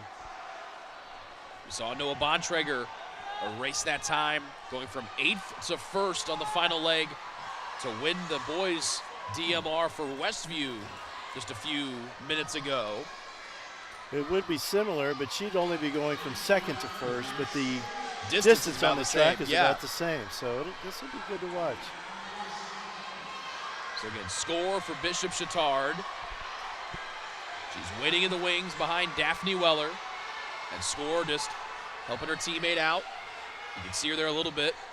Standing 2nd in line at the start-finish line, reminding her teammate, you got one more to go, and then it's my turn to try to track down Fort Wayne Concordia Lutheran and Daphne Weller, who waits at the start-finish line. See Bishop Chittard there on the back straightaway. They've cut into that once three-quarter lap lead. Right, it's about 80 meters now that she has to make up. And off to the races goes Daphne Weller, 1,600 meters away from back-to-back state championships in the girls DMR for Concordia Lutheran. But Score and Bishop Chittard have got their work cut out for them, and she knows her marching orders. There's the new and improved Julia Score from last year. She just looks stronger. She's matured. And she's already making a pace that is going to grab some track for her. Score's been impressive earlier today. Another one of the multi-event kids that we've seen for both Concordia Lutheran and Bishop Chittard. 7 laps to go. Daphne Weller just passed a couple of 2 runners in the back to lap them. About halfway down the back straightaway, there's Daphne on screen. And right about now is where you'll see Julia Score for Bishop Chittard heading in. That lead is now to stretch out a little bit closer to that three-quarter lap mark, which has been the biggest lead of the evening here for Concordia Lutheran and the girls DMR. Right, this will be a real challenge. Still a lot of points, second place, so this is a valuable outing for both teams. Concordia is right there in the mix for the team title today too. Score is heading into the turn. See the rest of the competitors, our officials trying to accurately give out the laps left. Everybody on their last leg for the 1,600 meters, Section 2 girls DMR. Time to beat West Lafayette's 13:38.06. Daphne Weller, 5 to go here at the stripe. You just saw Julia Score coming across on that back straightaway. She's starting to inch it a little bit closer, but still not within eyesight yet of Weller out front. That's a tall order. But Julia looks like she's still purposeful about it.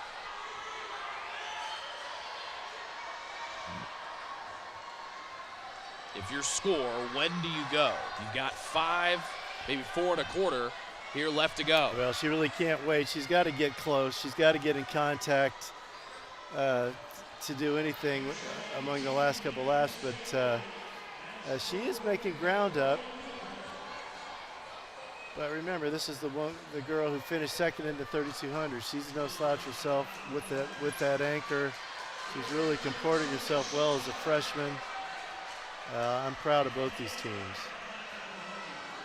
Daphne Weller, you can see Julia Score there at the bottom of your screen.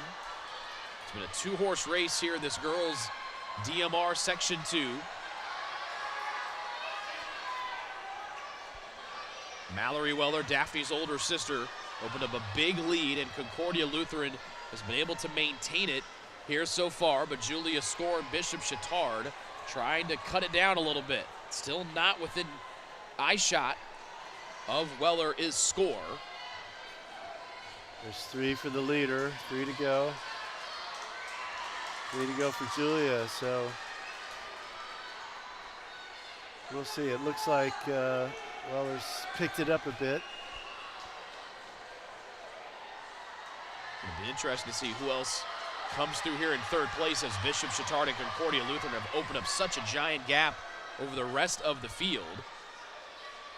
We're coming up on 2 to go, and a pretty open track ahead for that young lady, Daphne Weller, the freshman for Concordia Lutheran, with 2 to go. Yeah, she's looking relaxed, confident.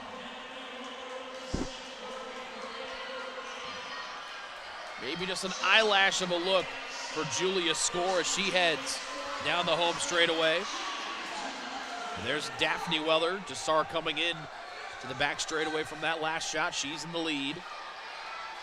As Fort Wayne Concordia Lutheran looking for the back-to-back state titles in the girls' DMR.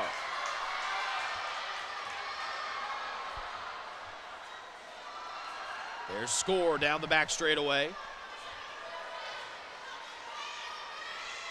And 200 meters is going to separate Daphne Weller and Concordia Lutheran from a second straight girls DMR state title in the indoor season. There's a bell for the nice-looking freshman who's been confident and just did her job. Bishop Chittard and Julia Score right there in her screen in second. Has got a sizable lead over third, and Weller has got a little bit of extra left in the tank as she heads into the final turn. Here for Concordia Lutheran, the cadets trying to go back-to-back. The track opened up, Big Sister started it, and Daphne Weller is going to bring it home for the cadets of Fort Wayne Concordia Lutheran. They win back-to-back DMR state titles in the indoor season with a time of 12:20.91. Yeah, what a nice showing. Julia Score comes across in second place. And we wait to see who will finish in third, an almost 11-second win for Concordia Lutheran. As the last couple of folks head in to their personal bell lap. And Weller and Score is sitting down having a nice chat as everybody else gets ready to finish up. The field was lapped by both first and second place. That was a dominant performance. It looks like third place might be coming down the home stretch here with Edgewood. Actually, Trinity comes through in third, Edgewood fourth, and the Bulldogs of Batesville fifth, Eastern Green sixth. As Concordia Lutheran finishes almost a full minute ahead of the third place finisher. Both they and Bishop Chittard, as Brian mentioned, lap the field, and they've been the two best distance teams on the girls' side today. We've got a tight finish here at the end. Yeah, fun to watch. Corning Central there legs it out there at start finish, but for distance, the class of the meet today have been Bishop Chittard and Concordia Lutheran, the two teams you saw right there on your screen briefly. Right, perfect opportunity to showcase their team's talent and depth, and that race was everything we thought it was going to be. One final finisher. Ready to tie a bow on this one. As Kaya Crook trying to go for that state record in the high jump. She's already won two individual state titles today. One of our sprints and the long jump. She has one more attempt at 6 feet and a quarter inch, 1.83 meters. So we'll switch over to the boys 4x4, but we'll keep it here. Oh, we'll take one break and we'll come back and update you on Kaya Crook's high jump efforts when we come back here on the ISC Sports Network.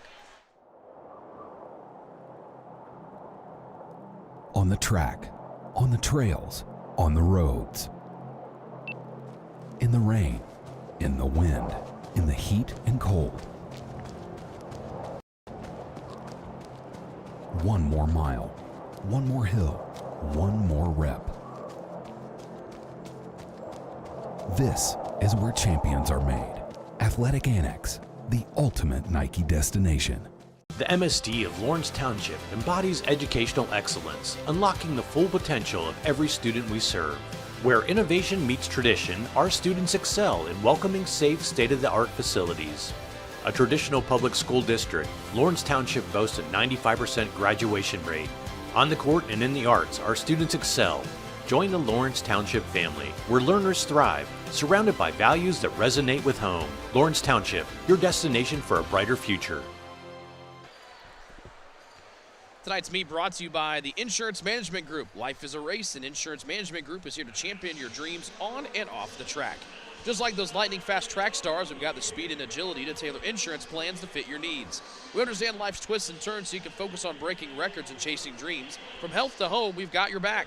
Insurance Management Group, your journey, our commitment. Get ready to race with confidence. And the girls, DMR, the Squires from Manchester, getting ready to accept their medals for a top 8 finish. We'll have 5 sections, by the way, of the boys 4x4, our second boys race, or last boys race here of the night. But Kaya Crook still has one more jump left to try to break the state record in the high jump. Well, she was close on her second attempt, and she can make this.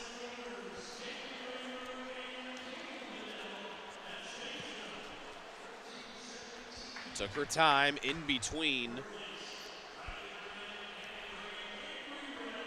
second jump and what will be her third jump. She's already got the state title locked up. It'll be her third one that she has secured today. Again, won the long jump earlier. And then won the girls' 60-meter dash in a time of 7.68 seconds. The old state meet record for the high jump is 6 feet flat from Angie Bradburn from Norwell back in 1985. Yeah, she really was one of the pioneers in the women's, of the girls' high school sports scene in Indiana. And that mark was huge at the time. Let's see what she can do now. She's trying to get the crowd's attention. Trying to break a 40-year-old state record here in her last attempt in the high jump. All eyes on Kaya Crook. And she got it! Kaya Crook got it! And her third individual state championship of the night comes in record-breaking fashion. There's a big hug from Dad, her coach, Mom's right there.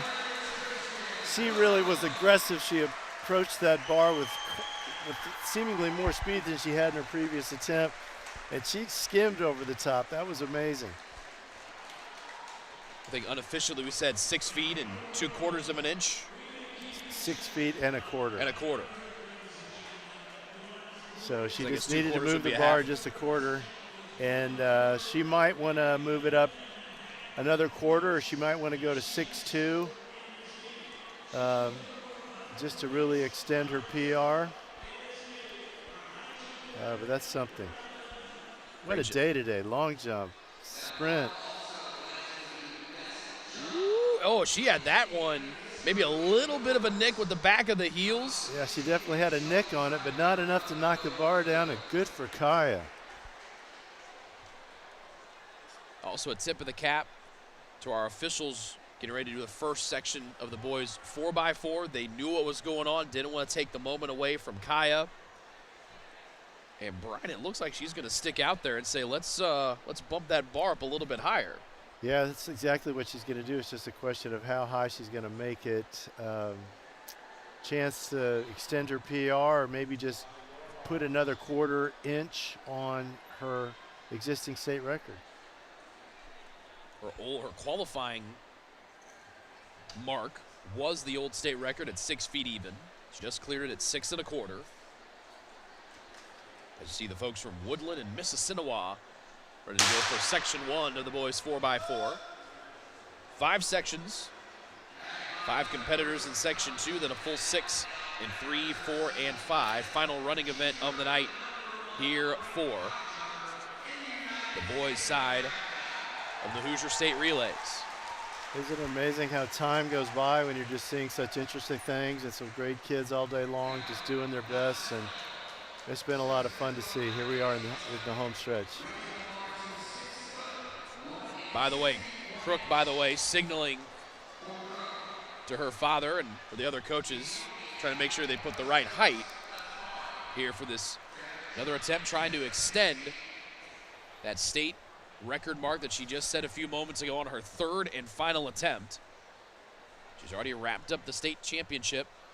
So we see the handoff and the exchange here from Mississinewa. A little bit of a bobble back there from Woodland, still clean. After the slight little misstep. Charlie Hammock, our guy on the grounds, right there, right at long jump. Or high jump, excuse me. He's been a long jump. He's been kind of all over the place today. A true renaissance man, that Charlie Hammock. Right.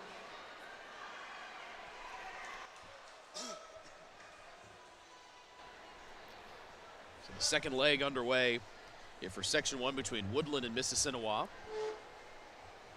we still have some ladies competing over in the girls' pole vault as well. So still some activity going on here inside Fall Creek Pavilion, even though the running events are starting to wind down here on the 2025 Hoosier State Relays. Right, I noticed that there's maybe 4 or 5 jumpers left, vultures left. Crook, by the way, her first attempt, and she'll clip that one. So first attempt 1, and 6'1" is what she's bumped it up to. So an extra 3/4 of an inch from her record-breaking mark. This is after an exhausting day of events, the trials and finals in the sprint, 6 long jumps.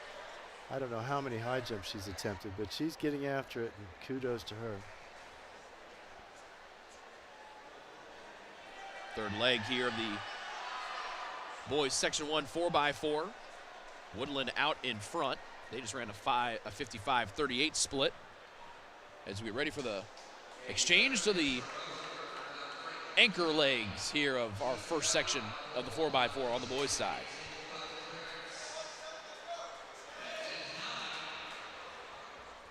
A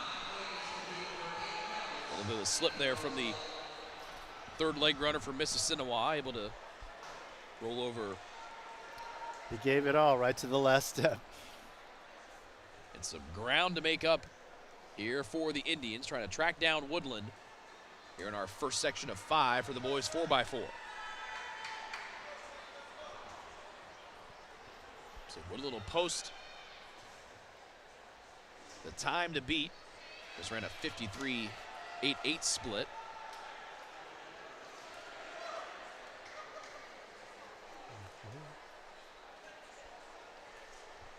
They're already starting to move the Section 2 gentlemen into place here for the boys 4x4. We'll see if they kind of delay the setup just a little bit. They'll get a little bit of time because you got to put the blocks back in place, but see if they'll let all eyes focus on Kaya Crook one more time here for jump right number 2. Center of attention anyway. So the clap going. Second attempt at 6 feet, 1 inch for Kaya Crook in the high jump. And she almost got that one. That's what almost knocked the bar off at 6 1/4 with her heels clicking it off of the rungs that bar sits on. Yeah, I think she follows the form. She'll have another great attempt here, but I can see that she's starting to feel a little fatigue in those legs. We mentioned the day that she's had. Yeah. She had the trials for the 60-meter dash, the finals. You have all of the jumps here at the high jump. You have 9 or so. A potential of 6 jumps, 3 trials, and then 3 finals. And maybe if her jump in the trials put her in first place, she could have passed the rest of those. I don't know how many she did, but still an exhausting day to pull this off and win everything. And that doesn't include all of the warm-up runs and the warm-up jumps and the warm-up runs for high jump and long jump that you see any jumper do numerous ones of. There are times you'll see those long jumpers, they'll just run right through the pit when they're getting ready to go. So it's been, when we say it's been a long day for Kaya Crook, we are not mincing words and joking one bit. No, not at all. I mean, really one of the most impressive performances of the day today for Kaya Crook. The senior for Heritage Christian. We saw her younger sister in both the long jump and the 60-meter dash earlier today for the Eagles. Section 2 of the boys 4x4 is where we find an empty lane number 1, Northwestern.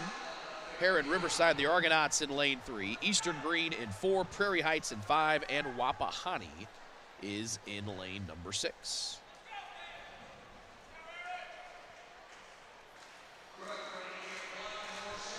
So Crook is going to give it one more shot before, and they're actually going to take her time here. Maybe the crowd got going just a little bit too early. Now on Crook's signal.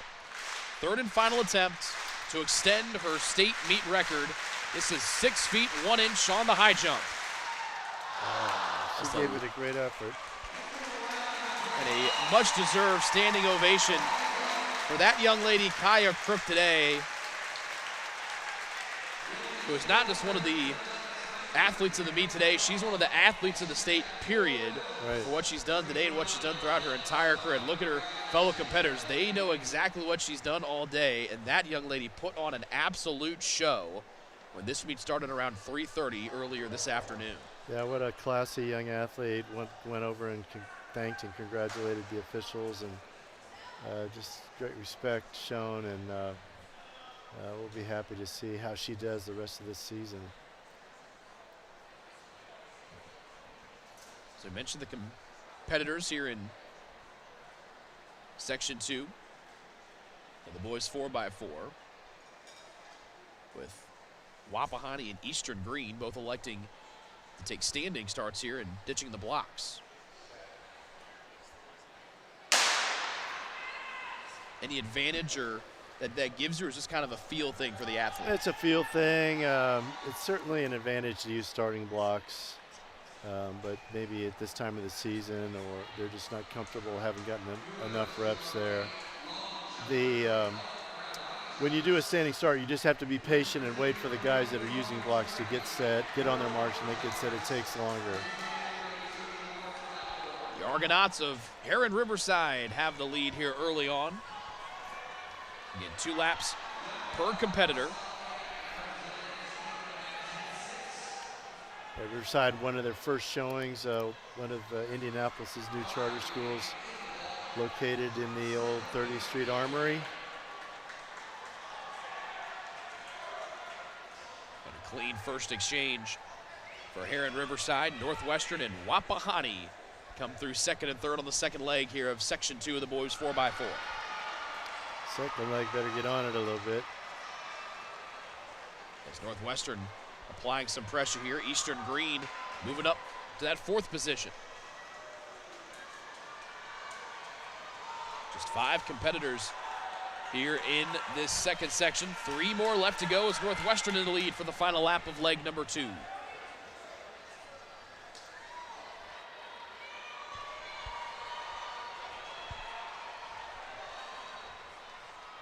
now Eastern Green, which was back in 4th, they're making a late charge here into the last turn. So we head to the home stretch and get ready for the exchange for the 3rd leg. Eastern Green made a nice second 200 meters on that leg. They ran a 56-14 on the first leg. We'll see what the Thunderbirds have on that second leg. They go 54-50, and they're in the lead by a healthy margin.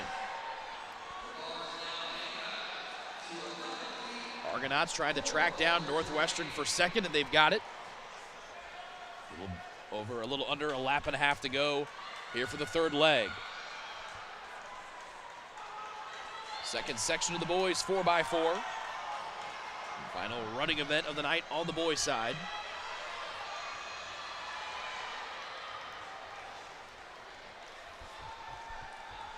As the Thunderbirds of Eastern Green still in front.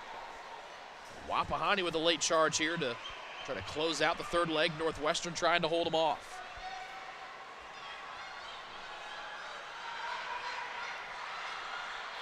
Thunderbirds with a healthy lead.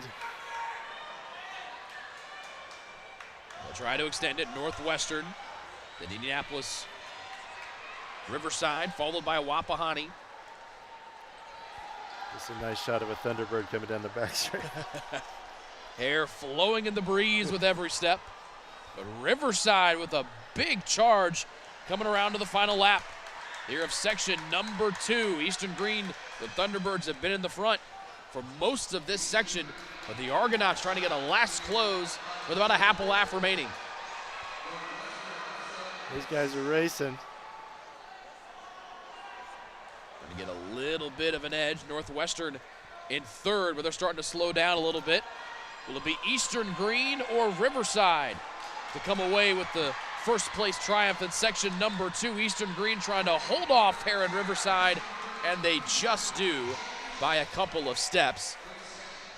But a great final 2 legs run there by Heron Riverside.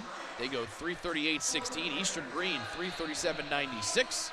Those are our top 2 times as we head to sections 3, 4, and 5 of the boys 4x4.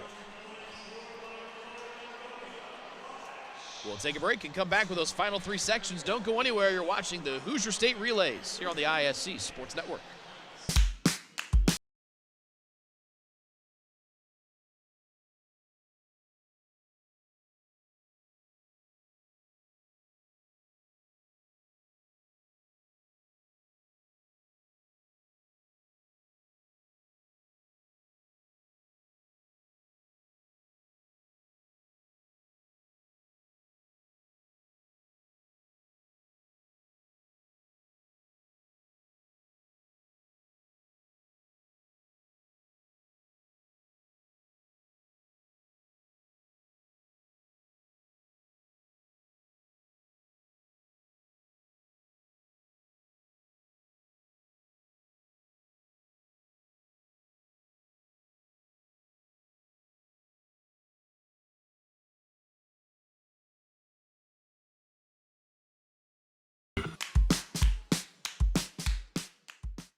On your marks, set, go to the Indiana Track and Field and Cross Country Hall of Fame Museum. Enjoy the history and the championship record-breaking performances of Indiana's greatest track and field and cross-country athletes and schools. You'll find the stars, experience gold medal moments, see how the equipment and sports have evolved and changed. Learn the interesting historical stories about these amazing Indiana championship events and athletes. From the smallest school and team to win a state championship, to Indiana's history of Olympic athletes. Visit Monday through Friday, 8 a.m. to 4 p.m. Admission and parking are free.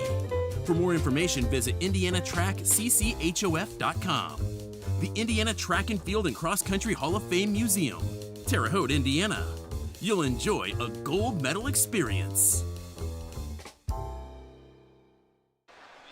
Here are the highlights from the girls' high jump finals here today. We showed you the ending with Kaya Crook. A lot of wonderful efforts here, and there's the record-breaking jump for Crook, breaking a 40-year-old record held by Angie Bradburn of 6 feet flat, set back in 1985. Hugs and smiles all around as the award's about to be presented here. As Crook able to go 6 feet and a quarter inches. Was close to getting 6 1/2 inch, just a little bit off, but a wonderful showing for her today. Her 3rd championship of the day. Yeah, what an impressive athlete to put that list of wins together is truly remarkable. And she'll have a bright, bright future in this sport. Section 3 of the boys 4x4 about ready to begin.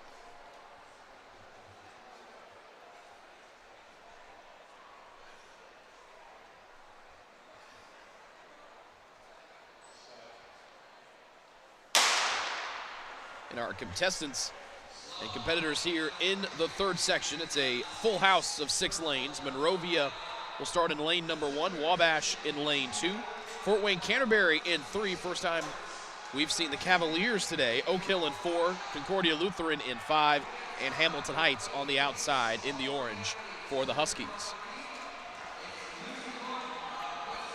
And the 2 Fort Wayne schools out in front. Lutheran ahead of Canterbury.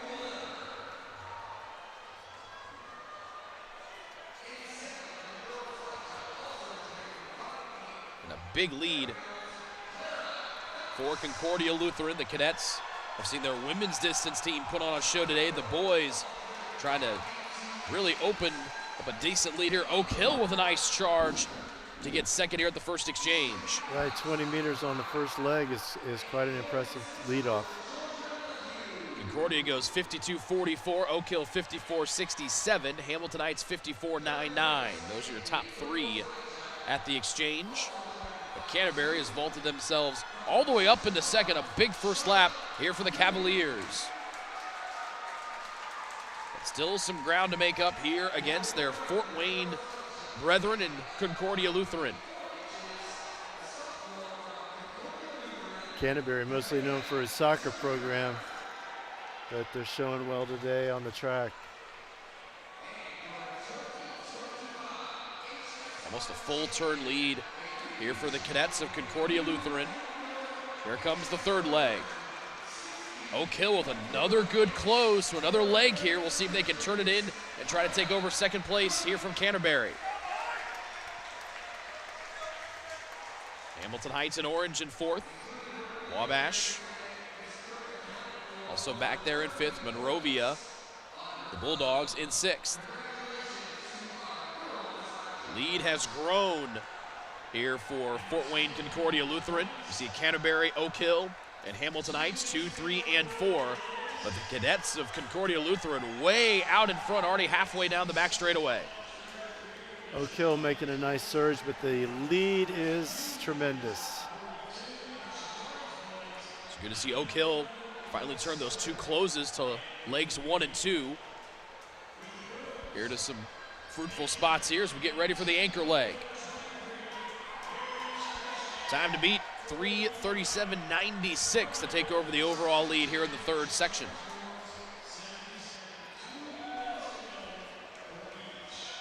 So right now it's Concordia Lutherans to lose. They've opened up a little over a straightaway lead, and they might lap the back of the field here. With 1 lap to go here for the cadets, they have put on a wonderful showing here in Section 3 of the boys 4x4. Give him somebody to chase. Battle for second pretty good. Canterbury along with Oak Hill. Those two have been jostling for position.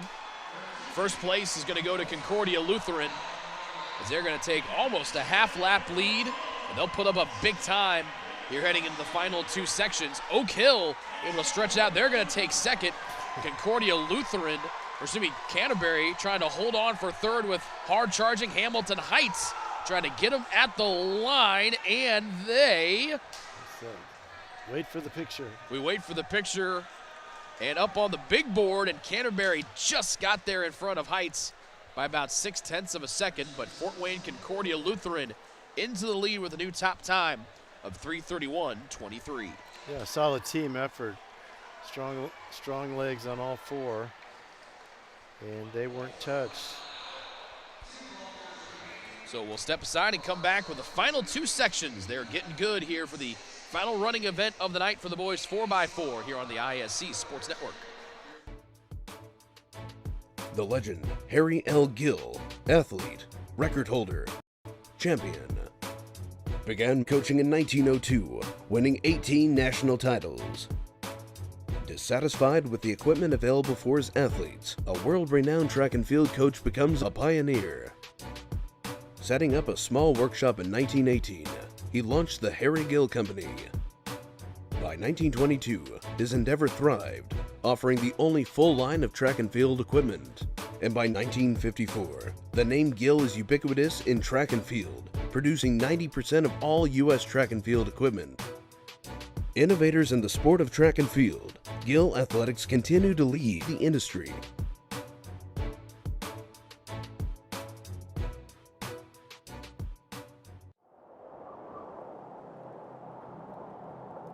On the track, on the trails, on the roads. In the rain, in the wind, in the heat and cold. 1 more mile, 1 more hill, 1 more rep. This is where champions are made. Athletic Annex, the ultimate Nike destination. Tonight's meet presented by I Want to Run. I Want to Run is a full-service timing and scoring company with 50 years of experience. That's right, they've been timing races since 1974.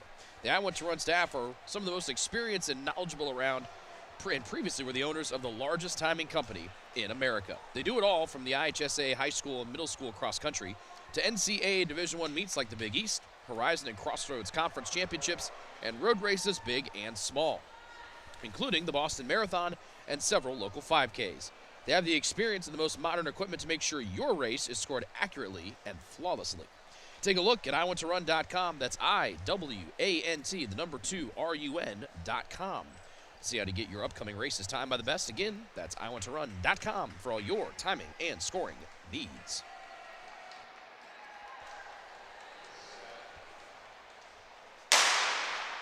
Second to last section of the boys 4x4. We'll find Manchester in lane 1.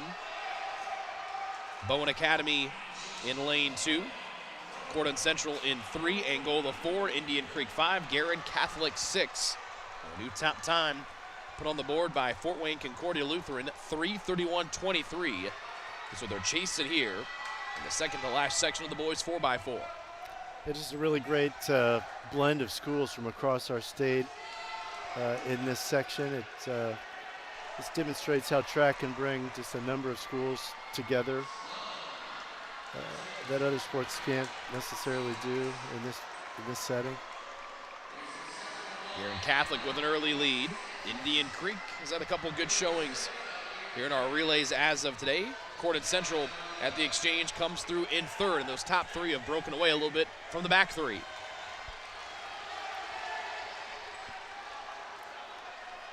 Manchester in 4th, Angola 5th, and Bowen Academy back there in 6th. Just about halfway home here on section 4 of the boys 4x4, final running event of the night for the fellas. Golden Eagles holding a nice lead.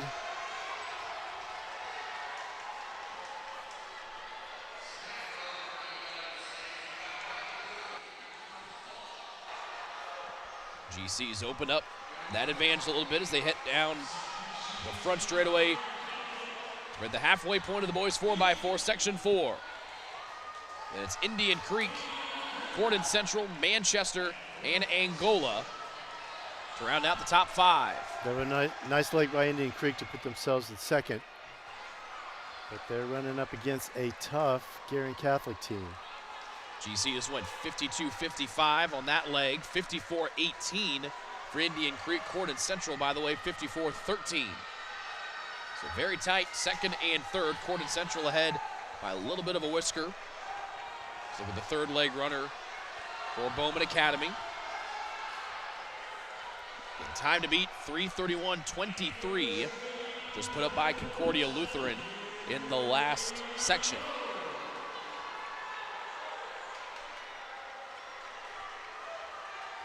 Good exchange heading into the anchor leg of the 4x4, section 4. Cordon Central a slight lead over Indian Creek, and they get into the turn first. Manchester hot in their heels, back and forth. A big old lead for Guerin Catholic as they head into the final turn. Yeah, but they wish they were in the next heat. But they could still score from here. They will put the time to beat. We've seen a couple of schools here in our last couple of relays. And we'll put up that number in the second to last section. Guerin Catholic slowing down just a smidge, maybe heading down the back straightaway. As Cordon Central trying to track him down and put up a decent time as well before our final section gets ready to go. Indian Creek in third, Manchester 4th, Angola 5th, and Bowman Academy is 6th. Guerin Catholic across the line at 3:29:31, and we have a new leader in the clubhouse. 3:29:31. Second place still belongs to Fort Wayne Concordia Lutheran, Cordon Central, Indian Creek, Manchester, and Angola. A fast section number 4. A really nice looking section. We'll step aside. The blocks are coming back out for one final time for the boys here inside the Indiana Farm Bureau Fall Creek Pavilion. Final section of the boys 4x4 next after this break. The legend, Harry L. Gill, athlete, record holder, champion. Began coaching in 1902, winning 18 national titles. Dissatisfied with the equipment available for his athletes, a world-renowned track and field coach becomes a pioneer. Setting up a small workshop in 1918, he launched the Harry Gill Company. By 1922, his endeavor thrived, offering the only full line of track and field equipment. And by 1954, the name Gill is ubiquitous in track and field, producing 90% of all U.S. track and field equipment. Innovators in the sport of track and field, Gill Athletics continue to lead the industry.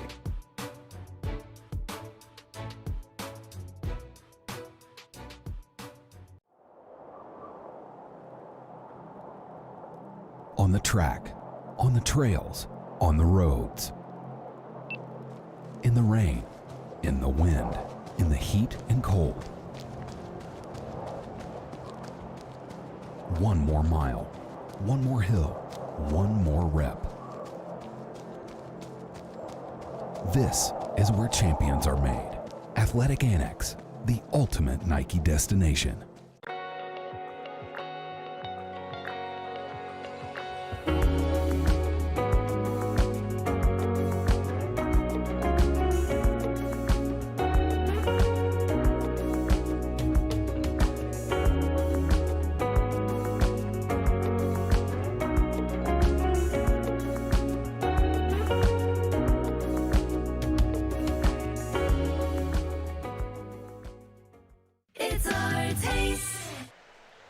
Mac Designs has been the provider of team uniforms, spirit wear, and custom t-shirts and apparel for 35 years. Local to Carmel, you can work directly with Mac Designs' experienced staff to find just the right garments and their on-staff artists to design your look just for you. Mac Designs has uniforms and apparel for all sports and from all major brands, including Nike, Adidas, Under Armour, and New Era. With Mac Designs, you work directly with the people who make your order happen, not through a broker or middleman. The entire process is managed in-house from design to ordering to production, with the experienced staff making sure your order is perfect. Mac Designs will even set up a web store for your team or organization to select and pay for their items at no additional cost to you. Reach out to the Mac Designs teams at macdesigns2.com. Well, guess who is in the fifth and final section? The back-to-back state champs in the boys 4x4, the Trojans of Bishop Chatard, and they go in lane 5, and they blow right past Batesville here early on, and they got a couple of familiar faces we've seen a few times tonight here for the blue and white of Bishop Chatard. Right, we've got Kalen Sargent leading off, and he's going to give the Trojans a lead that they can work on. Sargent, the first leg of another relay earlier tonight. Heritage Christian respectably in second. Chatard came in. They're the only team with a sub 3:30 qualification time. They set the meet record when they won the state for the first time back of this two back-to-back stretch back in 2023, and they've opened up a decent lead here for leg 2. 48.59 out of the chute for the Trojans. Yeah, really great run by one of their better athletes out here. Heritage Christian back there in second. This is Quinn O'Neill, a sophomore. So the cupboard is full for these guys. They've got underclassmen coming up that are going to keep the tradition of the program strong. So O'Neill with a 30 or 40 meter lead as he gets ready for the exchange. We'll see what the split time is. Again, the time to beat 3:29.31, but Chatard might be having their eyes on not just a third straight title in this event, but breaking their own meet record of 3:25.20. They'll get close to that. Second split a little bit slower, 50:48. This is Keaton Coor for the Trojans on the third leg. He stretched that lead out to a good margin here. And he'll hand it to somebody we've talked about a lot tonight already, Phoenix Boyer.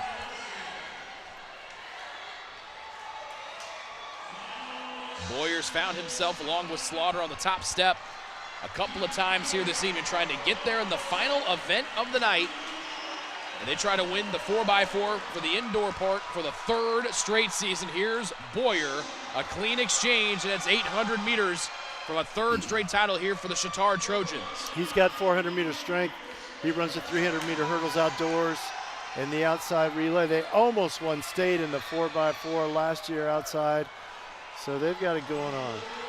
Heritage Christian not even in the zip code or the galaxy of Phoenix Boyer. He is way out in front and really cooking here with less than a lap to go. He's on pace to set a new meet record.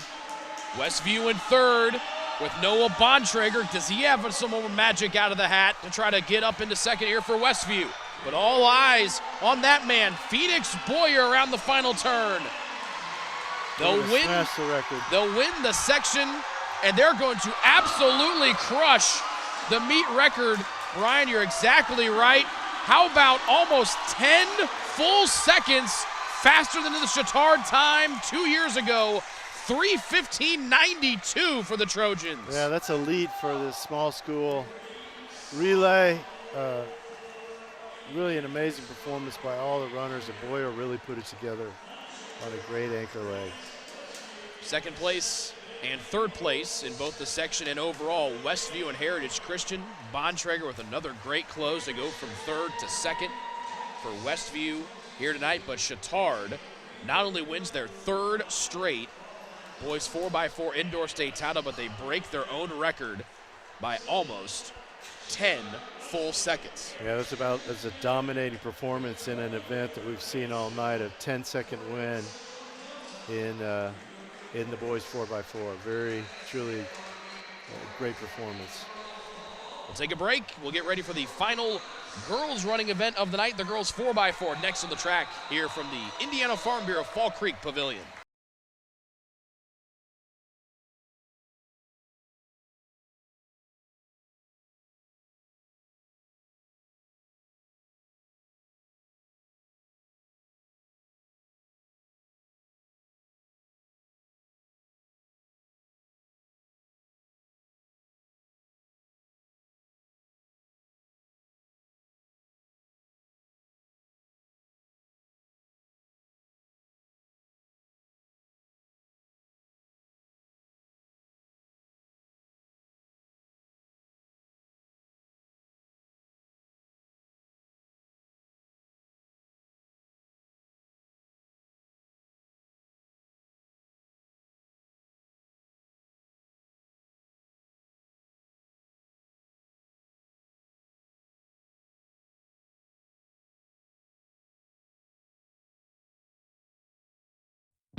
So you or your athlete are a budding pole vaulter, then you know that you need the right poles to take your ability even higher. That's why Inverted Rentals has partnered with Pole Vault Elite, giving you access to all the poles they use to train state and even national championship winning athletes. When you check out their website, their app-based program will give you access to every Team Pacer pole they have, all geared to help you achieve your goals. And you can choose how long you want to keep it, or swap it out free with a new one as you progress. So scan the QR code today and go higher with Inverted Rentals. First section of the girls 4x4 relay. We'll find Faith Christian, Churubusco, Guerin Catholic, Lakeland, Bowman Academy, and Heritage. 4 sections, 6 schools in each, and the final, running event of the night is underway here on the women's side from the 2025 small school Hoosier State Relays. It's been a wonderful day of competition here from the Fall Creek Pavilion. It really has been a wonderful day of competition. I got to take this opportunity to shout out what a pleasure it has been to work next to you, Rick, but then also all the officials, the meet managers, and the volunteers that have been out here really all day to day for both sections. large and small schools, still on their feet, still energetic, and have really done a great job. I'm really proud of the core of IHSA officials we have out here. Well, I send that right back to you, my friend. It's been a pleasure staying high atop the track here today outside the Fall Creek Pavilion as we get ready for our first exchange here of section number 1. Looks like Faith Christian in the lead, and they have it, with Lakeland and Bowman Academy falling back to third. Almost a little bit of a drop there from Churubusco, but they're able to get the exchange, and Lake 2 off and running here for the girls 4x4. Right, real smooth out of the blocks, and Guerin moving up.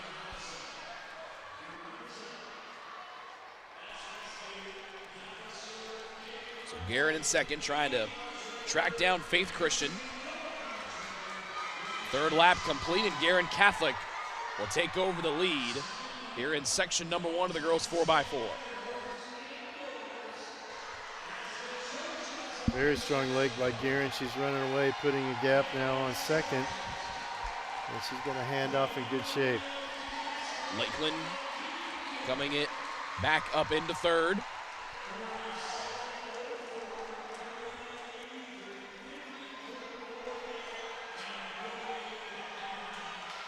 And halfway home here in section number 1 of the girls 4x4. Guerin Catholic in the lead over Faith Christian. Third is Lakeland, Churubusco in fourth, Heritage fifth, and Bowman Academy in sixth.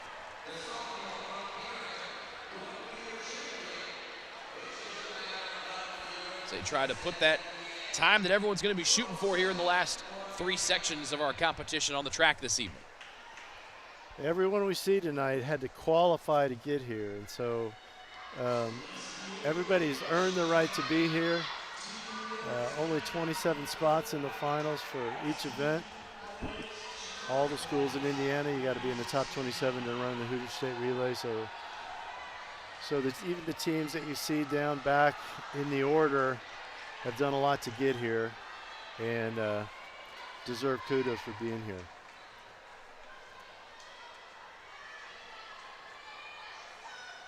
For 6 schools on the track. Anchor leg of the girls 4x4 section 1. Guerin Catholic in the lead. Churubusco out in front. Lakeland third. Faith Christian in fourth. With the Patriots of Heritage and Bowman Academy coming up in sixth with 2 laps, a little bit less than 2 laps left here in section 1 of the girls 4x4.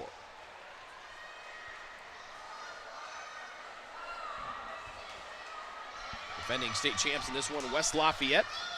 We'll see them in our final section of the night. 1 lap left to go here for Guerin Catholic.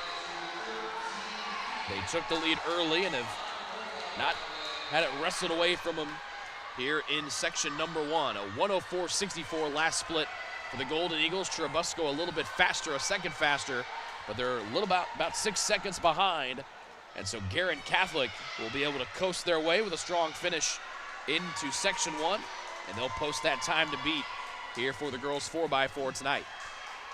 Guerin Catholic's on feature right now as Amelia Smith is pole vaulting, and the only vaulter left from Guerin Catholic, and that event should be over soon.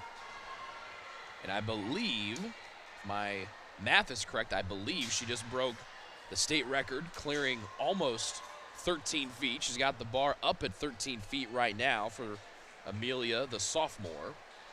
Old record was 12 feet, set by Annalise Sloan of Evansville Christian back in 2024. Yeah, awesome season for just a sophomore. Very confident in her approach, and she's got a great chance to make this bar. So we'll keep our eyes on that. We'll also turn our eyes back to the track for section 2 of the girls 4x4 coming up next. I started back in 1982, but before I was a trial lawyer, I had some unique experience. I was a bailiff in Marion County Superior Court 7, Civil Division. The judge allowed me to be the bailiff in charge of the jurors. I learned what the jurors sometimes saw that lawyers don't see during the course of a trial. Over the years, I've been able to use that experience to my advantage. Contact Lee Carlson Figley today.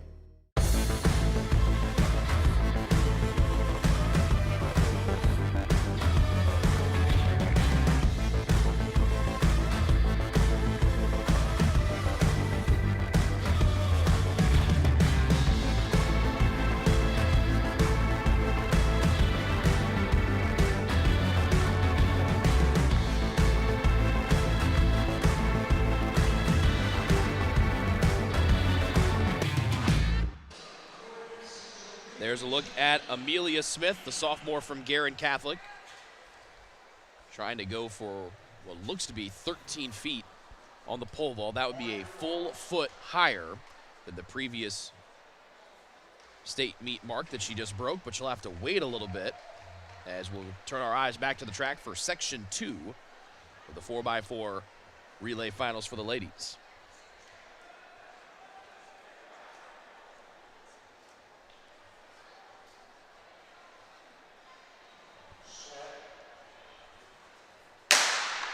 Lakewood Park Christian in lane 1, Heron in lane 2, Delta 3, Corden Central 4, Bremen in 5, and Jimtown in 6. So the first runners off here in Section 2 of the girls 4x4. And Amelia Smith is now going to be ready to go here on the pole vault, trying to clear what looks to be 13 feet from our vantage point. She approaches, she's up, and she just got her feet on the bar.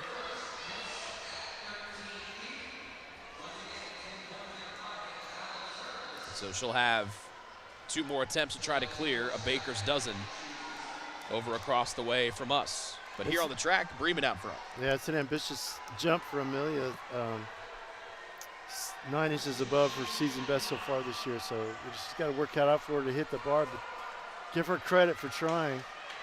A big bar at this opportunity. Just a sophomore for Guerin Catholic. Bremen takes the lead after exchange number 1.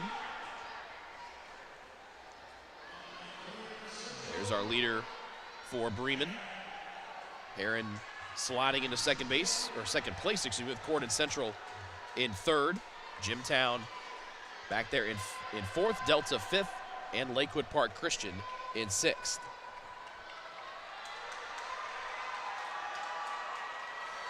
Section 2 of 4 for the girls 4x4.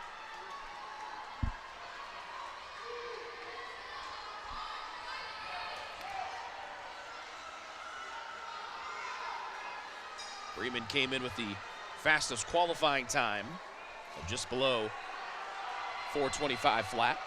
She's holding her own nicely. 2 down, 2 to go here in Section 2 of the girls 4x4. Nice surge from Corden. Corden Central coming out of nowhere, and they're into the lead for the first time here in this race. Bremen slots back into second, and those 2 young ladies have taken off and left everybody behind them, as now Bremen back into the lead down the back straightaway. Distant 3rd there for Heron, with Delta going from 6th up to 4th. There's almost a lap to go here in leg number 3 of Section 2 of the girls 4x4. This is a nice showing for the Heronichians. You know, this is a school without athletic facilities, and they practice where they can.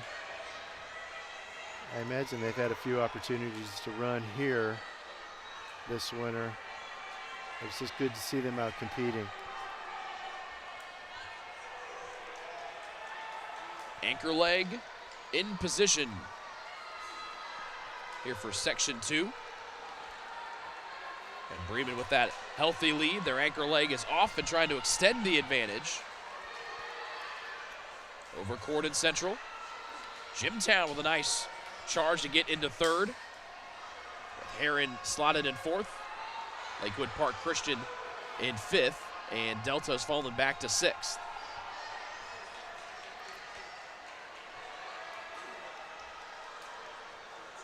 So Bremen extending their lead, 1 lap to go here for the Lions. Great race for 3rd and 4th. And now Lakewood Park Christian coming up from 5th, trying to pass both Heron and Jimtown with 1 lap to go. Lakewood Park Christian in to 4th, trying to get 3rd here. It'll be Bremen taking section number 2. Will they be able to best the time put up by Guerin Catholic? And the answer to that question looks to be yes, and officially at 4:11.77 for Bremen. And clearing the bar across the way, Amelia Smith. She goes over 13 feet and not only breaks the state meet record, but extends it by a full foot. Right, that's a big PR for Amelia and a big jump at the right time tonight. So she clears 13 feet. We'll step aside and see if she wants to add some more height to that bar with 2 more sections left to go. A lot of hugs for the sophomore Amelia Smith, who is dazzled tonight over at the pole vault for Guerin Catholic. Back with section 3 of the girls 4x4 next here on the ISC Sports Network.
Top 9 from the boys' long jump move on to the finals. You get an extra 3 jumps. So you can see this happened earlier today. The sun was still out at that point. There were a lot of fine competitors over there. The champion, Christian Hamilton of Springs Valley, came in with a mark of 21 feet, 10.5 inches. He is the champion here today in the boys' long jump. There's Christian right there.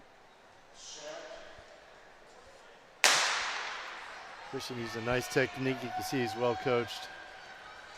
And this is section 3 of the girls 4x4.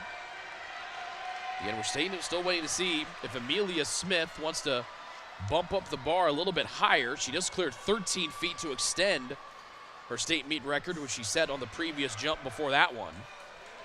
The bar is a little bit north of 13 feet, maybe 13.5 from our vantage point. So a lot of action still left to go here from the Indiana Farm Bureau Fall Creek Pavilion. Second to last section of our final running event tonight, the girls 4x4 relay. Indiana Christian, Norwell, Heritage Christian out front, Tri-West in 3rd, Oak Hill, and Fort Wayne Concordia. So you see Concordia slotted there in 2nd. Up to the first exchange. The top 3 have broken away with Tri-West, Concordia, and Heritage Christian 1, 2, and 3. Good exchange for Concordia. They dive in first, and they take a little bit of breathing room on their way down the back straightaway. Heritage is giving Kaya the relay off. Her sister, though, Kira, is running in this. I think Kaya's earned it after her 3 individual state championship showings today. Indeed. Definitely one of the front runners for athlete of the meet. Here comes Heritage Christian trying to put on a little bit of pressure here as they go into the front. As we get ready for the final lap here of leg number 2. New time to beat was Bremen's 4:11.77, put up on the board in our last section.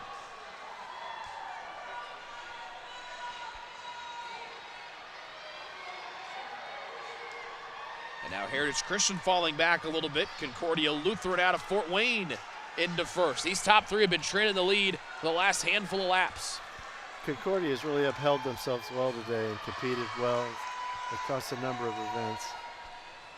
Tri-West in second, and Heritage Christian back in third, as there's starting to be a little bit of a gap between all 6 of our competitors here in Section 3. A 103-6-2 split for Concordia extends their lead to about a second, but it's going to be evaporated here heading down the front straightaway. Here the girls 4x4 Section 3. As Tri-West tries to snake their way around, taking the long way around in turn 1. Won't be able to do it so here before we hit the backstretch.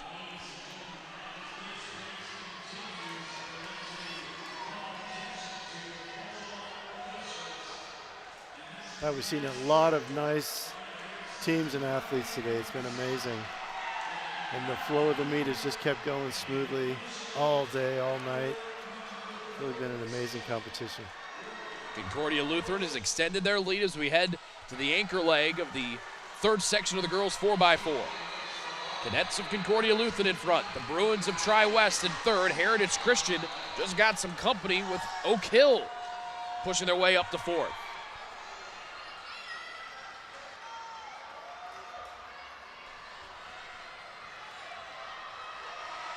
Time to beat 4:11.77. Set by Bremen 1 section to go.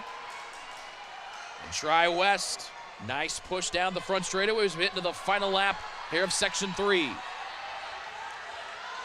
Concordia Lutheran in front, the cadets trying to hold off Tri-West here in Section 3 of the 4x4. Strong running from both anchors. Tri-West has cut into that deficit a little bit. Will she have enough track to try to take first place away in Section 3 from Concordia Lutheran? A good late charge from the Bruins, but it'll be just short. Concordia Lutheran to the top spot here in section number 3, and it'll be second overall on the overall leaderboard with a time of 4:13.15. Tri-West comes in third overall, 4:13.51. Those are your top 2 finishers here in Section 3. So the top time still Bremen, 4:11.77. 6 more teams will try to knock that off the top of the scoring pylon when we come back for the final section of the final women's running event of the night here from the 2025 Hoosier State Relays.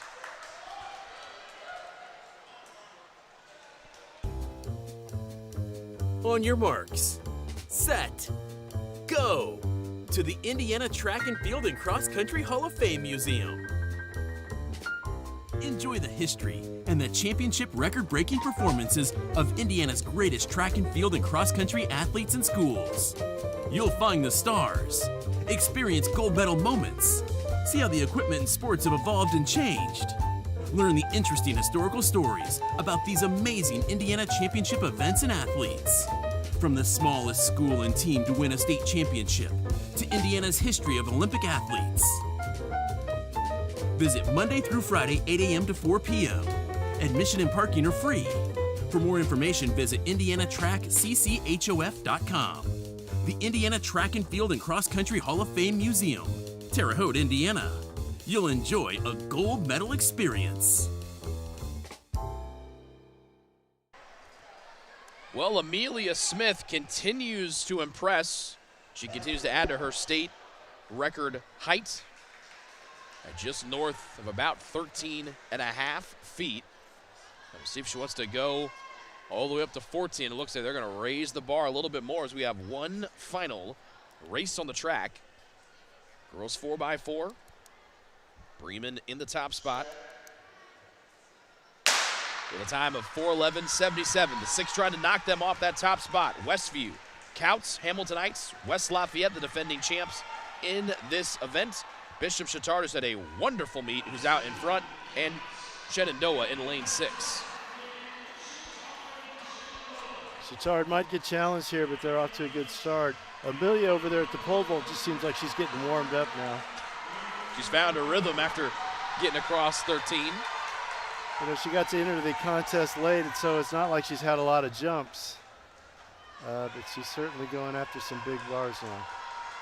Bishop Chatard as a team trying to win their second overall team title in a row. Their boys going for 4 in a row. But the ladies of Bishop Chatard have been superstars up and down the board tonight. They're getting a little bit of pressure here coming to the first exchange from Hamilton Heights. Huskies out in front by a smidge, with the Trojans with a good exchange. They have the inside position heading into the second leg. Hamilton Heights should have taken that to the lead, but kind of a bad exchange. She didn't have any momentum coming out, and Chatard held on to the lead. And that lead starting to grow for Bishop Chatard. First lap of leg 2 about to come to a conclusion. Hamilton Heights safely in second. Couts, though, in third. Then Shenandoah, West Lafayette, the defending champs, and Westview in the last spot.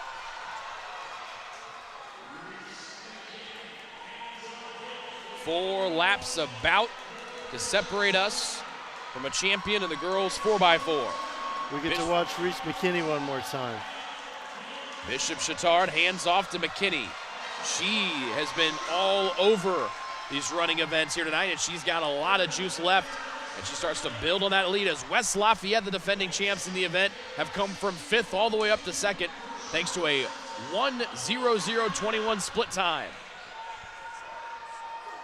So a lot of track to make up as McKinney, the third leg for Bishop Chatard, opening up a big lead heading into 1 lap to go for leg 3. She really impresses me.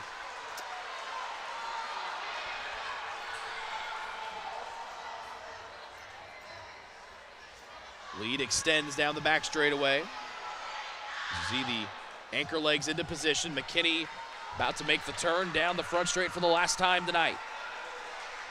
One more runner each for each team. Bishop Chatard trying to cap off their stellar Saturday with a victory in the final running event of the night.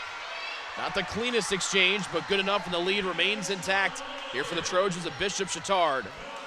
Mary Kate Phelps gets to do the honors to bring the Trojans home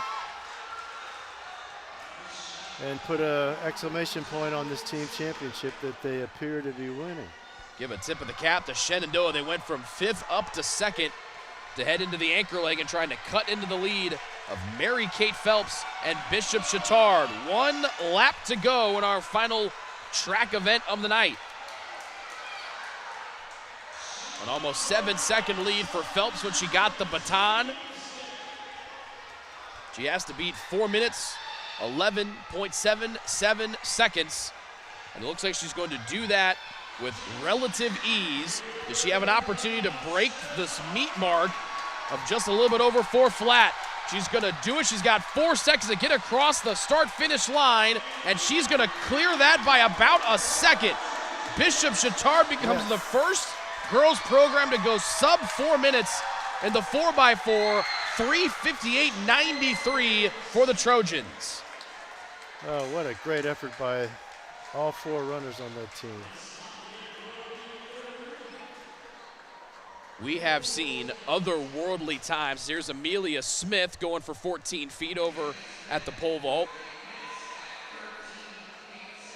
The 13 feet 7 inches over there for Amelia. Bishop Chatard takes first in the girls 4x4 with a new meet record of 3 minutes, 58.93 seconds. Again, the first girls program to go sub 4 in the girls 4x4. Shenandoah finishes in 2nd. They were back in 5th, about the midway point of that section. They were 5th. That's Coach Sean McGinley congratulating his team. And a lot of happy folks there in the yellow and blue checkerboard of Shenandoah. They finished 2nd. West Lafayette 3rd, Couts 4th, Bremen 5th, Fort Wayne Concordia Lutheran 6th, Tri-West 7th, and Guerin Catholic 8th, as the Golden Eagles of Guerin Catholic put that time up in the first section and made it stick to come away with the final points-paying spot here of our track and field meet tonight. We'll step aside for a commercial break and come back and turn our sights on Amelia Smith trying to add to history over there at the pole vaults.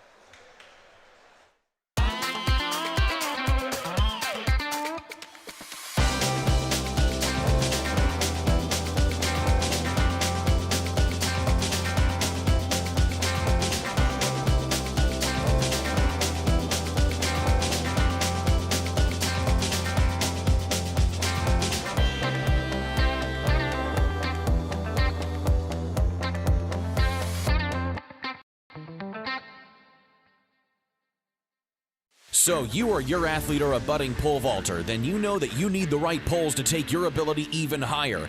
That's why Inverted Rentals has partnered with Pole Vault Elite, giving you access to all the poles they use to train state and even national championship winning athletes.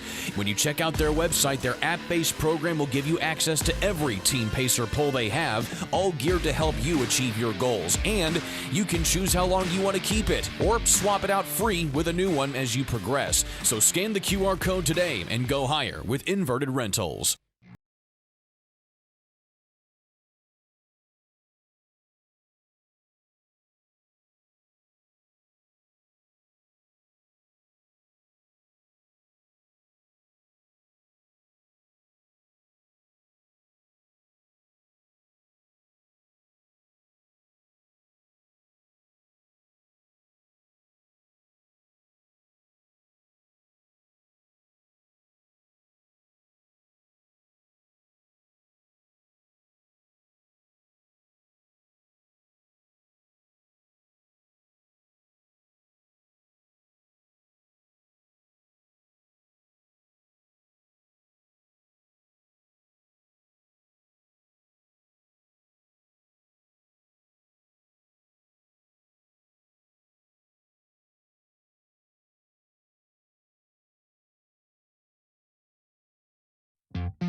Final field event that we have yet to show you tonight, boys high jump. Height started at 6 feet, went up 2 inches until they got to 6'2", and then they moved up an inch after that. Champion today, junior out of Owen Valley, was Noah Hall. His qualifying mark was 6 feet 6 inches. He was the top qualifier in the event, and he comes away with the state championship today. Congratulations to Noah and all of our great athletes here today. One athlete left in the building competing, and that is that young lady, sophomore Amelia Smith, trying to extend her already conference meet record. She's already cleared 13 feet. She's already cleared 13 feet 3 inches. She's going for 13.7. This is her second of 3 attempts. The old meet record, set back in just a year ago, was 12 feet even by Annalise Sloan of Evansville Christian. So she surpassed that, had a good attempt on her first jump. Let's see how she does here. A little bit short on the vault. She'll have one more attempt. In case you're wondering, the second place mark for Annalise Sloan was 11 feet 6 inches. So Amelia is trying to put this record way out of reach, with still an outdoor season left in her sophomore year, then 2 full years left at Guerin Catholic. We've seen a lot of great performances today, Brian, but I think the other thing that we saw today was a lot of the youth on both the girls and boys side here, particularly in the small school Hoosier State relays have been incredibly impressive tonight. It have been impressive to see someone come up from the 8th grade last year to freshman year, first year in high school track, and it's one of the amazing transformations you make as you get older. There's not one that's much bigger. I mean, when you go from senior in high school to freshman in college, it's a leap. But it's similar to that, except for the most part, you're just coming out of adolescence, just growing older. So to see some of these kids achieve what they're doing in that freshman and sophomore years, it is pretty amazing. So one more go around here for Amelia Smith. Tonight's broadcast has been brought to you by Mac Designs. Mac Designs has been the provider of team uniforms, spirit wear, and custom t-shirts and apparel for 35 years. Local to Carmel, you can work directly with Mac Designs' experienced staff to find just the right garments and their on-staff artists to design your look just for you. Mac Designs has uniforms and apparel for all sports and from all major brands, including Nike, Adidas, Under Armour, and New Era. With Mac Designs, you work directly with the people who make your order happen, not through a broker or middleman. The entire process is managed in-house, from design to ordering to production, with the experienced staff making sure your order is perfect. Mac Designs will even set up a web store for your team or organization to select and pay for their items at no additional cost. Reach out to the Mac Designs team at macdesigns2.com. And our event tonight has also been brought to you by the Insurance Management Group. Life is a race, and Insurance Management Group is here to champion your dreams on and off the track. Just like those lightning-fast track stars have got the speed and agility to tailor insurance plans to fit your needs. We understand life's twists and turns so you can focus on breaking records and chasing dreams. From health to home, we've got your back. Insurance Management Group, your journey, our commitment. Get ready to race with confidence. Well, the team scores are all but in the books. We know what points Amelia's scoring for Guerin, and that's what we'll await now and see who takes home the trophies. It looks like Amelia's got, she has to clear this to try to extend her time and keep trying to add height here.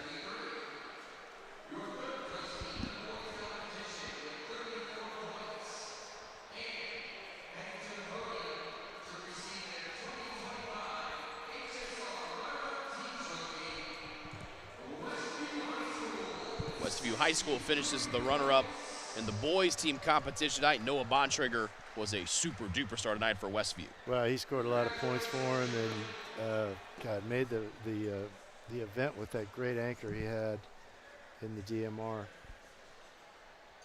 Was 8th when he got the baton, and then 1,600 meters later found himself in 1st in a true Superman-type performance. Right, I know he surprised a lot of people that thought they were out of reach. So one final attempt here for Amelia Smith at 13 feet 7 inches. Trying to add to her state record mark. And just a little bit too short on that one, but for a young lady that's been competing for a couple of hours now, to take the old state record mark and put it to 1 foot and 3 inches higher for just a sophomore is impressive. One of the track stars of the night for sure, and a bright future for that young lady. Nice to see her go around like we saw from Kaya Crooks, go around and thanking all the volunteers and the officials after the meet. As Westview on the stand with their runner-up medals and their trophy. You see Bontrager right there just to our right of the trophy. We'll wait and see who the champions are. Bishop Chatard on the boys' side trying to win their 4th straight team championship.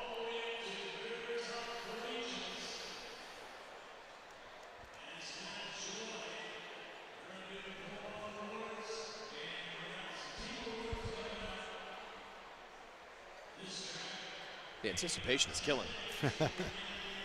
Again, it's just so nice that the Hoosier State Relays has a large and small school division. So for Bishop Chatard to get this type of state championship honor that otherwise might be out of reach makes the championship very meaningful, very significant. Congratulations to the Trojans. So the boys in blue making their way to the top step.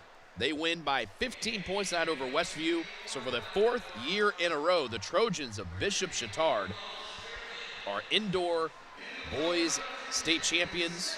So for those seniors, they have done nothing less than winning the state title, and the Trojans earned it tonight.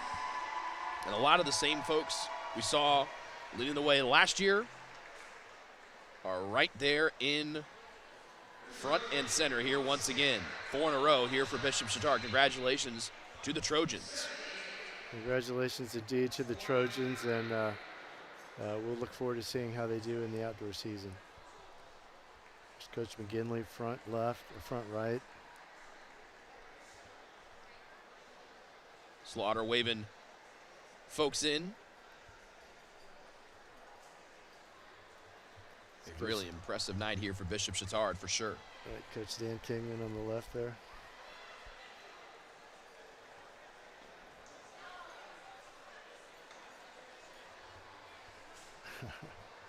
A lot of happy Trojans tonight. They were really, excuse me, you can see how busy those guys were. Multiple guys with multiple medals around their neck. And when you get to finish first place in the team category, a lot of those medals will be of the blue variety, meaning you won the individual state championship, and a great showing tonight here for Bishop Chittard. Yeah, great showing by all our teams today, and I congratulate everyone and wish them well for the rest of the season. So it's 4 in a row state titles for the Trojans of Bishop Chittard. They won in 22, 23, 24, and here in 2025. Their 4th overall boys indoor state championship as well. We go through the awards here for the girls pole vault. A tie for 5th at 10 feet even. Hannah Ludwig, Amy Schmenke, Kinley Dunbar, Emerson Meredith, and Zoe Tralvested, as all go 10 flat. So they'll get their medals right here. Joya Holsapel tied or came in 4th, same height though as Jalen Stolfleth at 10 feet 6 inches. Anna Elise Sloan in 2nd, 11 feet 6 inches, but Amelia Smith, she's on the short list tonight, Brian, for the athlete of the meet. She competed in just one event, but when you take the pole vault meet record, a clear 1 and 3 inches taller, you can put yourself in that conversation even if you only competed in one event. Yeah, she showed a lot of poise, a lot of maturity on the runway tonight, and just basically dominated the event after she took over. Went for real aggressive bars at the end, and we were really surprised that she hit her PR of 13.3. So we congratulate Amelia. And Annalise Sloan, and here's the announcement for Amelia Smith.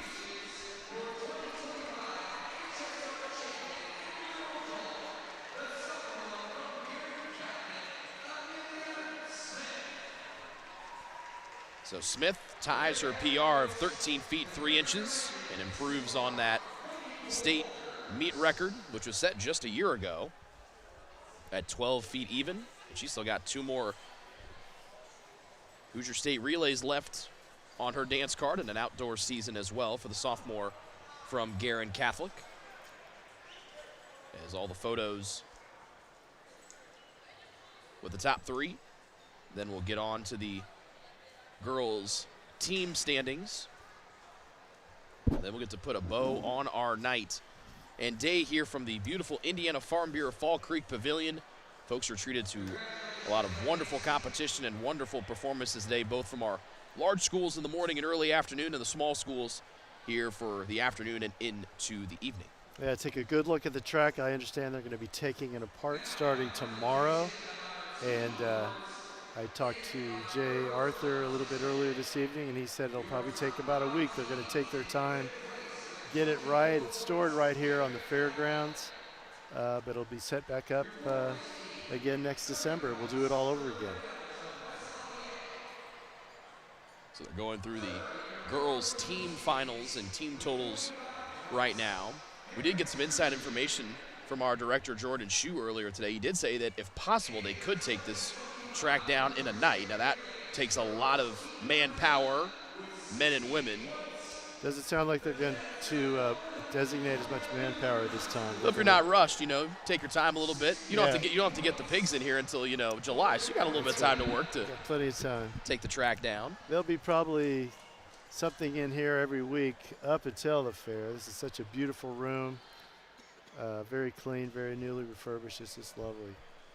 Hosted the D2 Indoor Track Championships earlier this winter as part of that Indy-wide jamboree for Division II with swimming and diving and wrestling as a part of those 3 national championship events, all competed here in the Circle City. And Indianapolis has continued to live up to the best city in the state and the country when it comes to hosting big events, in particular athletic events. The city of Indianapolis started as wanting to be the amateur sports capital of the world, and they've embraced that, and they've added bigger events and professional sports to the docket. But at the heart of Indiana athletics, in particular here in Indianapolis, there's a soft spot all around the state for the amateur athletes, in particular high school athletics as well. Yes, that's true, and the high school athletes have benefited by all the exuberance around the professional and Olympic level sports that we put on here, and a facility like this is a great example of that. Second place, the cadets of Fort Wayne Concordia Lutheran. The Weller sisters Mallory and Daphne started off the day with a bang and their big 1-2 showing in the 3,200 meters in our first final of the day. They just continued to show out for the rest of the night. And for the second year in a row, it'll be Bishop Chatard taking the top spot in the team categories. They win back-to-back state titles. And the Trojans of Bishop Chatard continue to dominate small school indoor track and field. Yeah, this is like Christmas Day to the Trojans here. I know they love this meet and the opportunity to come here and compete and win, and to have both the boys and girls sweep is really quite an accomplishment. As the Trojans sweep for the second year in a row, Chatard gets together for the team photo. A lot of familiar faces if you've been with us here throughout the day. That's what we talked about, Brian, off the top, was the fact if you want to win the team title, you have to have a lot of athletes that have qualified. You also have to have a lot of athletes that place in that top 8, and that's exactly what Bishop Chatard did tonight on both the girls and boys sides. Yeah, these girls also all come up through a very healthy Catholic youth organization, CYO program on the north side of Indianapolis, where their school feeds into. And so they've all run together since they were in grade school. So a lot of smiles from the folks from Bishop Chatard, back-to-back state champs on the girls' side, 4 in a row on the boys' side, in the second year in a row that they have swept both the boys and girls indoor state championships here at the Hoosier State Relays, a day and night to remember for sure if you're a fan of Bishop Chatard track and field. And now they'll get the fellas in there as well for the big family photo, all the medals and all the trophies. Gotta make sure they don't catch a lot of the lights overhead so it doesn't blind the camera lens. Why not? What a great opportunity to showcase 2 great programs. Really one program, they're all together. So they get together for the photo. Smiles all around for Bishop Chatard. Special thanks to our fantastic crew today. Directors today were Jordan Shue and Vince Morales. Replay of the night for our evening session was Carlos Alarcon IV. Camera operators David Cohn, Matthew Stein. Daryl Tibbs did double duty today. Shout out to him. Charlie Hammock and Eric Connect were our 2 wireless camera operators tonight for the small school Hoosier State Relays. Special thanks to our analyst Brian Brazzi, who's fantastic here tonight. My name has been Rick Johnson. Thank you so much for tuning into our coverage today of the 2025 Small School Hoosier State Relays. This has been a presentation of high school track and field on the ISC Sports Network.